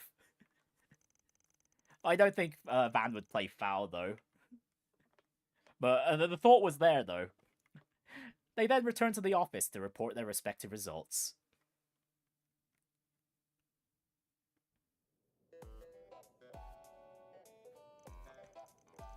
So, the final tally is 11 for SPGs for me and 12 for you. Wow, Van actually lost, huh? The victory's yours. Damn, some professional I am. Okay, but we can't forget, this is 2v1 as well. What's wrong? Those don't look like the faces of winners to me. It's because this whole thing was rigged. I'm with her on that. The informant you clued us in on was the only reason we were able to close that last request. Can't really say that point was earned fair and square. Hey, I'm the one who slipped up, giving you a hint. You should be proud for not letting it pass you by. From where I'm standing, who solved what doesn't really matter, as long as you stick to the Spriggan way. Matter of fact, you did me a solid divvying up the workload, so thanks for that. Ugh, he got us hook, line, and sinker. Yeah, we may have won the battle, but we lost the war the second we suggested dueling over 4 SPGs. You outfoxed us good, Van. You guys get so uptight over the weirdest things. Well, for all the areas we fall short in, we still managed to prove ourselves pretty decently. Yep, I'd say so. Actually, you never fully explained what it is you were trying to prove. Mind filling me in? Like we said, these last several months have just been one freak incident after another. Running into old colleagues from the gardens on Nemeth, seeing what looked like my brother's seeing what looked like my brother back from the dead. And even that's got nothing on what went down with LP and S. Everything worked out in the end, but it left us with some heavy questions to chew on. We started to wonder, would we ever escape our past? Or are we doomed to spend the rest of our days in darkness? I see. That's what all this boils down to. We want to prove that if we worked hard enough, we could enjoy our lives in the way that sat right with us. Just like you do, Van. Like me. Not that most people would call your way of life a respectable one. Don't I know it? I hear Elaine offered you to a place at the guild, though. Why not take her up on it? Blah! And work myself into the ground all year round? I've got a lazing and loafer quota to meet. Call me crazy, but I don't think her line of work is in our wheelhouse anyway. That aside, there was one thing we wanted to prove. To yourselves? No. To you, Van. We want to show how much we've grown over these past 2 years. You had to help us out with just about everything back then. But now, other people can lean on us for a change, don't you think? Yeah, you two have come leaps and bounds, no doubt about it. Even if your past tries to haunt you again, I know you'll put it back in its place as many times as it takes. You've got the freedom to make whatever you want of your lives. This Old Town Spriggan will vouch for that any day of the week. I know we're not leaving just yet, but I can tell we won't be leaving any regrets behind. And the next time we meet, we're gonna be twice, no, thrice as impressive as we are now. Yeah? I can hardly wait already. We might be hanging up our substitute Spriggan hats, but we'll never, ever forget the time we spent with you, Aggie, and everyone else. I can't promise we'll always be available, but if you're ever in a bind, hit us up. Next time, we'll be the ones handling a 4 SPG of yours. That would be wonderful to see in the future. Man, all this spiderweb of connections is beautiful.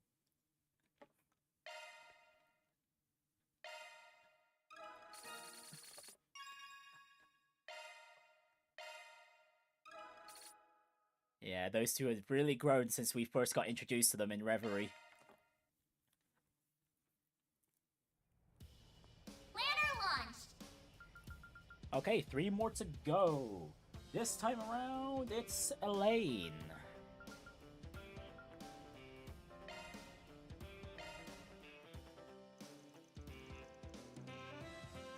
Right, he then met up with Elaine and the two went to speak with their prospective clients.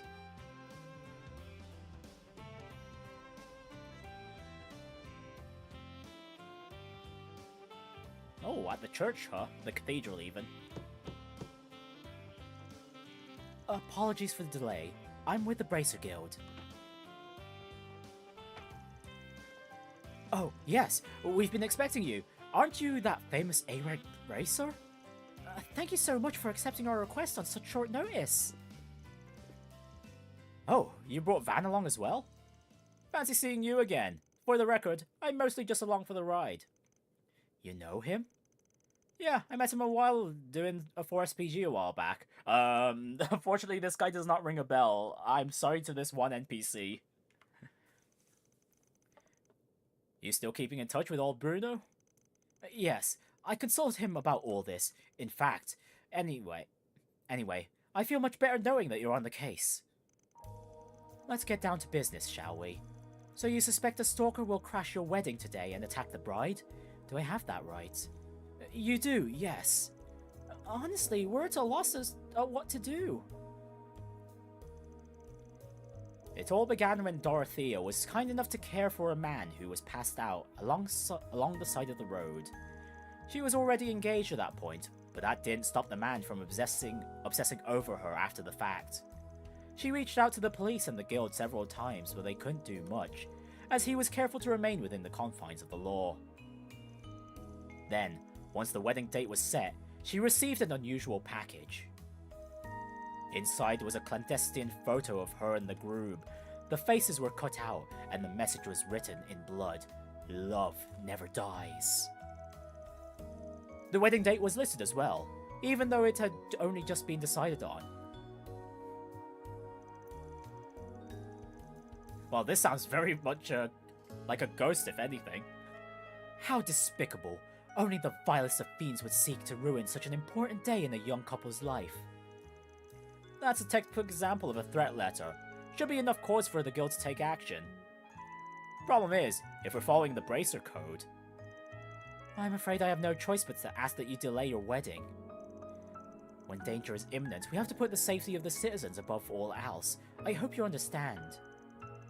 I was afraid of that. I'm so sorry, Dorothea. No, don't be. It's for the best. We can't risk putting our friends and family in harm's way.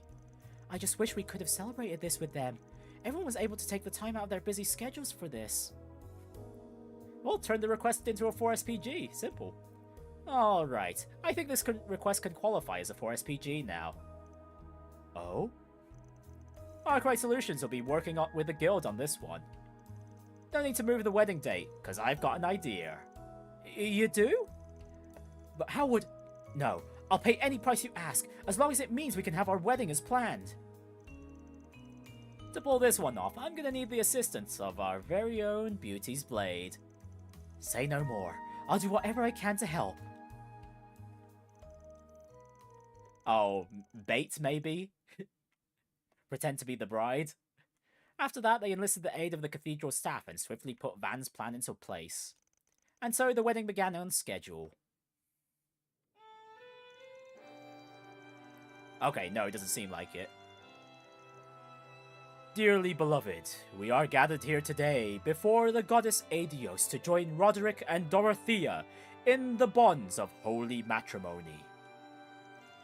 Do you, Roderick, take this woman, Dorothea, to have and to hold in sickness and in health, for richer or poorer, to love and to cherish, for as long as you both shall live? I do. And do you, Dorothea, take this man, Roderick, in sickness and in health, for richer or poorer, to love and to cherish, for as long as you both live? Oh yeah, no, that is Elaine, that...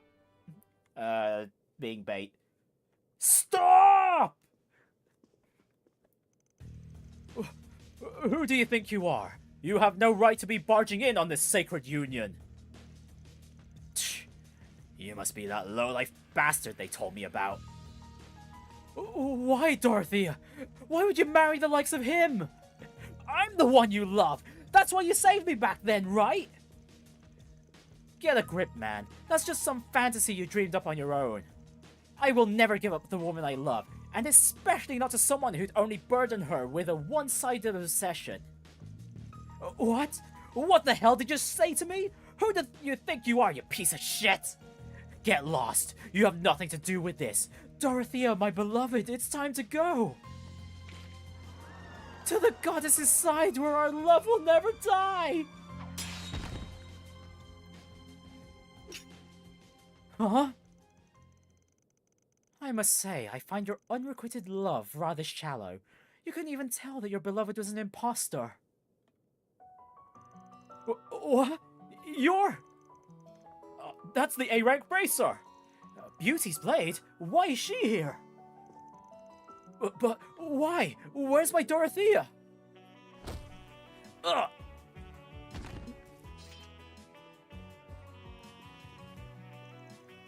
Oh, Roderick! Oh, Dorothea, everything's going to be all right now. So what do you all think for our mid-wedding halftime show? A little unprecedented, I know, but hey, there's a first for everything.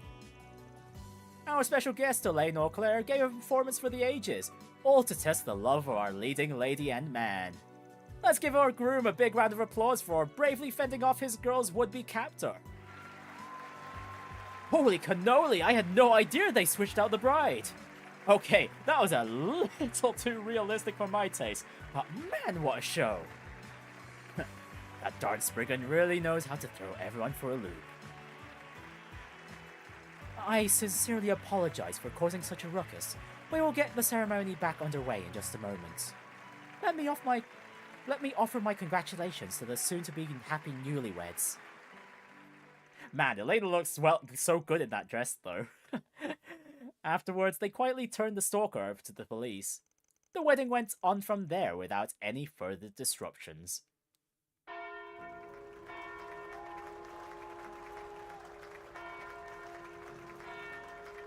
Elaine, Van, thank you so much for saving our wedding. Well, that was a neat and tidy ending. I'm glad we were able to help them. Can't believe I was able to pull one over the crowd with that halftime show bit. Yeah, honestly, that was a very half-assed excuse, but it still worked off somehow. That was one hell of a gamble. If Roderick hadn't done that whole spiel from the heart, I doubt anyone would have bought it. Hey, I got a question for you. Why this special interest in this request? Something about this job must have caught your eye. Don't think you would have wanted to leave it in the middle of the festival otherwise. I suppose that's true. Well, to answer your question, the subject of marriage just so happens to be on my mind lately. Seeing as how many my family, or rather my relatives, have been trying to get me to tie the wedding knot, I've been receiving a few proposals already. Huh? I knew the Quincy Company had been hard at work rebuilding the business, but this is far from the first I'm hearing of this. As you may well know, our family has a long lineage, and many of my relatives are the old-fashioned sort. They say, it's all to support the Eau Claire family. I suppose it sounds noble when put like that. In all likelihood, they're simply desperate to find their footing. Things have been rather chaotic following my father's incarceration. In a way, I almost pity them. And to be honest, that's why I've entertained the notion. Well, I don't think you should. I know you're just trying to bear the burden for everyone like usual, but that ain't your responsibility, alright? Yeah, I mean, Elaine's already sort of disowned her family to a certain extent. Your dad's the one who committed the crime, not you, and it isn't your job to mop up his mess. You can't fix everything. If you say you can, then that's arrogance talking, plain and simple. But, you know, that might just be the most hypocritical thing you've ever said. I'm just speaking from experience, that's all. From one burden-bearing person to another. Don't forget why you chose the path you're on. You didn't choose it for your family's sake, and you sure as hell didn't choose it for mine either. You're right. No, in fact, you're exactly right. Why is she disowned her family? Not so much her family, but, at least her father. Because of certain events that occurred in the 5th chapter of the first game, of Trails Through Daybreak. I forget the specifics, but Elaine's father did something pretty devious back during that chapter.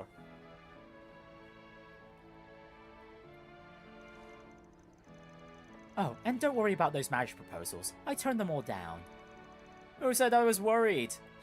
Yeah, look at that face. She's got her eyes on one guy only.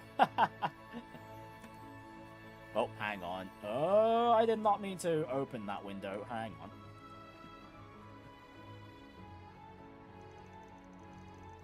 By the way, you might not want to put this off for too much longer. We're both getting up there in age. Excuse me. I'll have you know I'm only 24. Okay, here I go.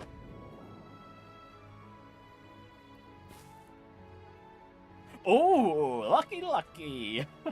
Hey, Elaine, you might get your chance soon. Does everyone just love Van? To varying degrees. I think the only ones that are really into Van at the moment is Agnès and Elaine.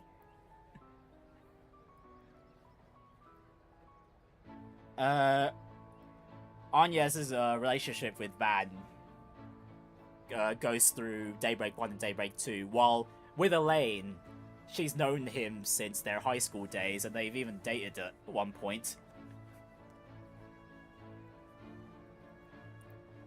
Pretty much until Van had dropped out of Aramis. Wow, Elaine caught it! Congrats!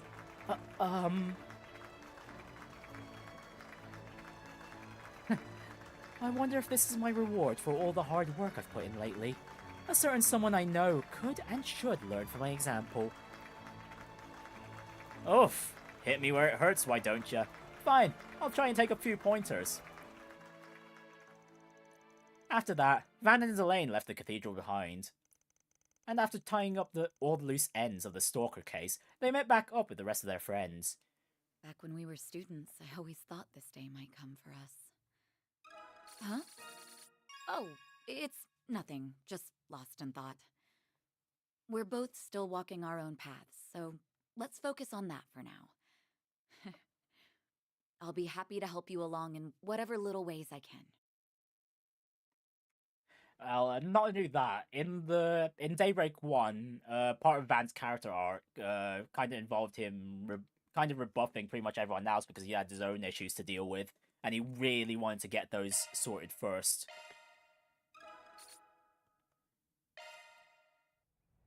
Yeah, guy's not oblivious to the lady's feelings, though. Planner launched! Anyways, next up, Kincaid. That's the next one I have on my list.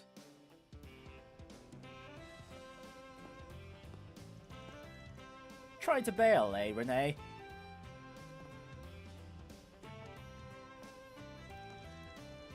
Well, isn't this a familiar scene? Reminds me of our days in school. Though, as I recall it, you would always land in trouble with Mr. Powell for cutting classes. And you always played things by the book. On the surface, anyway. Long as your student council work was neat as a pin, you could slack off with no one the wiser. Naturally, moderation and discretion are key when it comes to flouting the rules. Yeah, you gotta know the rules to break them.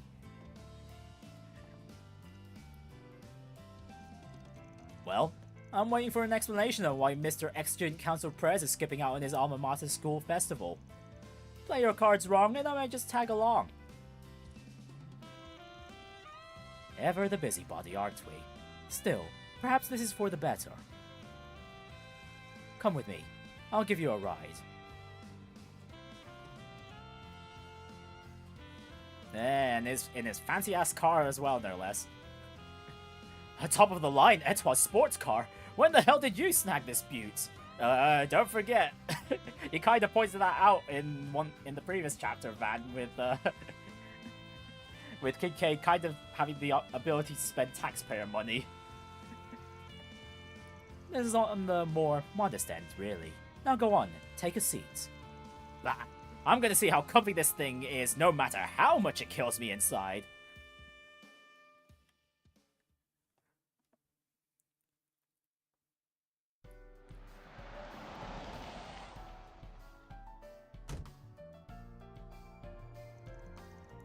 So, this is the place?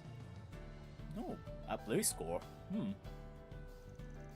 Guess I should have seen it coming. Was it some artist you like putting on a show?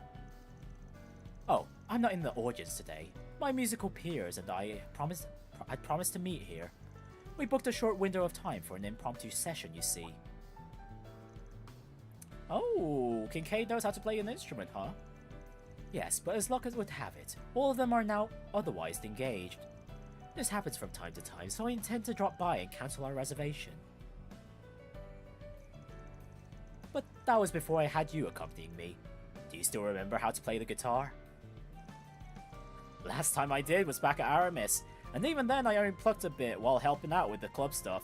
No way I'll be anywhere near as good as the rest of your circle. Oh, I don't expect you to be. Come along. Come along. If you insist. Okay, so Kincaid's friends are bringing their partners while Kincaid himself is kinda stuck with bringing Van's +1. Van borrowed an instrument from the concert hall. He and Kincaid then decided to jam out to an empty audience for a bit.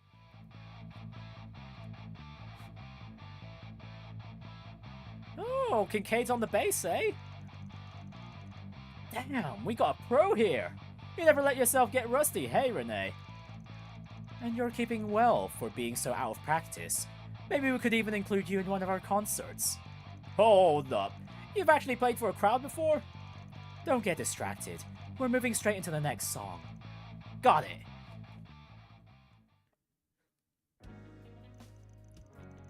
So, you met some other musicians on the OrbitalNet? Yes, we started out by meeting up offline to share in our mutual love of music. Our group gets along famously despite coming from different walks of life and spanning a wide range of ages. Each of us does what we can to carve out a little space in our busy lives to gather, chat and play whatever comes to mind. It makes for a nice occasional reprieve. So you get to just do your thing, no strings attached? That sounds right up my alley. Can't say I ever pictured you getting yourself into a friend group like that, though. I guess even after all these years, there's still a lot I don't know about you. Is it really so strange? I'd like to think that I make a strong effort to maintain my social life. Besides, one should never judge a book by its cover. You, Elaine, and myself all have sides to ourselves that we keep from one another. That was true then as it is now. Well, yeah, I ain't trying to say otherwise. But even apart from that, for whatever reason, I've always had a hard time imagining what you're like outside of work. It's as if you've always got this wall around you, Renne. That's the best I can put it. The girl I'd been seeing told me the same thing recently. Ooh, details, Kincaid. Just another occupational hazard, I suppose. You haven't gotten on my case for not calling you Kincaid even once today. That ain't the only way you've been, that ain't the only way you haven't been yourself either. Take your reservation for this place. Normally, you just cancel it and go about your business. What, did something happen between you and your lady? Wait, seriously? I was half joking there. I never had much opportunity to see her this year. Tight schedules are a given, considering my role as a presidential aide, but that isn't much of an excuse. She said she could never tell what was going through my head. That's rough. Let me guess, she was supposed to come to your jam session today? Yes, I had planned to introduce her to my fellow musicians. In a sense, the fact that they have other commitments is a blessing in disguise. Our split was mutual, if that's any consolation. Many relationships just aren't meant to last. That said, I almost wish she had slapped me even once. Why so silent all of a sudden? Did my point about ill-fated relationships hit a little too close to home? Jackass, don't try and play it off by dissing me. Anyway, break's over. Let's bring this house down. How about we do something that goes extra hard next, like the punk rock stuff we used to try back in high school? You mean the song we were considering for the festival? Doesn't exactly feel appropriate at our current age. Oh, you're never too old to enjoy some punk rock. Or any genre of music for that matter. Hey, if you like listening to children's songs all day, every day, hey, we're not gonna judge. Since when? A few birthdays ain't gonna change who you are inside. Or are you scared my guitar is gonna upstage your bass? My brush strumming technique was pretty sick. Huh. I never called it a bad idea. Count me in. And so the two of them resumed their jam session.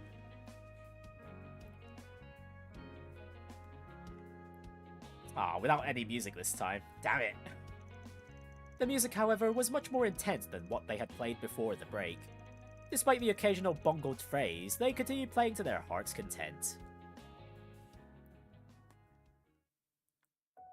And they had the stage all to themselves too. Oof. Might have gone a bit overboard there. My fingers are starting to feel like shredded meat. So quick to complain. You could learn a thing or two from my group mates. We have a member with more zeal in advanced stage than most youths. Another in a managerial position at a major corporation, and so forth. Pretty impressive. Almost makes it sound like you're networking on the side. I haven't a clue what you mean. Nevertheless, my spirits do feel lighter now. Glad to hear it. You ever want to jam again? Just say the word, and I'll be there. I know venting ain't really your thing, but I don't mind lending an ear when you need it. It doesn't matter if you're the oldest in our group. Don't forget that you've got people in your corner, me and Elaine included. Besides, knowing you, it won't be long before you meet a new catch. But hey, if you need help fishing around, I'm only a 4 SPG away. Something funny about that? No, I was laughing at my own immaturity. Especially if my dishonorary little brother is trying to console me. I never thought I'd see the day. You truly have grown, Van. There you go, treating me like a little kid again. But hey, if you do meet someone new, maybe introduce her to us this time, alright, Renee? That's Kincaid to you. And how are you and Elaine faring? Unless you've been making progress with a certain young lady in your employ. The hell of... Why you always got to turn things around on me?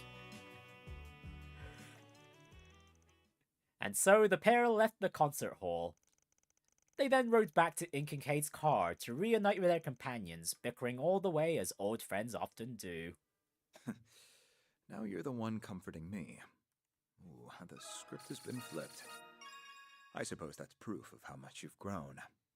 Anyhow, we should do this again sometime. We can even drag Elaine along.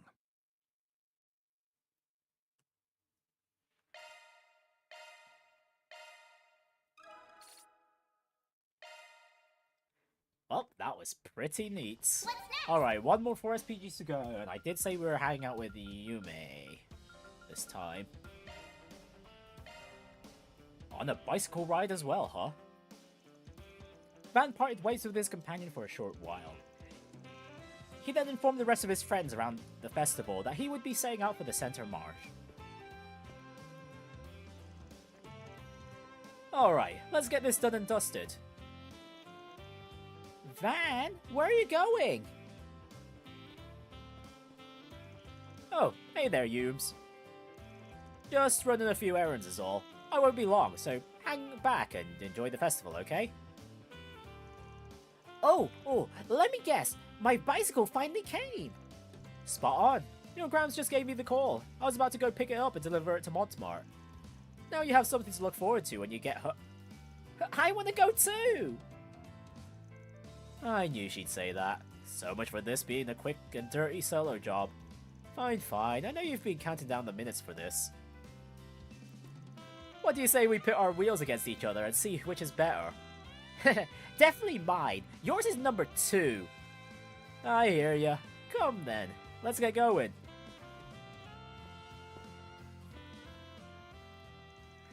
Yeah, Yumé stands no chance considering the size difference, but it'd be impressive if Yumé would still somehow won. And so the pair hopped into Van's pickup truck and headed for the Center Marsh.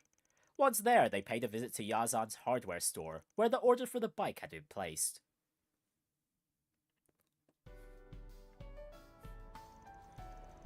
Whoa, so this is my new bike?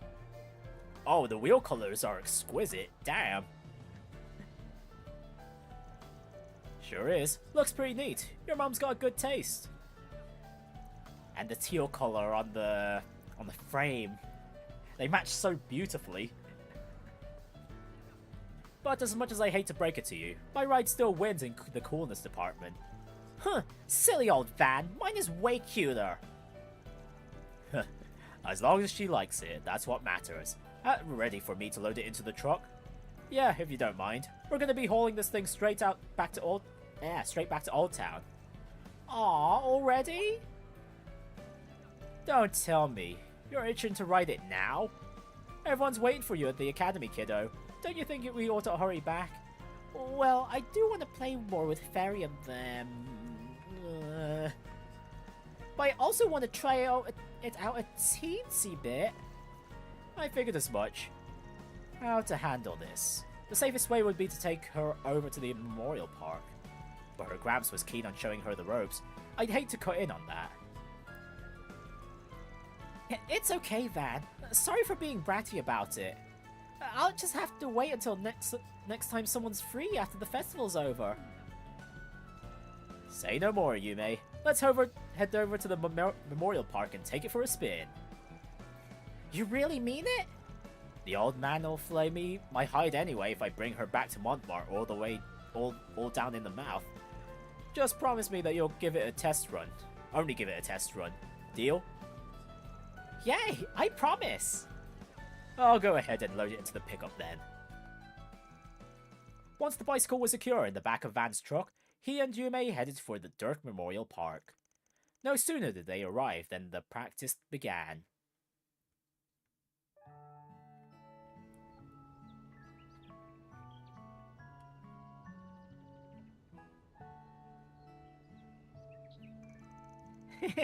I finally get to ride my own bike! I'll be here to hold you upright, so just focus on pushing the pedals. Keep the handlebars straight, okay? Just take it slow and you'll be fine. Okie dokie! Huh. Van, are you still there? Yep, you're doing great, kiddo. Want me to let go for a bit? Yeah, do it! It's all wobbly! That's the way. Keep going just like... Oh no! Ouchies! I fell off! You alright? Sorry, I should have known it was too early for you to turn loose. No, it's okay. I almost got the hang of it. I'm gonna try again. Watch me, okay, Van? Aw, heck yeah, there she goes. Hey, well, shoot. No stopping her now. If I bring her back all scuffed up, tonight's bistro special will be my head on a platter. Maybe I should give the champ a call and have him and Paulette pick her up.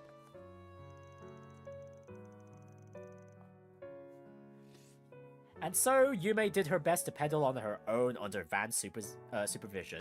However... whoops!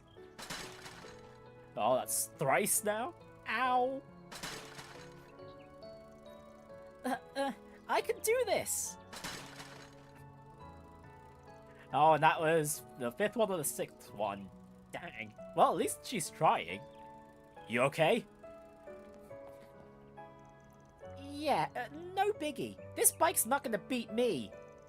Listen, Yums, why don't we stop here for now?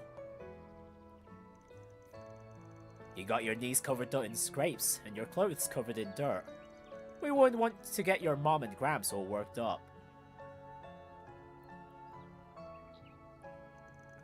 No dice, huh? You're a tough cookie, Yums. Honestly, Van just trying to persuade her is more to cover his own behind. Most kids your age would have burst out in tears by now. You're allowed to cry if you need to, you know. Nope, I'm not gonna. I have to be tough and hold it in, like you, Van. Like me? You smiled for me, even when it hurt. It was a long time ago, but I still remember. Oh.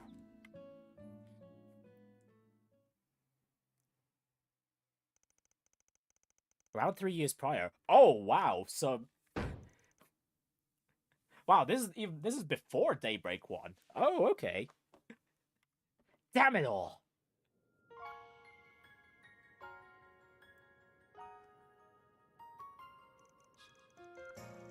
There was a request I took on back when I just climbed out the rookie stages of my career. I grew too comfortable with work. As a result, I slipped up and my client got seriously injured. Any trust we'd built up was shattered, and they made their well-deserved spite for me loud and clear. Man, his office was really bare bones back then, jeez. We just barely grazed by a worst case scenario.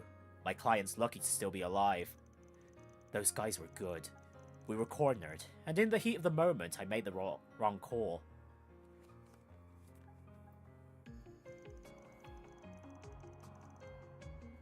Bah! Who are you trying to fool? Quit making excuses for yourself. You got sloppy. You thought, this would be a cinch, and let your ego take the wheel. What the hell am I even doing? What am I doing this for? Ban? Yumes? Well, what's wrong, Ban? It's nothing. That's right. There's no sense moping. Setbacks like this could happen again any number of times down the road. Remember why you decided to do this in the first place. As long as you never forget, everything will work out. Uh-huh?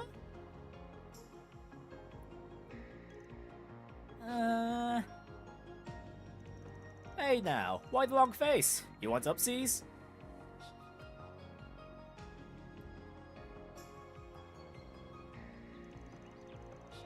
You looked like you were hurting way more than I was now. But instead of crying, you picked me up like always. So whenever I feel myself getting sniffly, I try to be strong the way you would. 'Cause that's what family does for each other. Okay, this time I'm gonna... okay, this time I'm gonna stay on for sure. Keep watching, Van. Don't worry, kiddo. I will. Hard to believe her memory goes that far back. At the time, I'd been busy busting my ass like a man possessed and faking a brave front out of pride. Little did I know there was someone watching out for me all the while. Family, huh? Van, look! Aw, heck yeah, there she goes! Am I doing it right? I think I am!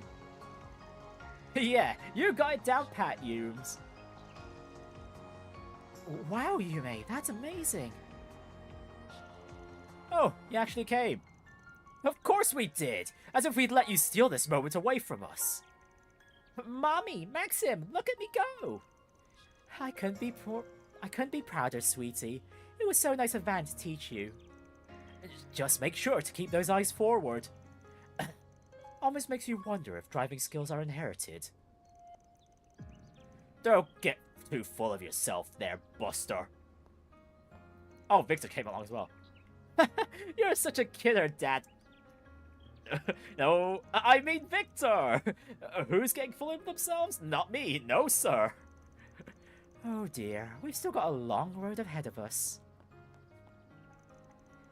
Grandpa, I can ride a bike now. Did you see me? I certainly did, sweetheart.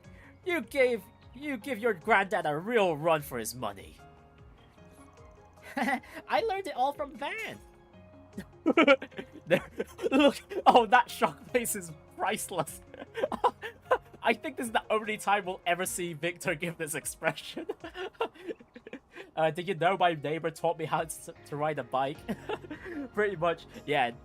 Well, Van's execution date is coming tonight. Rest in peace, Van. He's still got the expression even now. She's still gonna need to practice on city roads, right? You can have exclusive dibs on that. You traitorous, troublemaking tenant! I wanted to teach her from square one!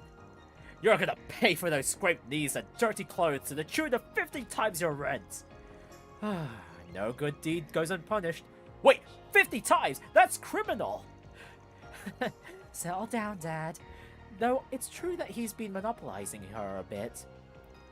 Next time, we can make it a family outing, right, Van? Ah, the angel of the bistro to the rescue. What can I say? You all got me outnumbered on this one. With that, Van, Maxim, and the Montmartre household returned to the city. After dropping the bike off at Montmartre, they took Yumé back to Aramis to enjoy the rest of the festival. Thanks for always playing with me, Van. If you're ever feeling sad because of work, just let me know, and I'll give you a nice pat on the head. Then you'll feel all better.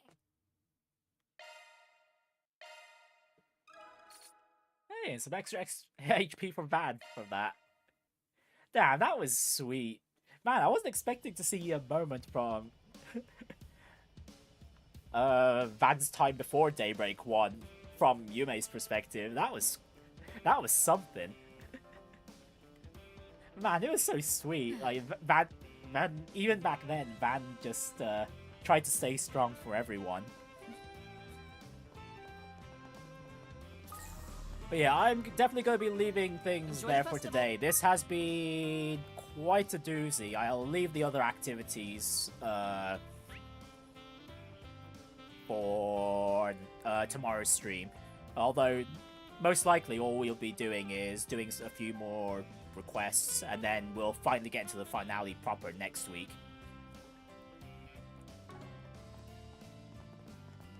So yeah, that'll be it for today. Thank you everyone for watching, and everyone that'll be watching in the future, and I shall see you all next time. Take care of yourselves and have a wonderful evening. Bye. Alrighty.